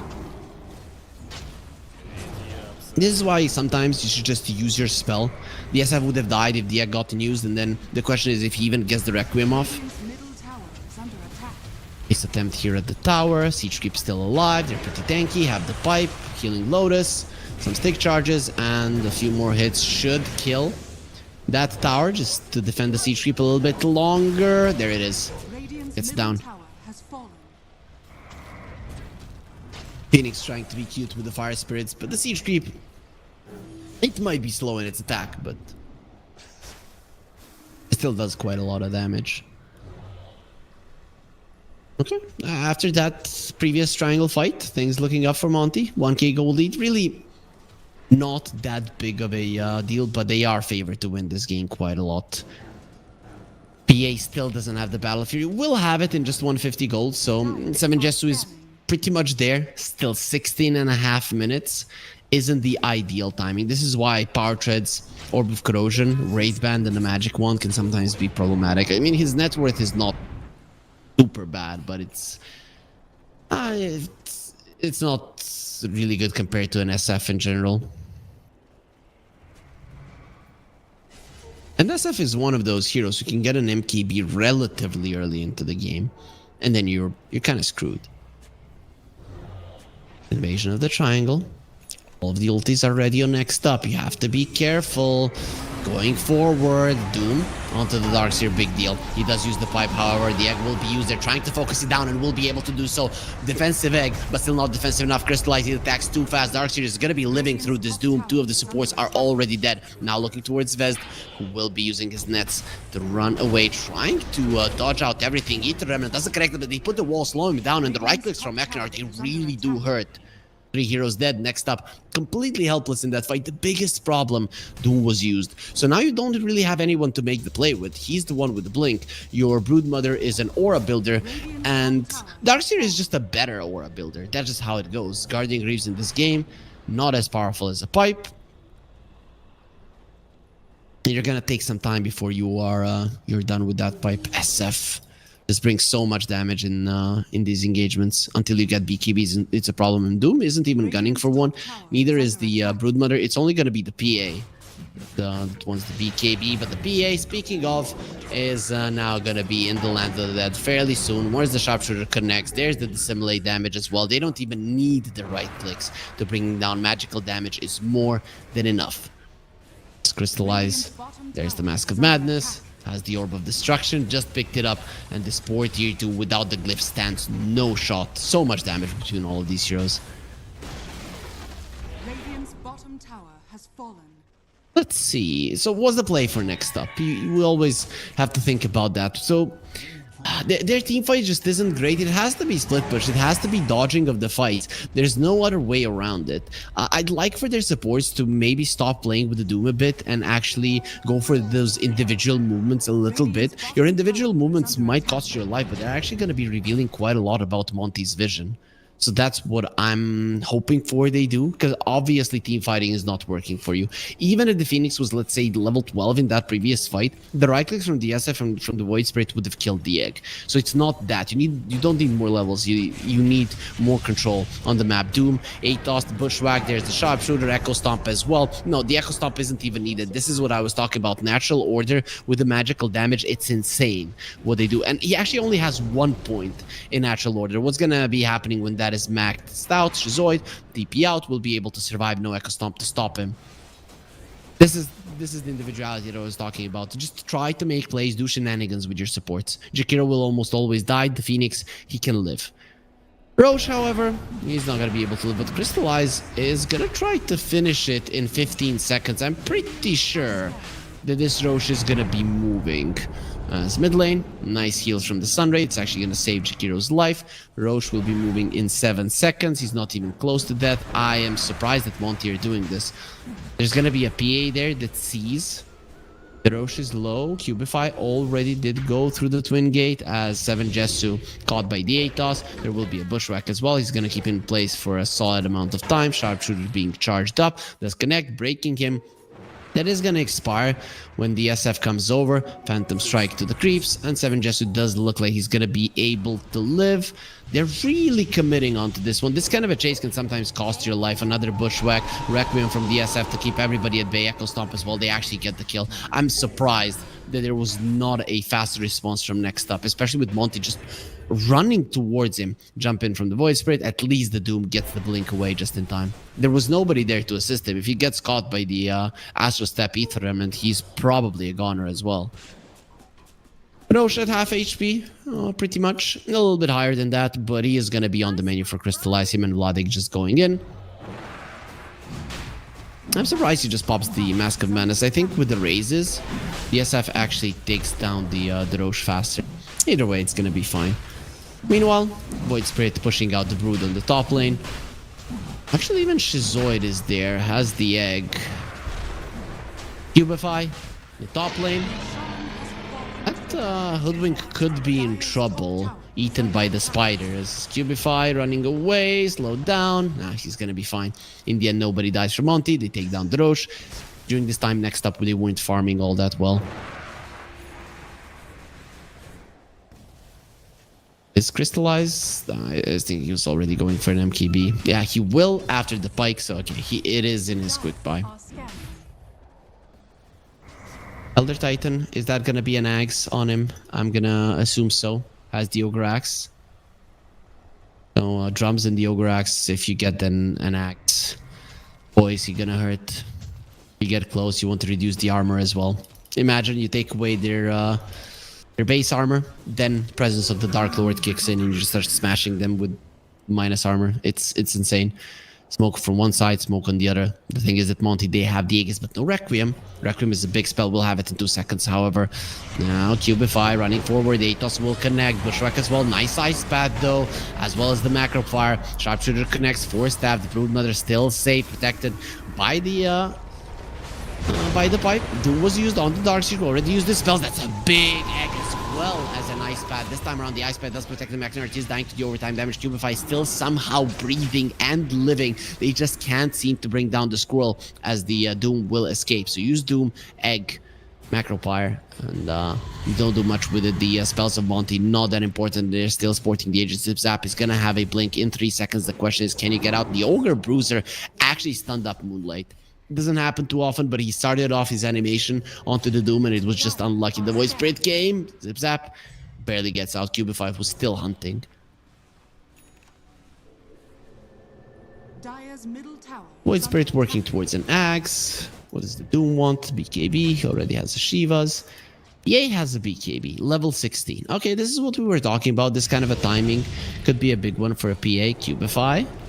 Be careful, TP out, overtime damage from the Phoenix, just enough. Doesn't finish DP, gives a kill to the Phoenix. There's gonna be a level 2 egg, big deal. Next fight, much harder to bring down. Pin from the Doom onto the SF, pops the Manta, instantly vacuum onto the 3 of them. SF, gonna get critted up, surged up as well, dodges the Ice Pad, still has the Aegis, Hurricane Pike as well. He's baiting for the Void Spirit to come in. With the Simulate, he finishes off Vanilli. Very good spell usage, another Astral Step. Nice Guardian Grease from Svezh just to remove that movement speed slow that probably would have taken his life. Now they want Shizoid, nice. Pickers dive away. Wall will be slowing them down. They want Zvezd at the moment. A couple more hits and the Broodmother is dead. Eknard continuing with his right clicks. He is just way too strong. His Aghanim Scepter, only 800 gold to finish it up. Radiant's top tower is under attack. They have a 4k gold lead, but it feels like they can do whatever the hell they want. For some reason, this PA just isn't contributing much in the damage department. Next item going to be a Nullifier. That's going to be a huge one versus the Darkseer. It is quite huge. As Macro Fire being used, Glyph as well to be able to protect their wave. There is a Glyph on next up if they want to use it. Echo Stomp, here comes the Earth Splitter. Both of the supports happen to call. They want the Phoenix first, will be able to get in without the egg. They cannot fight. Both of the supports do have buybacks. Moonlight goes for the Manta Dissimulate as well. No Doom will be thrown out today and the tower will fall. There is still a Glyph on next up. You would want to use it because it's gonna refresh after the melee Rex, but they forgot. Next up, we talked about how motivated they're gonna be to win, but considering that you're forgetting to use the Glyph to buy those extra 7 seconds for free, it doesn't cost you anything. It is showing that their spirits might have been broken, unfortunately. Doom buys a Midas. I'm gonna guess that's some devil bargain shenanigans. 10k gold lead for Monty. Oh no, actually he sold a blink. Okay, so now he doesn't have it. He's not gonna have his life either. 50 seconds on the sidelines. With the Spiderlings here, they're protected by the pipe, but very soon, even with the right clicks of the SF, it's just 1 right click per spider. And, it's gonna be they're gonna be dead. Crystallize just continues to push forward. He has 24 Necromastery souls. You really want to kill this SF. The problem is that he has an Aegis. They still have a Glyph on the side of next up. Let's see if this time around they're going to be using it. 15 seconds left on the Aegis. Would be perfect. They could go for a fight. Macro Fire used to defend their base. Nobody's coming. There's the glyph right now. Nobody's going to be cutting the wave in the mid lane. This is looking like a second lane of Rax, especially with Crystallize attacking so fast. Presence Aura affects buildings. It's just going to be very easy to get the second lane. There's the Aegis expiring. Crystallize protected. He's back up to full HP and mana. Things looking very, very grim for next up in this game. 26 minutes in, or 27 minutes in. Monty with 2 lanes of an advantage here. Stop trying to get as much farm as possible. The PA will finish off her Nullifier. So that's gonna be, I guess that's gonna be the last hurrah. One more fight is left in you. You lose your PA or you don't win a fight, and you probably just GG out. But they do have the tools to do so, and I'm not sure that Monty are gonna be prepared for the Nullifier to go their way. Now the question is, will Seven just show it? He goes into a blur.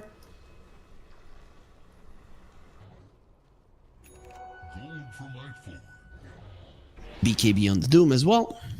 No blink, however. They don't have an initiation tool. It has to be the PA jumping in, and SF with an MKB is just gonna beat her up. That's the thing. If you're an SF, you pop the Mask of Menace, you beat her up, but he's actually gonna be looking towards the top lane to defend from the Broodmother, who managed to push out that wave despite super creeps. The rest of Monty, of course, it's time to bail. You understand that nobody's showing on the map. It is very dangerous to do anything. Even the SF, look at how defensively he's playing. He understands they might be looking to jump him. Very nice movement from Monty. And next up, I get the idea, but it just all felt super slow. While the Brood was still in the top lane, you need to go for a smoke. You need to be hoping that the enemies will take the bait, or they have to take the bait.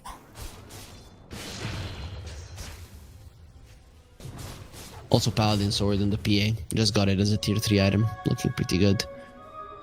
There's an Aghanims on the Elder Titan for quite some time. He's going for an Echo Saber. Even if the SF, let's say, dies, you have multiple right-clickers on the side of Monty that can actually do their job. Arcane Rune on the Doom. You would like to use your ulti right now. Jump in, assimilate, BKB from the Doom. Moonlight is gonna get Doom. Makes a mistake. Nullifier is on him as well. Requiem from the SF doesn't do anything to him, but look at the MKB. He goes for 7, just a couple of more hits. Blur jumps to the side. Egg in a perfect position on the high ground, and there's the snipe.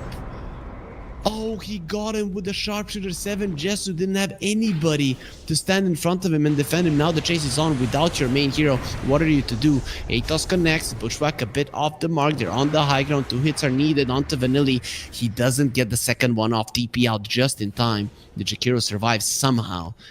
But your PA dying is pretty much a bad sign, because those were 2 9-second BKBs coming out from next up, and you still lose the fight. Maybe in terms of gold, it's not half bad, but it is your PA. It is your win condition. Monty, they don't have one win condition. If the SF dies, sure, it's bad, but it's not a disaster. On the side of next up, there's only one hero that means something in the ultra late game. That in the late game, let's say, that's coming. It's usually between 35 and 45 minutes that we look at the late game right now, and I think after that is like the late game. Light is going to be seeing Zvezd. Decides not to go. Eternament actually connects. Good usage, of course. Without much backup, you're not going to attempt. There is no glyph, though. Crystallize coming forward. We all know just how much damage he can do. That tier 3 is looking very much dead. TPs aren't coming in. Nice usage of the Ice Path. Dual Breath only. Cubify himself. Void Spirit in the backlines. Wants to create some space. Fire Spirit to slow down the SF act. 1 to the 3 of them. No wall. At the moment, doesn't have the cooldown. He does have it now, but no mana. Again, the same thing. They're just allowing their Void Spirit to die. Vladik also dropping low, somehow still alive. SF trying to stand his ground. He's not going to be standing his ground super long here. Actually turns around and starts smacking everybody in front of him. The PA wanting to get into the fight, but he can't do it. It's actually Eknard that is murdering everybody. He got a triple kill, the buyback from the Phoenix. It's time to escape now. PA, where is she? They need their PA to do something. They're going for Eknard, who goes forward. Let's go. You versus me. Oh, Nullifier. What am I going to do? Well, nothing, because he has debuff immunity. Nice Bushwhack connecting up to him. Now the SF will get the right clicks in. The Air Splitter coming through. Won't connect on anybody. And that poor egg will get destroyed. Crystallize. Still standing his ground. Finally, he will die to crit. No! No, the PA sleeping on the job. And now they turn out he's going to be able to kill her with the...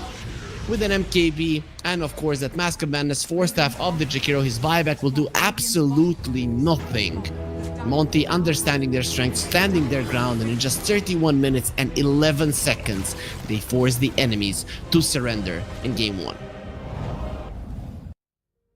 Very good performance coming out from Monty. There were a couple of situations in the early game where it looked like Next Up you could say that they're in control, but not really, right? They were always kind of disconnected, and ever since that fight in the enemy triangle when they tried to kill DSF, got requiemed, and then lost 3 of their heroes without really getting any of the big spells off, it kind of went the other way. Monty controlled the game with a 4k goal lead, 5k goal lead after the Roche was taken, and the 2 Raxes. It just looked easy at that point.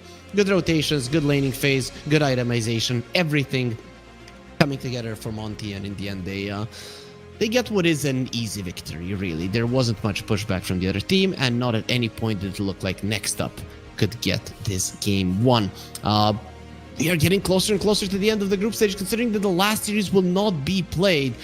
We could have just one more game, but that one is going to be happening only after the break, so stay with us.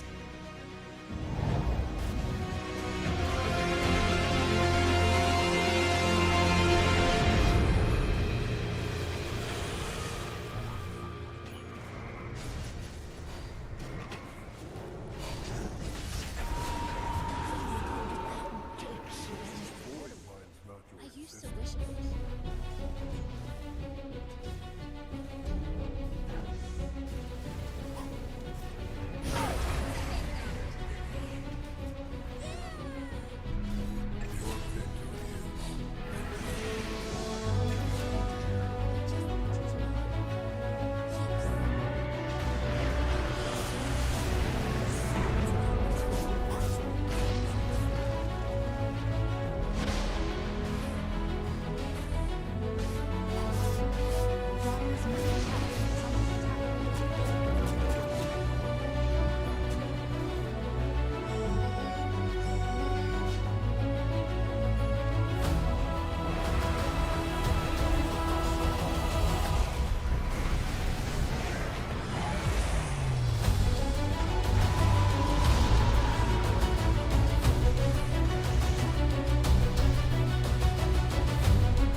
And we are back with the potentially last game of the day, the last game of the groups here in the CCT number 2.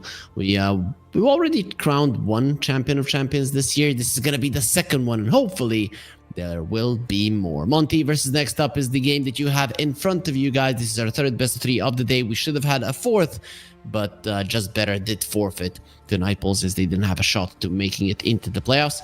So let's see what these teams have in store for us. The bans haven't really changed all that much. The sides have changed. It was Monty on the Dire side. Next up was on the Radiant. Now it is going to be swapped out. So let's see what these teams have in store for us. What are they going to be playing? We are going to see a Darkseer ban. So they demolished this hero in the lane. They killed him. He had 2 CS. Minute like 2.5. And he still did so much that next up we're gonna be thinking, yo, we do not want to play versus this guy. Plus, he didn't lane with the melee hero. I'm counting some. Yeah, he didn't lane with the melee hero. And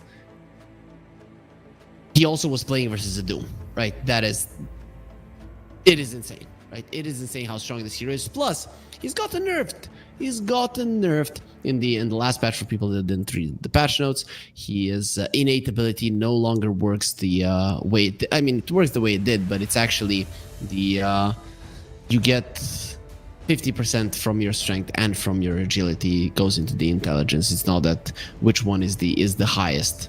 It's just gonna match that one, which was kind of ridiculous, but we like ridiculous things in Dota, right? And then abuse them, get MMR, win, get best in Dota, win TI, win millions and so on, or win CCT and win the nice prize pools that we have ready. First spot, $30,000. Not half bad, not half bad. We've had a solid amount of these $50,000 tournaments throughout the year, and we have seen the tier 2 scene thrive. Everybody was scared for the tier 2 scene when the DPC disappeared. But no, we're still here. The tier 2 scene is thriving. It's looking good. There's more teams than ever, and hopefully that is going to continue. We are going to be seeing a Jakiro once again, so next up they're not giving up on it. And the Primal Beast, well, when the Darkseer got banned, it opened up somebody. This somebody is going to be a Primal Beast, so we do get to see him this game. Was banned in the previous one. Next up are losing some valuable reserve time. Not really sure what to ban. It is going to be a Batrider. Not a lot of teams play him in the mid lane. Monty is one of them. So I guess you don't want to go up against that. Not really an easy hero to play against. So here's the thing. When a hero is not being played often, then... or in that role often, you are not used to playing versus it. You don't know what to pick, you don't know how to deal with it, and it's a problem, right? In Eastern Europe, in general, I've cast a lot of DPC there. In Eastern Europe, especially Division 2, which we're kind of there, right? People were picking Ember versus the Batrider, which is weird. In all of the other regions, the Batrider was considered an Ember counter, not here. But nowadays, they still try to do it, but with the Blood Grenade, it's actually impossible. It is impossible to play that matchup. Completely. So we do get to see a Rubik. They didn't ban out the Rubik picking up a first pick Jakiro. This is just straight up a mistake. There's no doubt about that. Like SF, sure, it is a hero that Monty do like to play, but there is a billion other heroes that can be played other than the SF. But there's only one hero that counters the Jakiro this much, so much that you don't want to even pick the Ice Path, considering how strong it is on the Rubik. And to be honest, Dual Breath is not a half bad spell, right? Getting a level 4 Dual Breath is still a dream for the Rubik. Not a wet dream like the Ice Path, but still pretty solid. So, what do you do now? You wouldn't want to go for a Pango versus the Primal Beast. Let's see what they have played. That's actually gonna help versus these heroes. This is the problem, right? Because Primal Beast is dangerous in the mid lane to every hero. You could maybe go Storm at Rubik and Primal Beast and you go Storm this early. Probably not. So you're probably gonna be seeing another support. Plus, It's hard to tell. Let's see what they've been playing. They've played some Dragonite that's banned out. Razor. Razor is good versus the Primal Beast. People think, oh, Primal Beast magical damage trample. Trample relies on your damage. Right, so there is a base damage that it does, plus the percentage of your right click damage. So let's see just how much, so that can transfer that. So the base damage is 15, 30, 45, 60, and then the attack damage multiplier is 35%. So basically, it's most of it still is the base damage of the trample, but the Razor taking away some of your right click damage is a big deal. Marcy comes out, and we're gonna assume that that's gonna be a double off lane for next up. Could be Razor mid, could be Marcy off lane, could be Marcy anywhere. I've seen core Marcy, I've seen support Marcy. I don't mind either. I actually like the support duo much better, the Marcy and the Jakiro, than the Jakiro Phoenix. That one I definitely didn't like. This way you have scaling support who actually buffs one of your cores quite nicely with the sidekick or bodyguard, whichever one you decide to go. Bodyguard did receive a solid buff, and that can scale pretty well. Later on you get a BKB, you jump on a head of even a core and you beat him up. And then we have Jakiro, of course, as last time, some team fights, some AoE lockdown. And pretty good laning on both of them. When you see a Razor you want burst, Primal Beast and the Rubik are already decent, but it's not classic burst, especially with the Rubik not really having any burst spells to steal. Plasma Field is okay, but that's about it. So the heroes that start coming to mind, like the Queen of Pain or something along those lines, but not really super popular nowadays. They did play that Void Spirit. I wouldn't mind him again. The lockdown is quite limited, but there will be a Wind Ranger. Not your classic burst again, but it is somewhat of a burst. You would like some Purge in this game. The Shadow Demon came to mind, but if you are playing a support Marcy, that's not gonna be happening. We saw a Doom previous game that I would be fine with Doom. But considering this is gonna be a Razor off lane, I just wasn't a fan of the mid lane Doom all that much, so we'll see. We'll see what they do. So Razor does benefit from the sidekick solidly, but heroes like a Gyro, let's say, would do even better. It doesn't look like an okay Gyro game. You have a Jakiro to protect you in the lane, but they're gonna go for the troll. That does benefit from the sidekick quite nicely as well. You buy an Aghanim Scepter, you have that purge that we talked about. Actually, a really good troll game, not gonna lie. Laning stage wise, you could suffer versus the Primal Beast because he doesn't care about your whirling axes. Rubik pokes you a bit as well, but that's where the Jakiro comes in. We saw in the previous game how well they did in the laning phase for 7 Jesu because you do have a Jakiro to protect you. So I'm fine with this. I really like the troll pick. Actually, I'm surprised, forgot about him. People have been rushing the Aghanim Scepter.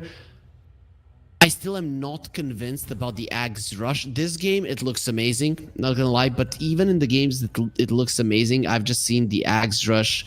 Especially if the game is not going well for you so that you can follow your team, that you go for the Agh's Rush, you're just not farming as fast as you would with the Glapier or the Battle of Fury, and you start to fall off, right? Plus the Glapier does give you that little bit of catch.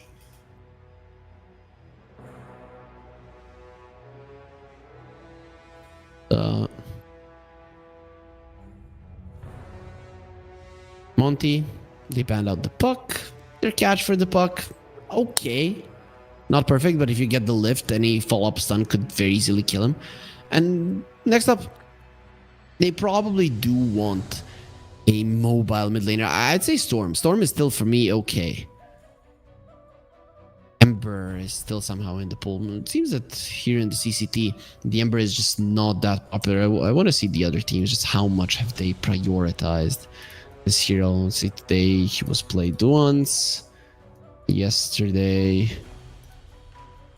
actually not that many Ember games, and I don't have the statistic about the bans.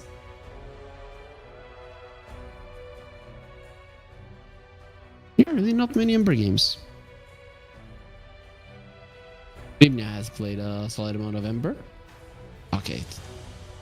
On August the 3rd, the Ember was played quite a lot. Yeah, so okay, at the earlier stages of the tournament, there were a ton of Embers. Fine. Actually makes sense. There's the ban. Looks really strong here. Poke of the Ember is actually quite decent. Your ability to catch the backline is not ideal. You can steal the Sleight of Fist for people that don't know. When you steal the Sleight of Fist with Rubik from afar, use the Sleight of Fist, then you lift him up. That can actually be quite good, but overall, your lineup isn't great at dealing with a hero who pokes you from behind. And there's the Death Prophet, but a ban. No, not really a pickup. For people that don't know, there's a new facet that allows you to delay the damage taken. Let's put it that way. Up to 50% later on in the game. So it can be quite strong. And let's see. 5 seconds left for next up. They go for the Queen of Pain. So I guess you wouldn't want to play the Primal Beast versus the Queen. I'd rather play him versus the Troll Jakiro. Even though there's double slows and it's annoying for your trample, still fine with that. You can find a way to deal with the Quap yourself, and even the Wind Ranger could lane. Any high range hero is good with the Quap. Though here in this game, if I'm Monty, I'm getting something that does damage from afar. You know, I wouldn't mind a sniper, right? Something along those lines. You don't really have anybody to run into them. Sure, Queen of Pain blinks in, rebound and stuff, but there's an overgrowth waiting. You don't have that layered initiation coming out from your heroes. They go Void Spirit. Yeah, they're just going to be going something safe, something that they know. Moonlight, this is his hero that he's very confident on. With the Dissimulate, you can dodge the Shadow Strike. I have to say this time around, I like the next up lineup more than the one on Monty. I know that this is all Monty's signature heroes. Cubify, Rubik, Crystallized Wind Ranger, Moonlight, Void Spirit. Eknard has been playing Treant Protector. Man, I followed this guy for, I don't know, 7-8 years. He has been kind of inactive in the past 3-4, but he has always liked the Treant Protector. So it's Comfort versus, I'd say, a better pick on the other side. I'd like it there to be a game 3. So what the hell? I'm going to be going for next up. I hope they can make this one happen. I know that their performance hasn't been looking the greatest, but their draft should allow them to maybe narrow the difference between them and their opponents and actually beat Monty. That's at least my approach. If not, this is probably going to be the shortest day that we've had so far in the CCT too, because 2 2-0s, or it would be 3 2-0s in one forfeited match. So let's see. We are going to be getting into the game fairly soon. You guys know that there is this strategy time. Take some time for our players to get in while we are waiting. You can follow CCT_Dota on X, and so they can know when we are live, who's casting, who's playing, and of course to get all of the info about our future tournaments as well. Also, if you want to follow me, if you want to follow me, there's the credentials. Let's see if that's going to be happening, and you're going to say, yo, this guy doesn't have a lot of hair at all. Why is he hairy freak? I have a ton of it, and it's tied in that way because for people who are aware of how green screens work with curly hair, they don't work well, right? So it's not easy to set up. We still want everything to look beautiful for all of you in the game. And let's get into it right now. Game 2 of Monty versus Next Up is going to be starting right now. Everybody smoked for Vision. Usually when people see smoke, people are thinking fighting, but in the start you smoke for Vision. If we see a late smoke before the laning stage starts, that means that a team wants to fight. That means that the team wants to murder. Unfortunately, these teams are just cowards. Just kidding, of course. I am surprised that they're not going towards the bottom lane to protect the trees. If we look at what Marcy is doing in the bottom right now, she's cutting the trees. And usually you would see Treant lineups go towards that part to catch a guy who is doing it. So even Shizoid is being very, very careful with his positioning, just going from one tree to another and then moving back. Now he feels like he's gonna be fine. Void Spirit in the mid lane actually has to kill the Dissimulate. That's not good to secure the range creeps.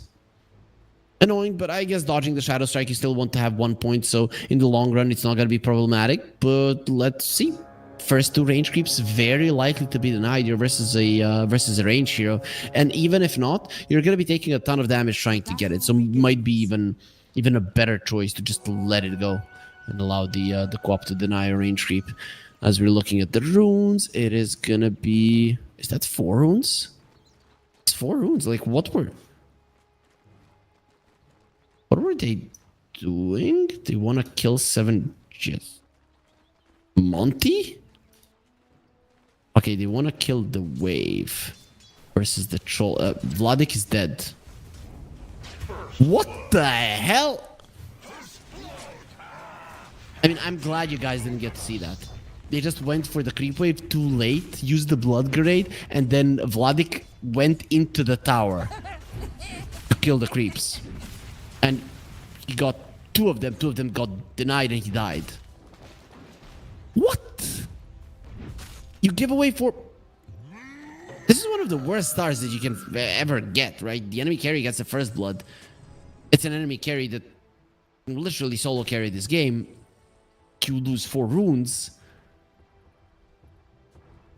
I really don't get it. They don't want to play the lane versus the Jakiro and the troll. Understandable, but... Very weird approach from Monty. They're gonna be able to cut those waves, sure. Even 2 denies from the Jakiro. Okay, this lane is destroyed. Like, straight up destroyed. Now, if you would maybe get an idea, oh, I'm gonna lane. No, you're not. The troll will demolish you. His boots is already being delivered. He's ready to run you down. And then there's this Jakiro. There's no pushover either. He is still level 1 on the Jakiro, but it doesn't matter. You're both level 1 on Cubify and Vladik. Now look at the troll. Think about it coming forward. He has level 3. His boots are being delivered at the moment. Well, Zip Zap versus Moonlight. Moonlight stands his ground. Actually wins the trade. Go for the Dissimulate. Secures the creep. Has the Resonant Pulse. Zip Zap coming forward. He is... He's not getting a single point in the Shadow Strike and actually going for a kill. Radiant's middle tower is under Okay, attack. that's the second lane that's going disastrous for Monty. And there could be a third lane as well. Crystallized getting his damage drained, getting his life drained. Hector could be next on the menu. He actually decides to fight. Man, you're not winning this one. He's gonna fight until the very end, and in the end will only be his. The tree gets burned by lightning. 4 kills already for next up. This is the type of a star that can literally cost you the game already.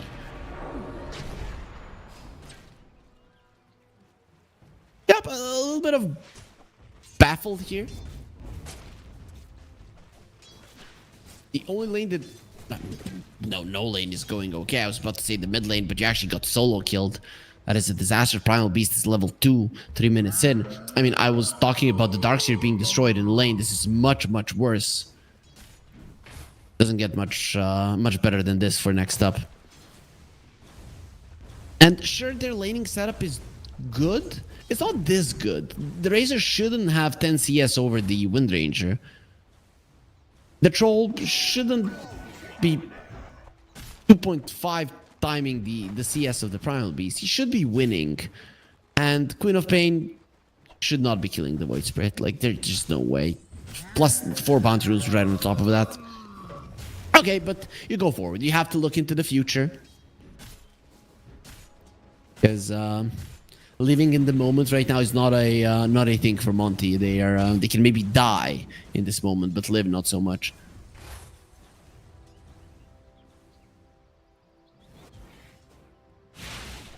Cubify, getting some stacks off. It's dangerous.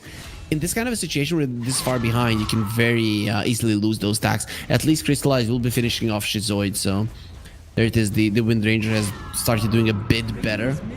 That's just a kill. Her CS is still problematic. Has the same amount of CS as a Primal Beast who... Well... who's having a bad time? Look at that bottom lane that Marcy had 69. Vladik. He has a healing salve. They can get back up to full. They don't know about this. Zvezd pushed out of the lane while the Marcy is not there. Things have settled. Let's put it that way. So the gold lead isn't increasing. Things are looking okay for both of the sides. Monty still not having the greatest of times just because of what happened early on, but in the past 2 minutes they've been able to stop the bleeding. The problem is this troll is untouched, and 7 Jesu is going to be going for a battle period. This time around, it's not going to be a 17-minute battle period. It's going to be like 12 minutes for this troll. And I like this, right? You see that the game is going really, really well for you. You see no reason to go for an Aghanim Scepter. You can win this one a bit later on and secure that the victory will go your way. As Zvez tossed into the tower, Cubify, nice rotation, gonna be using the Phase Bolt, a couple of more hits on Zvez are gonna kill him. There's the sapling, and he does get taken down, Crystallized, getting killed, and nearly next to the menu, Nature's Grasp, slowing him down. He needs to get into the trees. There will be a power shot if he connects it. That is a kill. Dispose being used, power shot off the mark. He's not gonna be able to connect it onto Jakiro, who's not really the fastest of heroes, but very nice usage of that little river there, as Vladik is being dived now by 7 Jesu, who has 7 fervor stacks on himself, and Vladik, one more hit, actually dies, uses the upper a bit too late, no extra armor for you. And 7 Jesu gets a solo kill. He continues now. Zvezd back to the world of the living, going for Eknard. Crystallize will do his best to save his buddy. Power shot does connect on Shizoid, so even if you lose Eknard, you might still get a return kill. Shizoid getting into the trees. Zvezd taking a lot of damage from the towers. Maybe he should have focused on him. And there's the creeps to provide vision. Of course, the small camp isn't going to be doing that much. Crystallize, he gets the 3rd kill onto himself. And the 3rd kill for his team in general. Nobody else has killed anybody at the moment. Crystallize looking to have a decent game so far. I think the other heroes on his team can't really say the same. So a lot is gonna be on him. Crystallize, the former Na'Vi player. Radiant are scanning. I actually thought he was gonna have a better career, but it's still not over. Moonlight is level 6, has double astral step, doesn't really have the mana, has 10-1 charges, so isn't going to die, but he might need a bottle refill to make something happen here.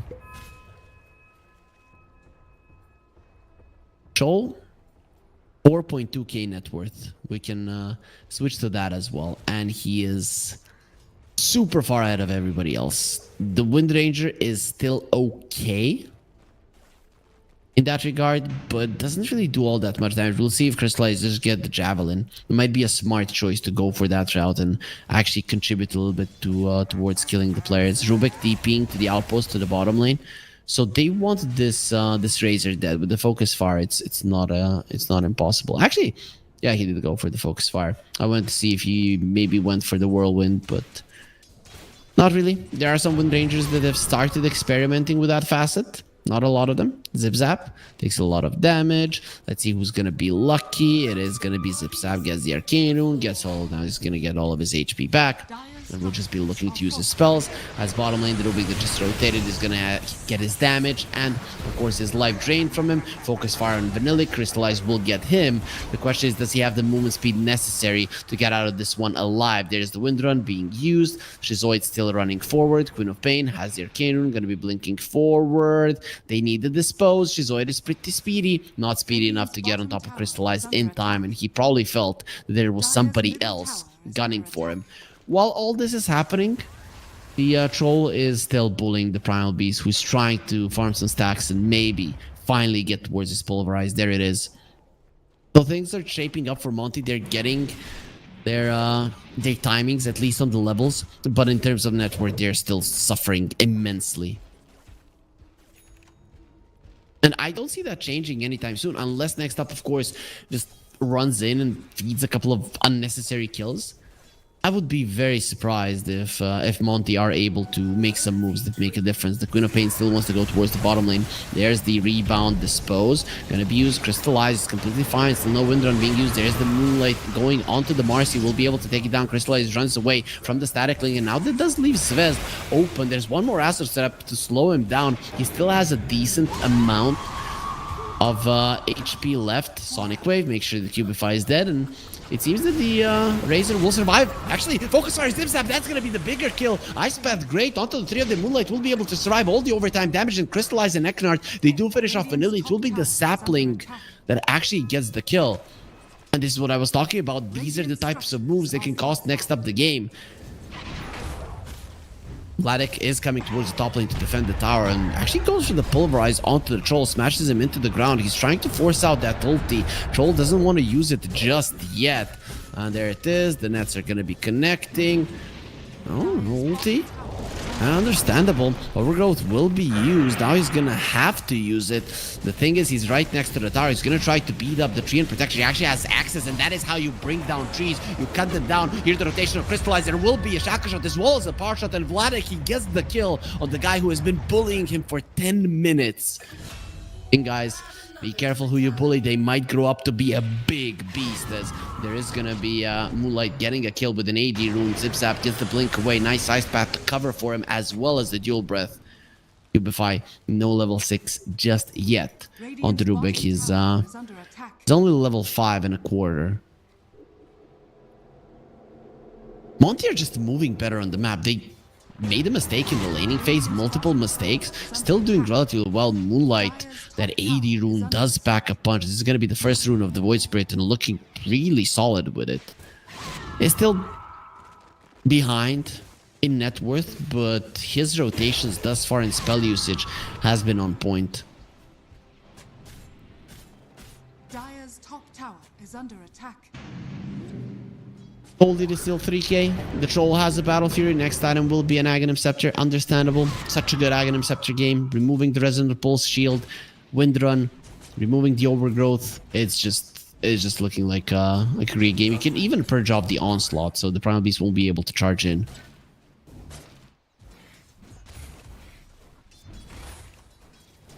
When is that Rubik gonna get his level 6? Cubify there with his picture is blocking on it, but I can see his 3/4 there. It's gonna be coming. Smoke up. They would like to get on top of that Queen of Pain. We'll see if that's going to be allowed. The Queen is going for a Dagon.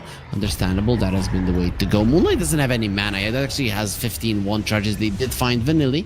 He's fine. Moonlight has been targeted by the Troll, but in the end will be fine. Illusion Rune found by the Queen of Pain. Not the best one, and actually uses it instantly, while Zvezd is going to get Focused Fire to death. And that is going to be Overgrowth, and the Focused Fire used, of course, Overgrowth a much higher cooldown. And Maelstrom still wasn't done. Only now Crystallize will have it. It was just the Javelin, more than enough damage to deal with the Razor. Wind Ranger sporting the Ironwood tree. It is back. Tackle shot with the Ironwood tree is actually not half bad. Actually has pretty solid placement, 800 range. So with a hero like a Wind Ranger, you can definitely use it to use your shackle shot. Nowadays there's just so many trees on the map of Dota, so you shouldn't have issues with that. They're back in this game, Monty, right? The win probability is like 60-40 in favor of Next Up, but the way that they have been playing, none of their moves have been working out, really. Maybe, okay, Onslaught gonna be used. There's the rebound, how to dispose. Eknard's looking like he's in trouble. 7-1 charges, never gets the chance to use it. Shizoid, however, will probably pay with his life. Onslaught forward, decided not to go, and Crystallite, he gets the kill with the proc of the Maelstrom. Where's the help? Nobody's coming to save the Razor. He's dead as well. Stolen Plasma Field. Crystallize gets a double. He's wicked. 6-7-1 on Crystallize, deeping to the mid lane, wants to defend the tower instantly. Let's see if he can kill Zipzap. No, he's just gonna push him away. Just a couple of hits is gonna be enough. And once again, it is Monty coming out ahead. Seven Jester has just been farming all this time. It feels like he's not even interested to help his team open up the towers. You win the laning stage heavily, be 4k ahead, 7 minutes in, and you don't bring down a single tower 14 minutes into the game. You are going to be the first one to lose the tower in this game. I never thought this was going to be happening after that laning stage, but miracles do happen. The innate ability of the Primal Beast allows him, Colossal, to take down that tower faster. I think that Colossal innate ability is going to be changed. They're probably going to be getting a better idea fairly soon. Probably there's been a couple of Reddit threads speaking about it, giving a better idea, so they might He might just steal that from the community. He already lost 2 towers, and next up, I'm baffled.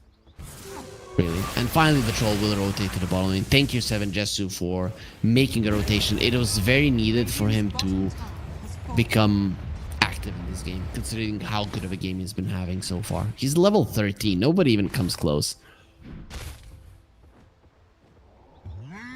I mean, with that kind of a laning stage, how would you gets the first blood? All 4 runes. The enemy offlaner just tries to cut waves or whatever. Does nothing. So now all of the ultis are actually available apart from the Eye of the Storm, which is going to be up in 50 seconds. Razor used it just for farming. 81 Zip Zap, Overgrowth will be used. They overlap their stuns, so that's probably going to be the Queen of Pain surviving. Is the blink away. Nice usage of the spells there. Moonlight actually coming forward. He brought down Zip Zap from the other side. Moonlight hiding in the trees. Aaron going for Vanilli, slowing him down. Pulverize is going to be used. Focus fire on 7. Jesse already used his ulti. Very soon he's going to die. He might actually get the kill. Crystallize is trying to get him. It's going to be a big kill if Crystallize loses his life as well. And he will be able to get a double. He's godlike at the moment. The Leipner, no way with Plasma Field will finally take his life. While Moonlight tries to TP away. The rebound won't allow it. He will stand his ground and fight as he cannot do anything. Nothing else left in the tank. It will be a full 5-man wipe with Svezd surviving along with this support on the Marcy. It is finally going to be a win for next up. Losing the troll is going to be painful, but you still do win this fight. And it all started with the Queen of Pain barely surviving after the overlap of the spells between the Treant and the Void Spirit. And now Ekinard could be in trouble as well. He needs to deal with that ward. Enough? No, he won't be able to survive. Just not being able to take down a sentry in time. Razor does it faster and even protects his ward and the sentry, both getting a bonus kill for himself. Just like that, this Razor is very close to the top of the network chart while he was struggling just a couple of minutes ago. But that is what happened when you are kind of the only core that survives inside of a team fight.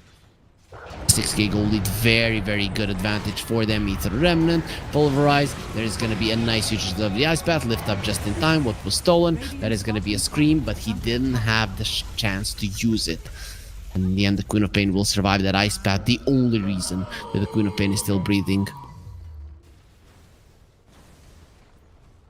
The game definitely far from over, but again, it's next up that are in full control. I still don't like that they're not making aggressive plays. Their troll is completely uninterested in fighting. There's going to be a Bloodstone on the Razor done right now. Aghanim Scepter on the troll as well, popping the Bloodstone, trying to fight Onslaught forward. He's just not losing any HP. They need the Void Spirit. They need another core to help him. Maybe even the Wind Ranger to rotate. It doesn't even have the Focus Fire. He did kill Shizoid. There's Moonlight. Here comes the Wind Ranger as well. Shackle Shot will connect this Razor. He's not taking any damage. Focus Fire doing a lot, and the Sonic Wave is gonna be destroying 3 of the heroes. Moonlight does finish him off, but that's gonna be a very dead Crystallized as well. He just TP'd in, and another time you're gonna get all of your heroes wiped. Moonlight is going for the kill. He won't even be able to finish him off. The Dagon is the thing that takes his life. Actually, make it 7 Jesu in his Whirling Axes, and the tier 2 tower will fall.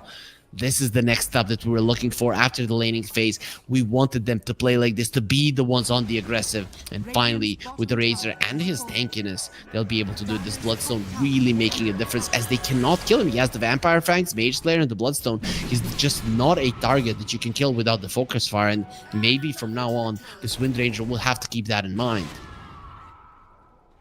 Radiant are scanning. So it's a 9k gold lead. The win probability, 86% for next up. There is a smoke from Monty. This is one of those situations where you might even decide to GG out early if you see that you cannot fight. But the main idea is protect the Roche. They have really good vision right now. Enemies are not close to protect the troll. He has his ulti.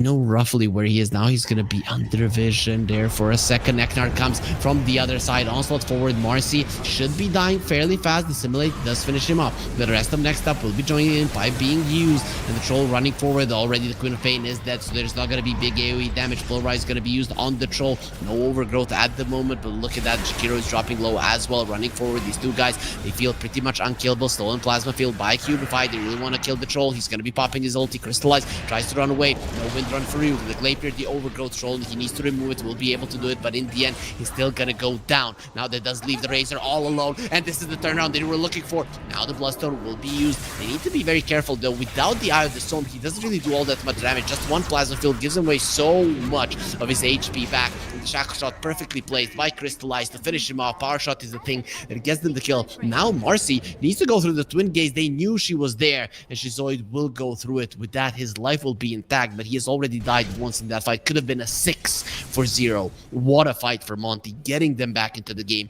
Not completely, but reducing the goal lead of the enemy significantly. Dire's top tower is under attack. Crystallize is going for a Hurricane Pike. I actually love this. Right? You're versus a co-op Razor and the Troll, all three of the heroes wanting to get into your face, and it really is going to protect you. Of course, if you're not careful, sometimes you can make a mistake, and the Whirling Axis of the Troll, the ranged form, can actually purge off your Force Staff, but it is just not something that is likely to happen. Also, Monty, they can constantly fight. That is one thing that we have to keep in mind. Like, Overgrowth is their highest cooldown, and it's really not that high. Troll, next item gonna be a BKB. Doesn't want to get kited any longer. Usually when you have this Aghanim Scepter build, you try to skip it. You maybe go for something like an SNY, but it's just way too many stuff. The lift up, the Shackle Shot mostly. Shackle Shot and the Aether Remnant are probably the most annoying ones. And now even Eknard will have a Force Staff. Dire's middle tower Really is big under Force Staff attack. game versus the Static Link versus the Troll. Even getting a hero away from the Sonic Wave is a possibility. Dire are scanning. Dire's At least middle after the tower pipe is under wants the attack. BKB. Understandably, you don't want your Pulverize countered. You pop the BKB, you go for the Pulverize, and you want it to be a full duration. It really does help. Even when the Troll gets his BKB, it's really not going to be mattering that much with the BKB piercing disable. There's an Axe on the Void Spirit. I think that's the main thing now. You don't really have anything that's able to remove that. Marcy and the Troll are getting BKBs, and Queen of Pain will have a Yules. But still, you have doubled the silence, so you can still be waiting for... Respectfully, it's not that long of a silence. But still, quite nice. 2 seconds. Not too bad. You wait for her when she lands, and you can still kill her in those 2 seconds, no problem. Or at least set up for some follow-up stunts. The Roche will fall, though. Now with the Focus Fire, very easy. And actually, the Rubik stole the sidekick, and he put it on the Wind Ranger, and now it still lasts. Even though he lost the spell, it's still there. I don't think this is how it should be working. Look at the Wind Ranger damage. This is actually huge. Usually when the Rubik has these spells that persist, actually no, you know, when you have the traps, they persist. When you have the mines from the techies, they persist. So maybe this is intentional. Now they have the Aegis, they have the Focus Fire as well. Overgrowth ready. Shizoid, no BKB just yet. They're gonna be going for the Troll. The Shackles are not gonna disconnect. There's ability, he's gone. Crystallize is on a killing spree, and there's just going to be a bonus on Shizoid. Both of the heroes that are trying to get their BKBs are going to be slowed down in their tracks. Big deal, Crystallize is the one who picks up both of them. Just Monty are playing better Dota. Next up with the perfect laning stage with one fight where they wipe them. Usually that would be enough if you just play solid Dota afterwards. But Monty making more moves, making cleaner moves, and then mowing down towers. The second tier 2 of the game is going to be theirs. Acropar, Vanilli, really? He shows himself. The Glacier will connect as well as the Aether Remnant. What was stolen? That's gonna be an Ice Path given to the Rubik. It is only level 1, but it is still a huge spell.